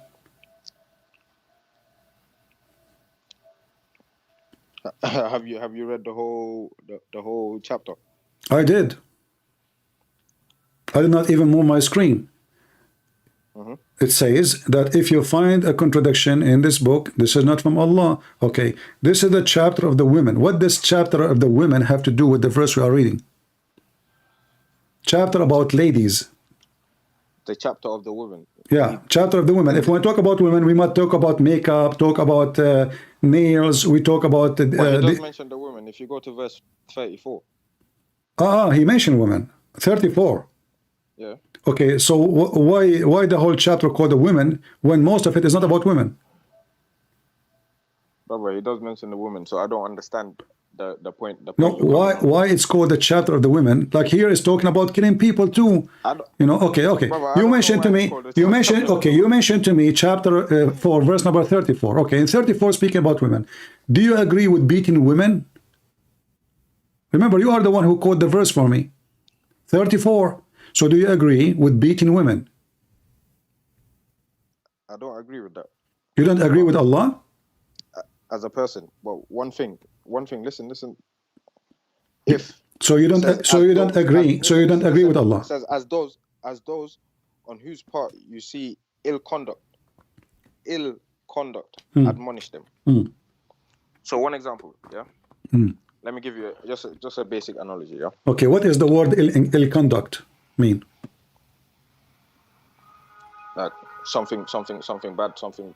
Okay, if a man he did ill conduct, the word ill conduct here is here in Arabic. Let us see what it is. Here, all right, it says nushudahun. This is ill conduct according to your translation. All right, so nushuz, remember that. Nushuz is ill conduct. Now, if a woman, she did ill conduct, we beat her. Now, explain to me what ill conduct. Bad, improper, like What? not good behavior. Okay. Bad behavior. All right. So if a woman, she did a bad behavior, we beat her. What if a man, he do bad behavior? Can the woman beat him?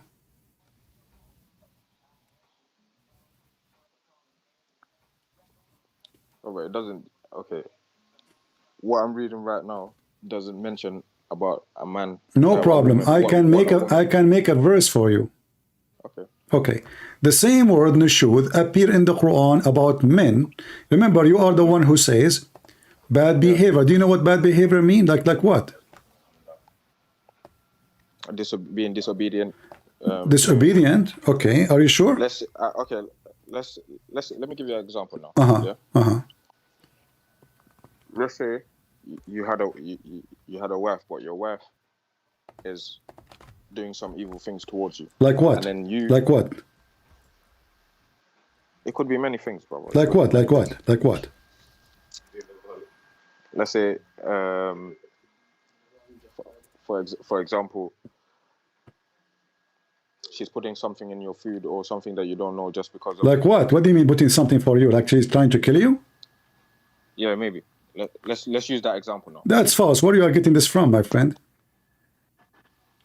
Pardon? A person tried to kill you, attempted murder. This is not someone you school her. You know, if somebody trying to kill you, he commit a murder because he might succeed. What are you talking about? You are making false things. Do you have any interpretation support what you are saying?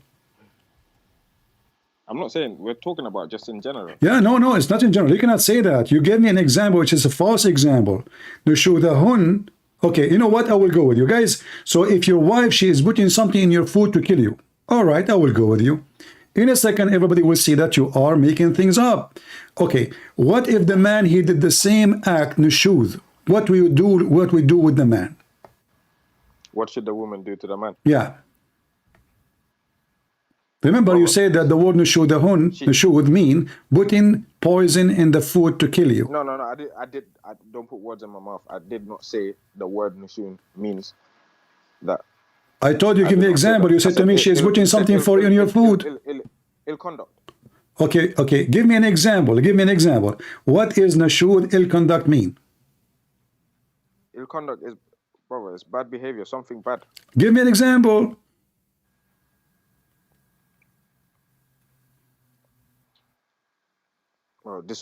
Being disobedient towards your husband, not listening. Okay, so disobedience. Okay. So is that a bad thing or a good thing? That's a bad thing. Okay. If a man, he did the same thing, that will make him a bad person. Is that correct? Towards who? I don't know. If he did nashud. Nashud is the word we are talking about, nashud. Conduct, yeah. Okay. So if a man, he did the same thing, it's a bad behavior, right? Okay. So how... It wouldn't make him a bad person, but a bad behavior. Let's go. Okay. So now we beat the women because she have a bad behavior. All right. So where does it say beat every woman that? It's in front of you. It says those who. It's you who said to me, ill conduct mean bad behavior. So what we do with them? It says we beat them. It's let me finish the verse. Okay. So as those women whose part you see ill conduct, admonish them. Refuse to share beds. Beat them lightly if it's useful. It's useful. It says in the Quran, beat them lightly if it is useful. It says that in the Quran. If it doesn't say go. It doesn't say where it says if. Where it says if. Can you show me the word if? In the same translation that you're saying. No, there's no if. This is their false. This is false. Huh? Where it says if, beat them if. Lightly if useful. No, it says if they obey you, then don't beat them no more. So and beat them. It says there's no second, there's no first, and there's no lighting. You're adding words there. It says beat them, no lighting. Where light beating? It says وَضْرُبُوهُنَّ في المضاجع. So هجروهن في المضاجع وَضْرُبُوهُنَّ. There's no lighting, there's no second, there's no first. And if they obey you, then there's no need to do that. They obey you. So now we discover that this is about obedience, correct? Yeah, go on. All right. So now if your wife disobey you, according to the Quran, you beat her. Do you agree or not?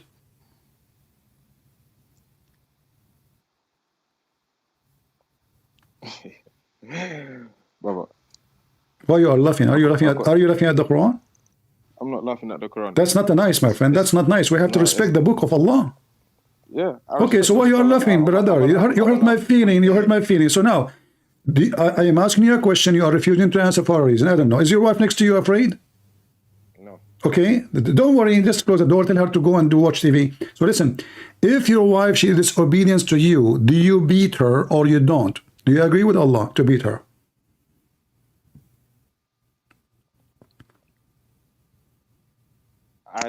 I personally don't agree on beating women. But one thing. Okay, so you don't agree with Allah? Well, you can't say I agree with Allah just because I don't want to beat women. No, you don't, because you don't accept the solution. You are saying this is wrong. That's my personal belief. A Muslim don't have a personal belief. You see, remember, when you called me, you said to me, this was your personal interpretation. Now, it's you who's doing personal game. It's not up to you. It is the Quran saying, you do this with them. This is the solution from Allah. Do you have a better solution than Allah's solution? The Quran gives you guidance as a Muslim. Okay, the guideline says beat them. If. What if? Beat them lightly if. First, there's no lightly. Stop lying, my friend. Why you are adding? Why you are adding words? That you sent me. I'm reading from the link that you sent me. Well, I am reading the same link. Here we go. Let me. I don't know. I want to see where it says lightly. Here we go. I will send you the link. Here we go. Yeah. How you are reading from the same link? I have the same page. Here we go. Open it. Open it. Read it. What it says. Open it. Go ahead. I'm in it. Okay. Where it says lightly, it says beat them. I don't see lightly. 1 second. And those who you fear may be rebellious, admonish them, banish them in their couches, which is false translation, in their rooms, and then and beat them. There's no lightly. And this is a translation, and this is a translation. Oh, this is a translation of Arbery. Hold on. Arbery. I'll send you the same link. Yeah, okay. And tell me if I'm wrong. All right.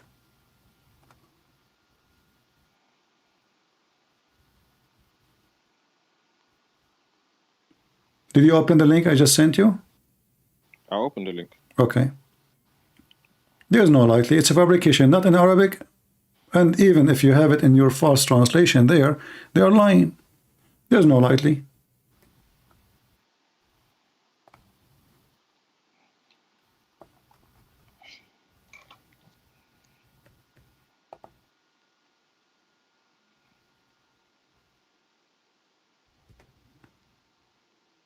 Have you seen it?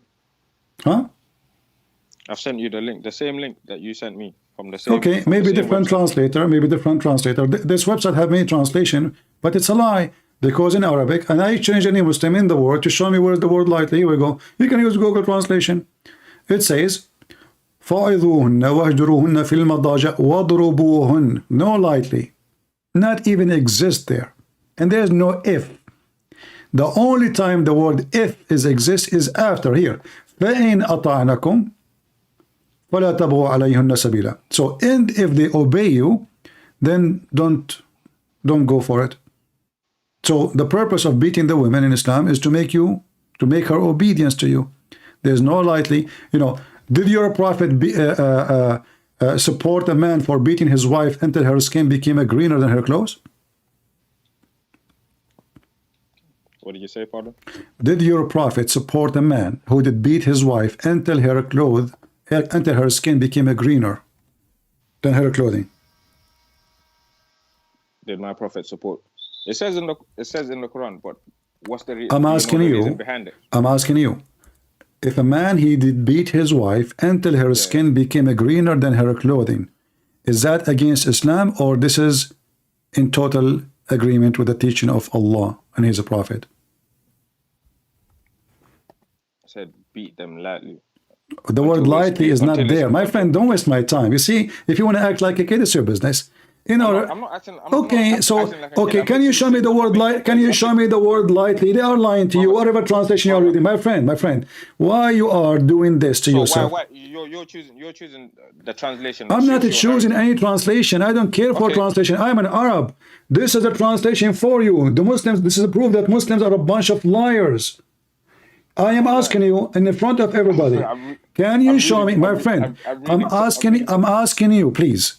Can you show me the word lightly in the Arabic Quran? If you can show it to me, I will apologize to you in front of everybody. Is that fair? Open the last link. Huh? I've sent you the link. This is there's a million translation there. This is false. That's what I'm saying. So you're saying you're okay. Now you agree that there's a million translations, but you use. I agree that all Muslim translation are lying because they try to make the Quran look nicer. I'm not using translation because I like it. I'm using translation because this is your translation. Because you don't speak Arabic too. If you speak Arabic, I do not need it. You do not need it.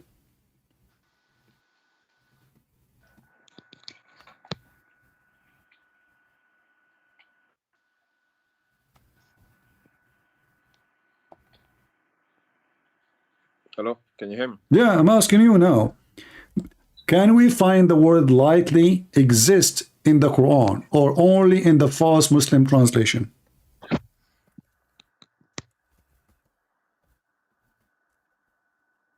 Are you there? You speak Arabic, so yeah, so what? I don't care. I want you to tell me, confirm to me. Can we find the word lightly, beat them lightly, in the Arabic Quran?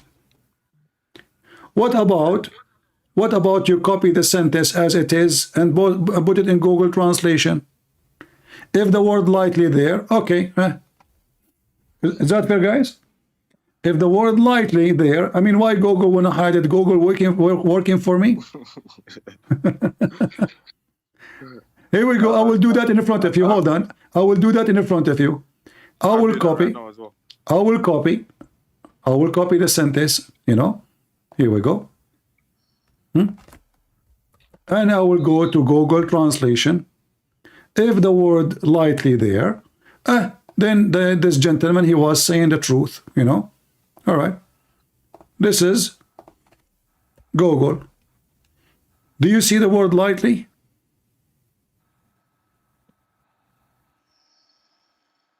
One second, sorry. I'm trying to do it.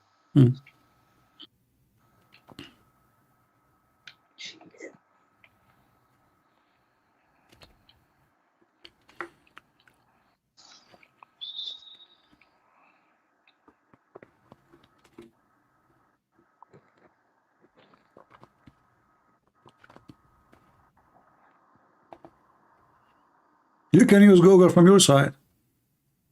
Yeah, that's what I'm trying to do, sorry. Okay. And tell me if you can't find the word lightly. If there's no lightly, it means they are fooling you and lying to you. Shame on them. They are adding words to the Quran. It's not there. A translator, yeah, a translator should not add words. If Allah did not say lightly, you don't add lightly. You know, that is a false translation. You only say what is there. It's not up to me to add things.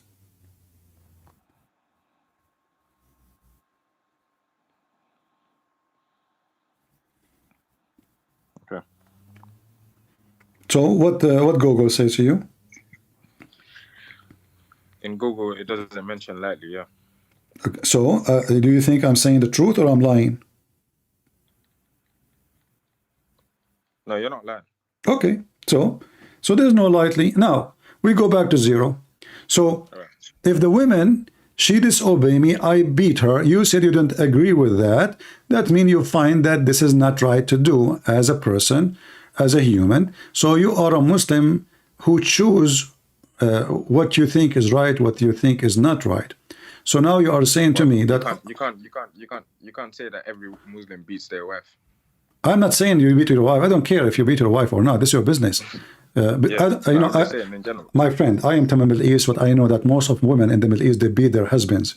You know, actually in Morocco, they have organization to defend men right, because most of them, they go wounded to the hospital because their women, they are big, they are so huge, and the men, they are so small. So men, they get smashed in the Middle East. So now the Quran is trying to give the upper hand to the man, because women are the one really strong, and women, they are stronger than them. This is what happened to your prophet when you have a fight with Aisha and Hafsa. Do you remember what happened? What happened? Muhammad, he asked for the help of Allah. Okay, why you want to ask for the help of Allah if you have a fight with your wife? Oh, to seek guidance from Allah. What do you mean? Seek what? If you, why do you want to have ask for help for Allah if you have a problem with your wife? No, he's asking Allah for protection from his wives. So who is the one beating who? So what you're trying to say is his wife used to beat him. Are you telling me if I am calling Allah, if I call the police now, says please come here, my wife, she is, you know, I need protection. What does that mean? What it mean that I need protection? Does it specify that the wife was physical against? So you need protection from his wife from what? He can divorce her. Divorce her. He don't even dare to divorce her, obviously. He's afraid. That's why he's asking Allah. Okay, did he call the Muslim to come protect him too, or only Allah? From what you're saying, it's only Allah. I did not say that. I'm asking you. I said, did he call the Muslims to come and protect him, or only Allah can protect him? I'm not sure about that. I don't want to say something that I'm not sure of. Ah, well, I can help you. So if I call Allah and every believer to come and help me, is that clear that Muhammad was beaten by his wives and he did not know what to do with them? Does it say that Muhammad was beaten by his wife? Well, it says okay, my friend, it says that he is calling Allah for protection. Allah is sending warning to the wives. If you are, you know, if you go against him, Allah is his protector. This was my point at the start of this conversation. Saying that you're using your own ideology to describe certain things in the way. No, you explain to me. You explain to me. Okay, if I call the believers to involve that. Okay, so if you have a fight with your wife, do you call the neighbors and everybody in the town to protect you? Did it specify that he had a fight with his wife? So what he have? Did it specify? Yeah, it says he have a fight. Yeah, it says the wives going against him. The wives are against him. The wives are against this man. So if not a fight, so it's what? Why you are calling all the neighbors and all the town? That could mean, okay, the wife is against him. That could mean that his wife is disobedient towards him. Okay, It we could go mean back to different- it zero. could be- Wonderful, guys. His wife can be. Hold it could on. mean different things. Okay, his wife is But this is disobedient. the Hold thing. on, listen. You see, you just made it more horrible. You just said it could be. No. You just I said said it his could mean- wife could it could be. also mean- His it could wife. also- Listen. His wife could be disobedient, but chapter 4, verse number 34 says, beat them. But he's asking Allah for protection.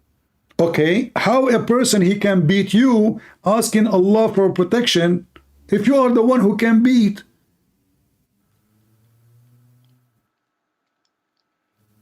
When you pray, Should the woman do the opposite? The woman should ask Allah for protection because the man is beating her. So is it Muhammad beating his wives, or it was the opposite? The wives was beating Muhammad.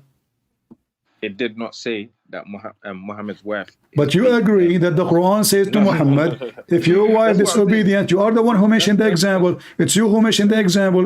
Maybe they are disobedient. Wonderful. So Muhammad can beat them. Why is asking for the support of Allah? It could mean.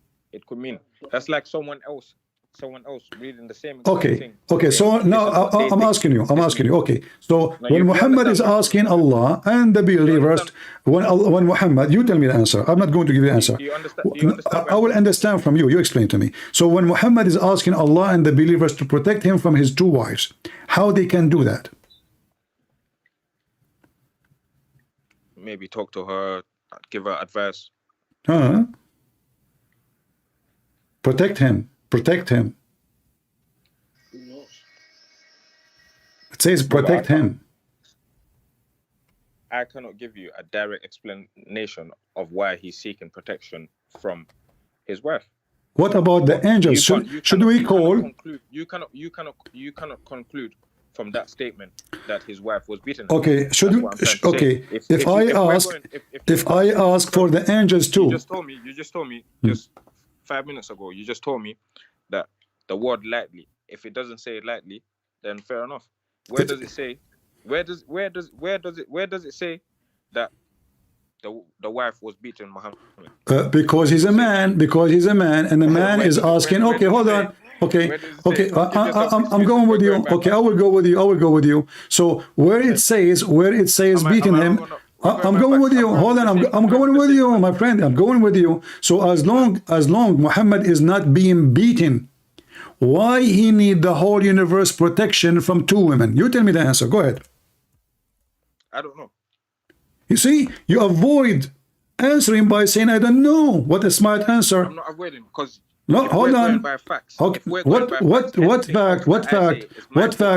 Okay, the fact says that his two wives, they are against him, and now he is saying if you go against him, Allah is his protector. Allah. Can I ask you a question? Okay, listen.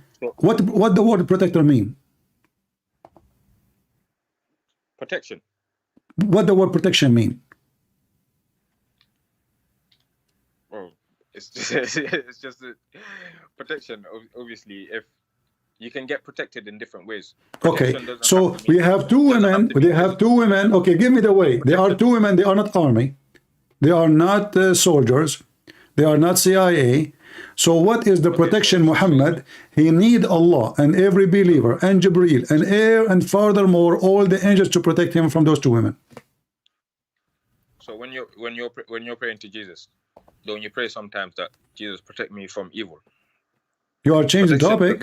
Yeah, I am not a woman fighting with my husband. My friend, this is about a husband and a wife, and the women she in Islam supported, she is subdued to the man, to the point I can beat her. And then suddenly we find that Muhammad is a potato. He don't even dare to beat his wives. He cannot control them. He have no authority. You can't call him a potato, bro. Well, he is, because if I call all the neighbors to protect me from my wives, what kind of a man I am? But you don't know the depth of. You tell me, okay, whatever the reason, what can happen between a wife and a husband? The guy, nobody left. He invited every believer. He invited every angel. He invited Allah. He invited Jibreel. If there's anyone left, who's left? Does it say that Muhammad's wife beat Muhammad? It does not say that. So what they are doing? They are biting him. So what it says? So what they are doing? They are biting him. It's not a valid point. Okay, so tell me what they are doing then. If they are not biting him or beating him, so what they are doing? To the point, he need all of those. He need Allah and Jibreel and every righteous believer, Al-Qaeda, ISIS, Hamas, all the Muslims in the world, including you.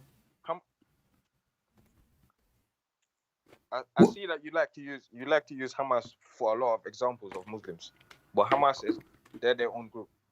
They are not Muslims. They worship Allah.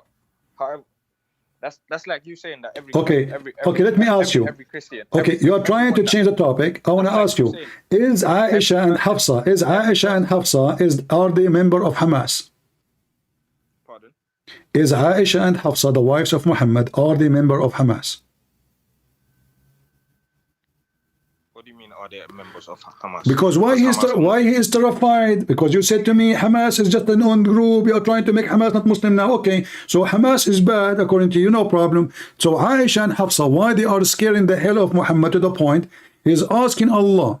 It's not asking actually. Allah is talking, saying, if you two, the wives of Muhammad, namely Aisha and Hafsa, turn in repentance to Allah, it will be better for you. But if you don't,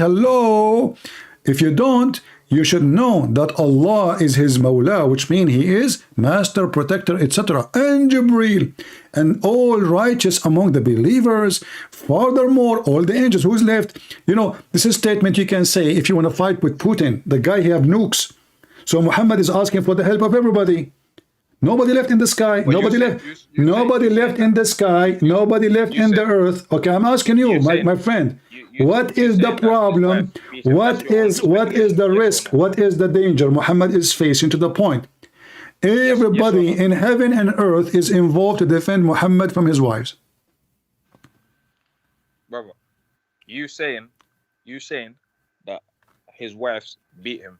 Is it true or not? That's your speculation from what you have read. Give me another answer. You know, I'm not smart like you. Give me the answer. Is that your speculation or not? Someone else. So they are biting him. Like what women will do? What women will do? Okay, listen. What a wife she can do. What a wife she can do with the husband. Either she scratch him with her nails, or throw shoes at him, or she bite him, or she pull him from his hair. Choose one. I don't care. So now, what kind of a prophet is God saying to him? Can Allah be enough to protect Muhammad from his wives? Oh, I don't get the point you're trying to let make. me repeat the questions. Think with me carefully. Listen carefully. I'm thinking. Okay. Can Allah protect Muhammad alone? Can Allah be enough to protect Muhammad? Of course. So how you explain to me this chapter 66, verse number 4? Read it.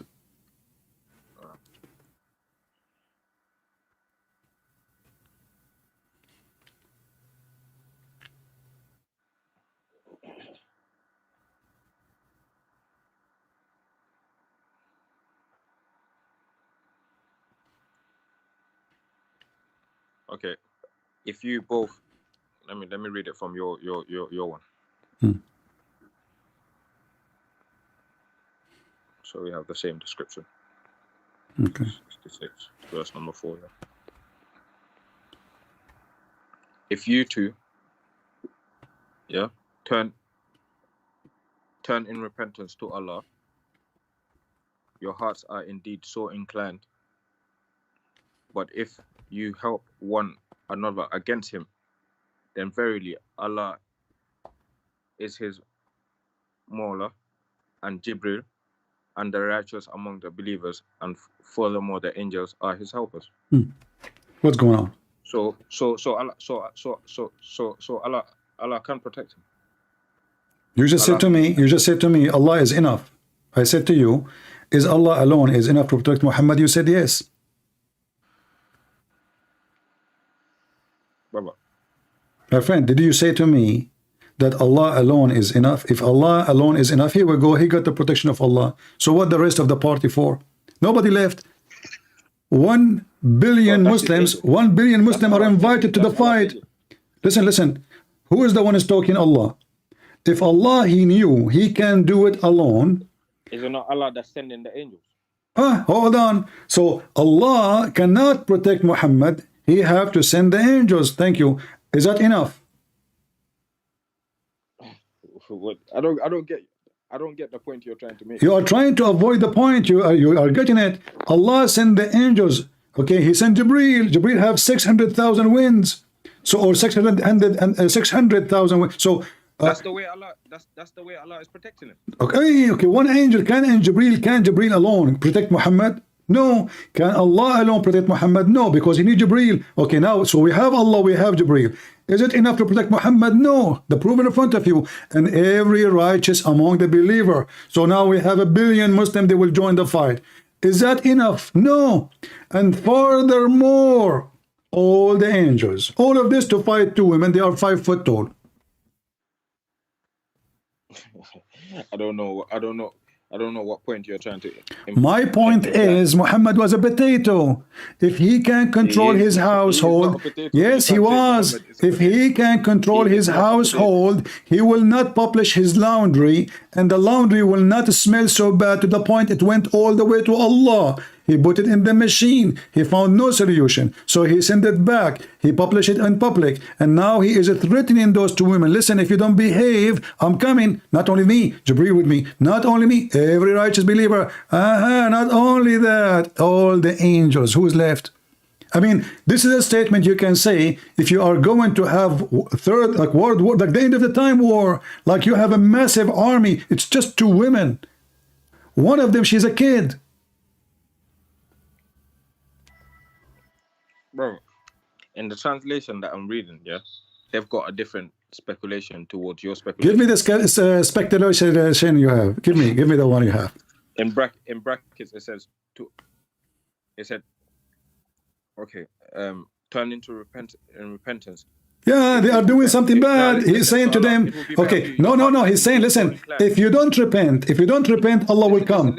Listen, repent is the condition. If they don't repent, Allah is his protector. He said if they oppose, yeah, oppose. Okay. You see, you are the one who said to me, the word is not there. Why you are adding it? You see, now it's added. It's between 2 brackets. Where's oppose? No. There's no oppose. I'm just telling you another speculation from a person that. Okay, so I'm asking you now. Okay, so what is the problem? What is the problem? How the wives of Muhammad are disobedient to Muhammad? He says repent. What they did? If your speculation. Okay, what they did? Okay, listen. Speculation is that the wives okay, I want to ask you. I want to ask you. Yes or no? What? Your speculation is that the wives will be my speculation that one of the wives of Muhammad. Yes or no? You said it. Okay, my speculation is one of the wives, she locked Muhammad in the bathroom. She will not open the door unless he promised her will not cheat again. The other wife, she have a shoe, high heel shoes, 10-inch. She opened a hole in his head. Prove me wrong. And now he is inside the bathroom. The door is locked. He cannot get out. He don't dare to get out. So they give them a verse from the Quran saying, listen to me. If you don't repent, Allah is my protector. And not only that, Jibreel is coming. We.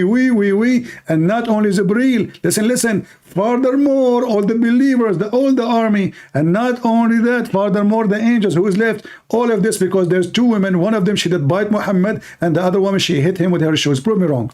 So one second. In the Quran, it says that Aisha beat Muhammad with her shoe. Well, give me then what happened. What is Quran for? What is Quran for if we cannot understand what is behind the story? What is the story? What's happening? How the believer? You literally just said that. Yes or no? What I said that? That Aisha beat Muhammad with her heel until there's a hole in his head. Yeah, there's 2 holes. Actually, I have a witness. I have 2 witnesses. They said 2 holes. There's a third witness. He said 4. You know, because I actually used. Is that in the Quran? No, this is in the whole movie. What Quran? I'm asking you. You said to me, I do not know. This is what I'm saying. So what I am saying to you that this is going to be a book from God. I mean, God, He don't need to this drama for 2 women fighting with the man inside his house. They're his wives. Very simple. There is no need of all this drama. I mean, who is left? Osama bin Laden is coming. The Caliphate of ISIS is coming. Az-Zawahiri is coming. Hamas is coming. I mean, what is enough? Maybe he will call Netanyahu for it. It's just two women fighting Muhammad. What is Islam is for? And I will tell you a story. Muhammad, he sent his wife. He told her, your father is waiting for you. He want to see you. She went there and she asked her dad, did you ask for me? He said no. So she felt suspicious. She went back home and she found Muhammad in the top of a woman. She is his maid. Her legs was up and Muhammad in the top of her. So his wife, she said to him, في بيتي وعلى سريري يا Muhammad, in my house, in my bed, you idiot. So Muhammad now, he promised her that he will make her father caliphate after him. The wife, she told the other wife. The other wife, she told the other wife. And then the other wife, she told other wives. And the other wife, she told the whole town. And then after all the town learned, Allah told Muhammad. What do you think about the story I just told you? It's my speculation or this is what happened? Where did you read that, brother? I'm asking you, and I did not read it anywhere. I'm just smart. Is it in the Quran? Yes or no? I'm just being smart. I just told you that I am making a speculation. So how do you want to prove that your speculation is a fact in order for you to... So what do you think about the story I just told you? Do you agree with it or it sounds funny and stupid? Some of it sounds funny. Some of it? Which some? Brother, I don't agree. Okay, I'll give you a straight up answer. I don't agree with your story. So why the story doesn't sound smart? No, it's not about smart or stupid or... So what it I'm is? telling you, give me an example from the Quran where it specifies that... Well, what I can do, I give up. I'm just trying to find out what's happening. So I told you that Muhammad, he told his wife something. The wife, she told the other one something. Then something got to something, and then she told the other women, and the women, she told other women. We can't prove that, so we can't jump into the conclusion saying that this is what happened, this is what happened. So okay, do you agree with my conclusion, or you think it's silly and stupid? I don't agree with your conclusion. Why? Because it's silly and stupid? If you that's your words. If you want to use that. Thank you very much. But this is what the Quran is saying. Thank you for saying this is silly and stupid. Here we go. If you read the verse before it, you will see the most funny, stupid Quran made by God ever. And remember, when the Prophet SAW disclosed a matter of confidence to one of his wives, between the bracket Hafsa, so when she told the other women, Aisha, Allah made it known to him, Muhammad, he informed part of it, not all part, and therefore, then he told her, Hafsa, therefore she said, who told you this? He said, all knower, all aware. You just say this is silly and stupid. What? This is God talking? Did it specify what you said? Yeah, this is God talking. He told her something, she said something. Yeah. The Prophet disclosed a matter in confidence to one of his wives. So she told it to another, Aisha, and Allah made it known to him. He informed part thereof and left a part. Then when he told her thereof, she said, who told you this? He said, the all-knower and the all-aware. That's deep. That's the deep chapter, my friend. So can you tell me what's going on? So what in that Can you tell me listen, can you tell me what's going on? What he told her, she told him, he told her, Hafsa, Aisha, she told him. And then Allah made it, some of it known to him. Why didn't tell him all the story? I mean, what's going on? We want to know what's happening. What kind of okay? You said to me that the Quran is the book of guidance. Don't you feel so confused? I mean, this is guidance. I want you to tell me, my friend. What's your name? What's your name, my friend? What's your name? My name is Samba. Samba? Yeah. Like dance, samba? Yeah. Oh, okay. That's a dangerous dance. Now, maybe this verse is about samba. It looked like one messed up. So listen to this. So if I ask you now, and you said to me, this is the book of guidance. What is the guidance you learn from the book of guidance? Give me interpretation. Go ahead. Or following the Quran is a way of life. Okay, a way of life that the Prophet told his wife as a matter of confidence. The other wife told the other wife, and then the other wife, she told the other wife. And then Allah told Muhammad some of it, not all of it. And then she said to him, who told you this? He said to her, Allah, the all-knower. What is this? Okay, told her, what she told him, what we are talking about. Do you know what you told her? You don't know. I told you, they found him having sex with the maid. Her legs was up like victory sign. Where does it say that? I was guessing. You cannot guess for something that suits your argument, because it could be anything. Just have a broad mindset. Okay, so now this is the book of guidance. Okay, hold on. Look what you just said. You just said that this is the book of guidance, but it could be anything. Let me guess. This is talking about Trump going in election against Joe Biden. Trump, he told his wife and he told his daughter a matter of confidence. So she said to him, Ivanka, who you really? So she told the wife of Trump wife, she went to CBN, NBC TV, and she told them, they said to her, where you get this gossip from? She said, well, Allah, he informed me some, and he did not tell me some. What is this? This is the book of gossip. This is a story of two old women, and they're 120 years old, and they are gossiping. They don't have anything to do. They are retired. What is this? Remember, you're using one verse to describe the whole Quran. Okay, give me what verse? This is the beginning of the chapter. The chapter. Here we go. The beginning of the chapter. At-Tahrim. O Prophet, why do you ban yourself from what Allah made lawful for you, seeking the praise of your wife, and Allah all forgiven? Okay, can you tell me what the Prophet he forbid himself? This is verse number 1. Huh? Not specified. Huh? It's not specified. It's not specified. So how this is the book of guidance? How we can understand what's going on if this book is messed up?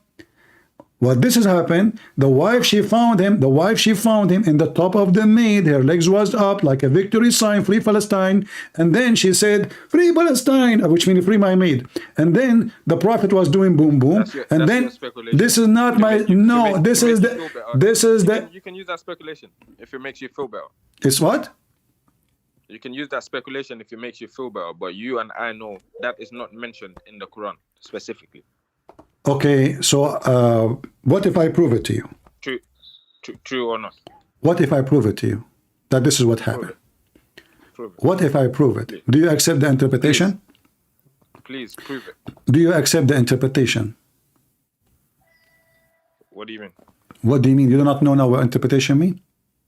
I'm reading the interpretation. If it, please just show me what happened. Do you accept the interpretation? I'm asking you, do you accept the interpretation?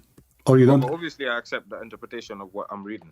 Yes. Okay. So now if we go and find the interpretation, you accept whatever interpretation is saying. Do we agree? Yeah. All right. Yeah. Let us see.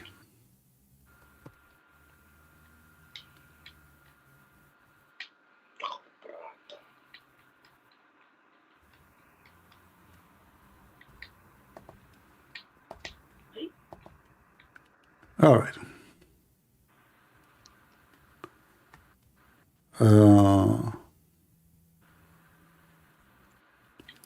I want you to read this with me.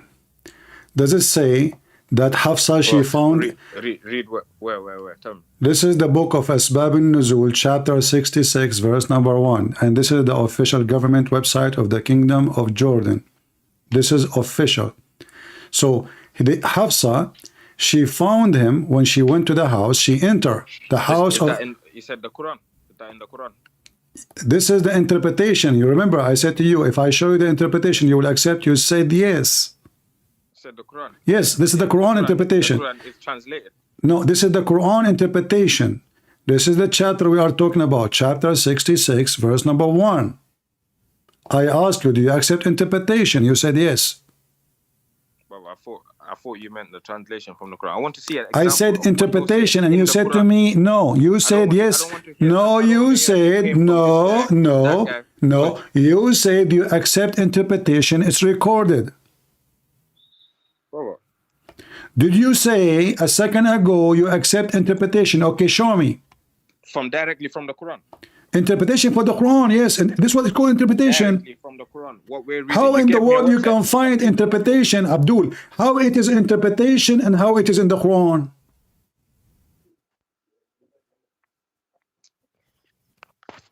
You're trying to confuse me now. I'm not confusing you. Allah confusing you. Like she said to her, and he said to her, and then she said to him, and he said, "Who said that to you?" He said, "You said what you said. You know, I saw what you say." And he said to her, and then she said to the, you know, hold on, I have a quote. Good and Prince. First of all, you are trying to deceive the person, and then what's the name with the Muslim? Second, how you jump in this conversation between me and this Abdul Samba? Good and Prince. First of all, it's haram for us to dance Samba. Shut up. He likes Samba. His name even is Samba. It's not only he dance Samba with. Look what he's doing. Are you dancing Samba with me? Even Zakir Naik is upset. Listen, listen. The Messenger of Allah, bless him, entered the house of Hafsa along with his wife, the mother of his son, Maria. When Hafsa, she found him with her in intimate moment. In what? What? She found him. I said to you that she found him in the top of her and she have given victory sign to Allah. Her legs is up. Does it say in intimate moment? Send me a link of what you're reading, please. Ah, you like it now, huh? Intimate, huh? A second ago, you don't want to listen to me. The second we say intimate moment, you're interested. My point is, this is a stupid book. I mean, the man is having sex with his slave, and obviously, okay, it is. Look at this. This is God. This is God talking. Go read it. Read it. Does it say? Does it say? Islam as a religion. It's not a religion. Islam is intimate moment between sexual pervert man and his, sex slaves. Read it. Brother.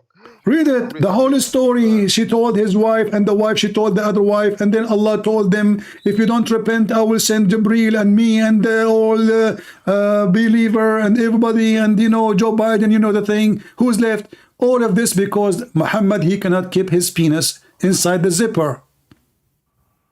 Am I lying? You said to me, where do you get this from? You said I said a mother of his son. A mother of Prophet Muhammad. She is his slave. He never have kids, but this is what they are saying. No problem. Still, she is not his wife. So already he is fornicating. Listen. I'm reading.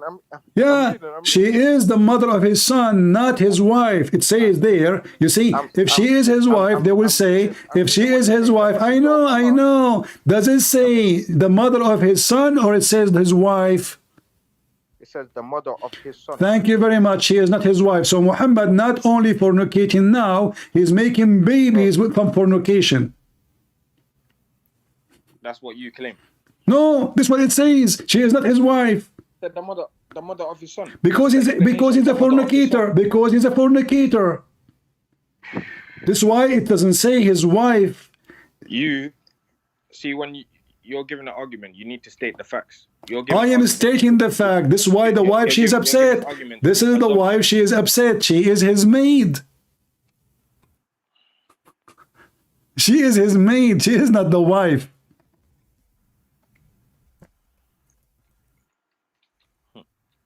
What, huh? Brother, you're just giving. I don't understand. He said the mother of his son. I'm asking you in front of everybody. Is she the wife of the prophet?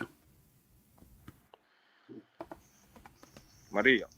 Is she the wife of the prophet? Yeah. I don't know about the prophet having a wife called Maria. So you just answer yourself why you are playing games with me. So she is not his wife. Thank you very much. So now Muhammad having sex with the maid. The wife, she found him in the top of her, in her bed, in intimate moment. This is your false translation, by the way. In Arabic, it says more. So, in intimate moment. What does it say in Arabic? He was ifing her. What he's going to do? You think he was looking for his phone? What do you think? He was charging? In Arabic, it says he was recharging her battery. That's what it says in Arabic. Yeah, he put the cable. Yeah. Samsung. Yeah. So now So do you agree with me that the whole story is a stupid story? The guy is having sex with the maid. The wife, she gets so angry. And then he told her, I will make your father caliphate. And he promised her, look how coward he is. He swear by Allah that he will never touch her anymore. Never, ever. And then after he did that, he felt, she is beautiful, she is blonde, she is pretty, he liked her, but now he made a verse, he made a promise. So Allah said to him, why you forbid yourself from what Allah made lawful for you? Now I want to ask you, in Islam, is it lawful for you to have sex with your maid? No. So why he's having sex with the maid? Brother. What, brother? Did he not seek forgiveness to Allah? What forgiveness? So I can now. So I'm a prophet of God, but the verse says what is lawful for you. Okay, hold on. You said it's not lawful. Hold on. You said, everybody heard you. It's not lawful for him to have sex with his maid, correct? Yeah. Okay, but the verse saying it's lawful for him. Then why would he seek forgiveness? Thank you very much. You are the one who said, but he seek forgiveness. This is a stupid religion. Again, it is falafel. Listen, if it is Allah, he is asking Muhammad, why you made her unlawful for you? Why you forbid yourself from what Allah made lawful for you? I asked you, is it lawful for Muhammad to have sex with his maid? You said no. So where in the Quran it says lawful? You see, you remember we spoke about contradiction before. You said to me, can you give me a different example? Here we go. There's no a single place in the Quran. Listen, there's not a single place in the Quran says that it is made lawful for Muhammad or any Muslim man to have sex with his maid. What the Quran is saying, you can have sex with captured slave, not with the maid. Not with the maid. Capture only. Capture from war. Can I read another interpretation from a different guy? You can read. Give me the name so we can laugh. Al-Mikbas. Al-Mikbas. And Ibn Abbas. Ibn Abbas. Ibn Abbas. Yeah. Okay, here we go. I'm reading Ibn Abbas in front of me. Thank you very much. Ibn Abbas is my cousin. Go ahead. Okay. So, and from his narration of the authority of Ibn Abbas, yeah, that he said regarding the interpretation of Allah saying, yeah, Muhammad marrying Maria, yeah. Muhammad what? Should I read the brackets? What bracket? From the interpretation, regarding his interpretation, Allah saying, O Prophet, i.e. Muhammad, BBUH, why banest thou, which Allah has made lawful for you, i.e. marrying Maria the court, but he did not marry her. Yeah, listen. So he's sleeping with her before he married her? Yeah, listen. the mother of Ibrahim, because he had forbidden himself from marrying her. That's false translation. He forbid himself from effing her. My friend, he forbid himself from effing her. This is a false translation. This is a no, not Mary. From nikah. Okay, hold on. Okay, I will go with you. Okay, I will go with you. Now, Allah said to him, why you forbid yourself from marrying her according to you, right? Okay. But did we read in the previous page where it says that she found him with her intimate, and you are the one who says to me that she is the mother of his son? Mother of Ibrahim, yeah. Okay, so now Muhammad, he have a son from a woman, she is not married to him yet? Yeah. So what he is?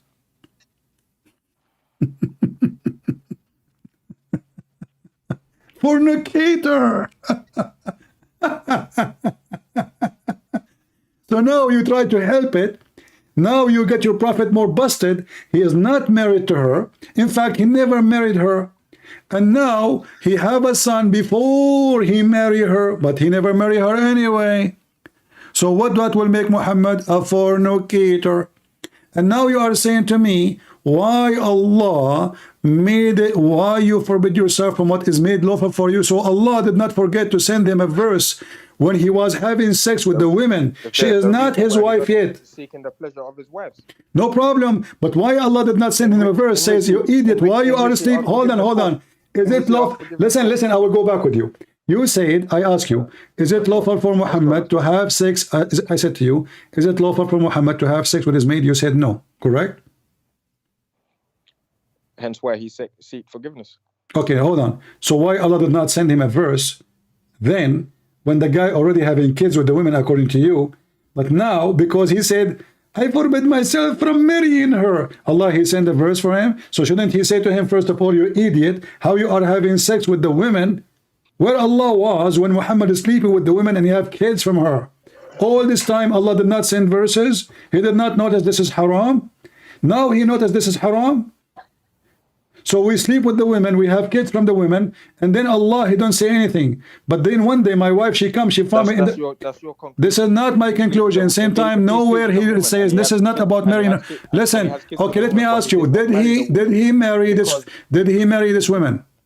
He did not marry the woman because he tried to please his other wives. Okay, so now, no, Allah, he gave him, are you saying to me that Muhammad, he kept what he said, he promised not to marry her, and now Allah, he said to him, why you don't want to marry? The pleasure of his okay, so are you saying to me that Muhammad here, he disobeyed Allah again, and he forbid himself from marry the cook? Again, it doesn't mention how many times he slept with her. It doesn't mention all of that. No, it mentioned he slept with her. You are the one who said, the mother of his son. And now the wife, she came, she found him in intimate position. Correct? So he slept with her before and he slept with her after. Does it specify that they had the child before that? Yes, Abdul, are you with me? It says in the front of you, the mother of his son. Listen, the mother of his son. So did she get his son before? Why he's saying the mother of his son? Because he's sleeping with her, and you said he never married her. So your prophet is fornicating non-stop. So what? So your prophet, okay, let me repeat again. Did your prophet give any right to have sex with Mary the Copt, his servant? You said no, correct? Hence why he seeks for forgiveness. It doesn't matter. I am asking you. First of all, where it says forgive me? You are making things up. Can you show me the verse where he says forgive me for sleeping with this woman? You are making things up, my friend. It's the opposite. It's the opposite. Listen. Open Ibn Kathir and read. Open Al-Qurtubi, open Al-Tabari, open Al-Jalalain, all of them. You will find that you have no choice but to accept that your prophet is nothing but a fornicator. In the same time, you agreed that he should not sleep with his servant, and he never married her. Now the question is, as long the Quran says it's made lawful for you, is she lawful for him to sleep with her? Because he promised not to sleep with her, not the false translation. He promised, I will never sleep with her.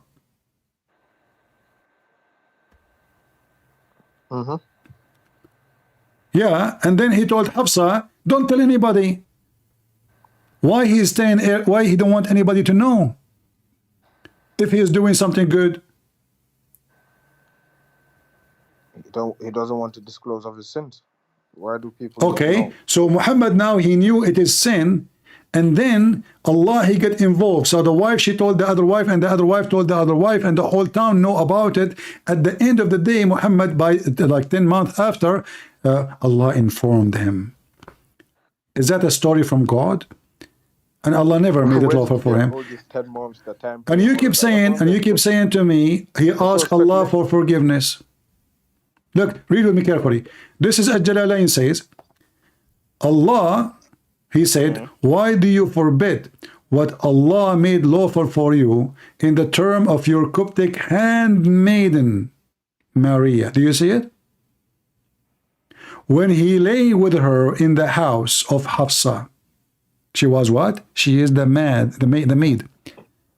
And who had been away, who upon returning and finding become upset by the fact this had taken a place in her house and in her own bed.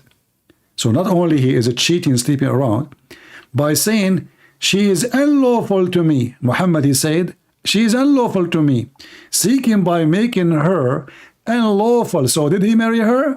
No. He promised she is unlawful for him. Conclusion. He didn't marry her. Okay, my friend, take care. You see, you are just playing games. You cannot debate a Muslim who want to play a game, because simply he will keep lying. He keep I'm not. No. There is no point. You see, I mean, it's obvious she is his maid. She is not his wife. He's having kids from her, according to you, and Allah never allow him. And then you keep saying to me, he asked Allah for forgiveness. Where it says that? He promised he will not sleep with her. And after he did that, he fabricated this verse. He fabricated this verse so he can sleep with her again.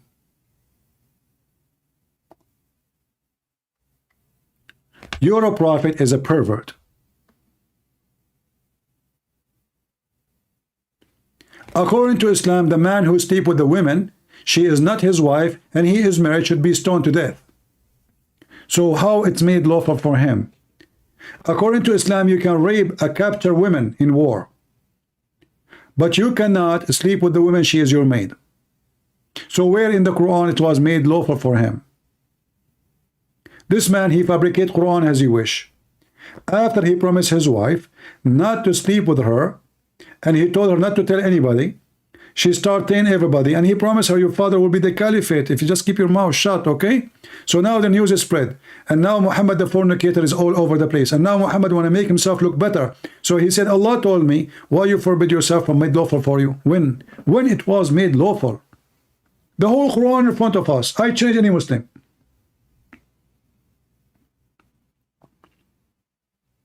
If this is a religion from God, so what is Satan? Who is here first time? If you are here first time, don't forget to subscribe, and tomorrow unsubscribe. For if you do so, according to Islam, if you subscribe to me, this is not a good deed. But if you unsubscribe, Allah will double your deed. So think about it. Subscribe and subscribe, subscribe and subscribe. You will make a lot of deeds. This is a good deed religion, brother. A man can F a dead woman. It's a good deed, brother. He can F his mother. There's no penalty. Haram. It says in the Quran, haram. It's okay. It's haram, yes. But even if he F his mother, there's no penalty, brother. Okay? And if a man, he see a child, she is 6 years old, he can, you know, it's a good deed. She's orphan. She's orphan. Did you hear the Muslim saying that Aisha was orphan? Abdul, her father became a caliphate later after Muhammad's death, and now you made Aisha orphan just to justify why he's having sex with a child? They made the girl orphan. They killed her father. And then they come to us and they give us speeches about bad deeds and good deed. It's a good deed religion. Yeah, like, you know, this guy, what's his name? Abu Adnan. He is explaining the good deed of his friend Sheikh Uthman, who took his wife. He took my wife. He took my wife. And you know, they are potatoes. They are brave. They are men to the point. They grow a beard and then they go into the internet talking about who took his wife. Who did not take my wife, you know. What a man. You people are really.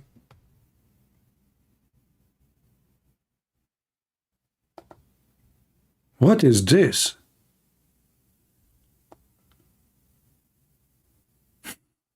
What about dating in general? Should young Muslims even date? No, dating is haram. Haram. Think about Niqabi. Dating is haram, but sleeping with the friend wife is halal.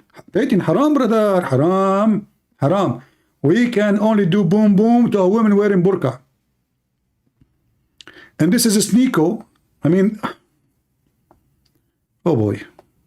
Even his name is weird. Can we look at Nico, like this guy, he slept with half of his town, and now he is asking Sheikh Uthman where to get a wife.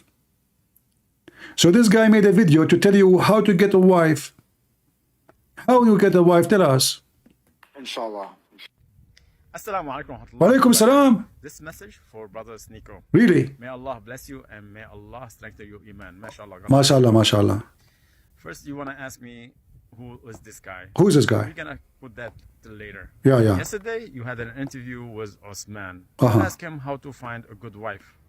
You ask him about the dating and about OnlyFans. And he is like, what? OnlyFans? What is that? Really? Come on, Osman. Come on, Uthman, you know. You are a Muslim. You live in San Diego. Come on, come on. Okay, let's get to the subject here. Oh.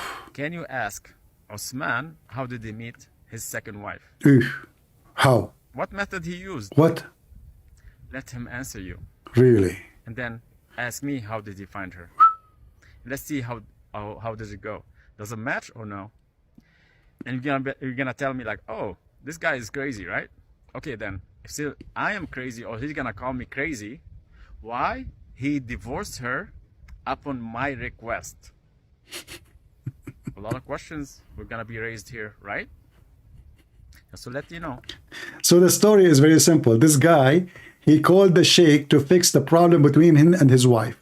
The sheikh, he took his wife to bed. I give her talaq 3 times. And then when he found out, obviously he threatened him. He will call the police for him. So he forced him to divorce her. You know, this is what the Prophet did, brother. We help each other. We are brothers. We are Muslim, brother. We help each other. What are you talking about? You know? Yeah, brother. Wa alaikum assalam. Wa alaikum assalam. Bless you. May Allah grant you Jannah. Ameen, Ya Rab. So, almost a week ago, you asked Sheikh Osman how to find a good wife. So you ask him 2 methods to find a good wife. You ask him about dating app. He said no. And you ask what about OnlyFans. He's like, I don't know what is OnlyFans is. It's just totally fine. Yeah. Sheikh Osman doesn't use those methods. He uses a better method. Like what? Exactly, totally different. That's what fits his style. Subhanallah. May Allah guide us all. So he will wait. I'm gonna tell you the the process. He's gonna wait for a friend and see if he can help him. For example, a brother, which is me, I reached out for him because he's a sheikh to fix our marriage. So what I did is I gave him my wife's number because we have some trouble I had trouble between me and my wife. So I trusted Sheikh Osman, I know him, and then I was on his table in Balboa Park. MashaAllah. MashaAllah, MashaAllah. He went on a cross-country dawah trip. So I gave him her number to fix our marriage, right? And then after 2 days, my wife, she completely blocked me and I know nothing about her. And I told Sheikh Osman, what happened? Why she doesn't talk to me? She's like, she doesn't want you, that's it. Yeah, don't bother her anymore. I'm like, okay. I was like, okay, well, this is my fate. So I got suspicious a little bit. Like, what's going on? So somebody told me that she got married, like after a month of our separation. I was like, this is weird. This is not Islamic way. And then she's still my wife. Why she married somebody else? I'm like, this is weird. She's a very private person. She doesn't talk to any guys. Okay. She's very private. So, subhanallah, I did some research. She's very private, but a few days after, she is in the bed of different man. She don't talk to anyone else. Only Sheikh Uthman. Very private, listen. Very decent, very decent. You know, I mean, my friend, he called her, hello, 48 hours in the bed. She is very private. She don't talk to anyone. And I found out that Osman married my wife. Halal, halal, halal. So now, at least those guys are supposedly, they call this marriage. Obviously, they are just going around to sleep around. The guy already have a wife. Why he's going after another woman? And the guy, this guy is his friend. This is Islam, my friend. Their prophet himself, he went after his own son's wife. So why you are surprised? This is Islam. Garbage in, garbage out. You cannot deny that Islam is garbage. Thank you all for being here. And before we finish, don't forget to subscribe if you are new here. And you can always, I appreciate people leaving comment. And feel free to download my videos, share them on your channel. But if you don't mind, just leave a link for people to find where is the original videos is located. So I want to say thank you. May the Lord bless you. And this is your brother Christian Prince, was serving you humbly for today. And there is a friend, he called me, he wanted me to fix his marriage. And I'm going to fix it according to Allah. Takbir! Potatoes.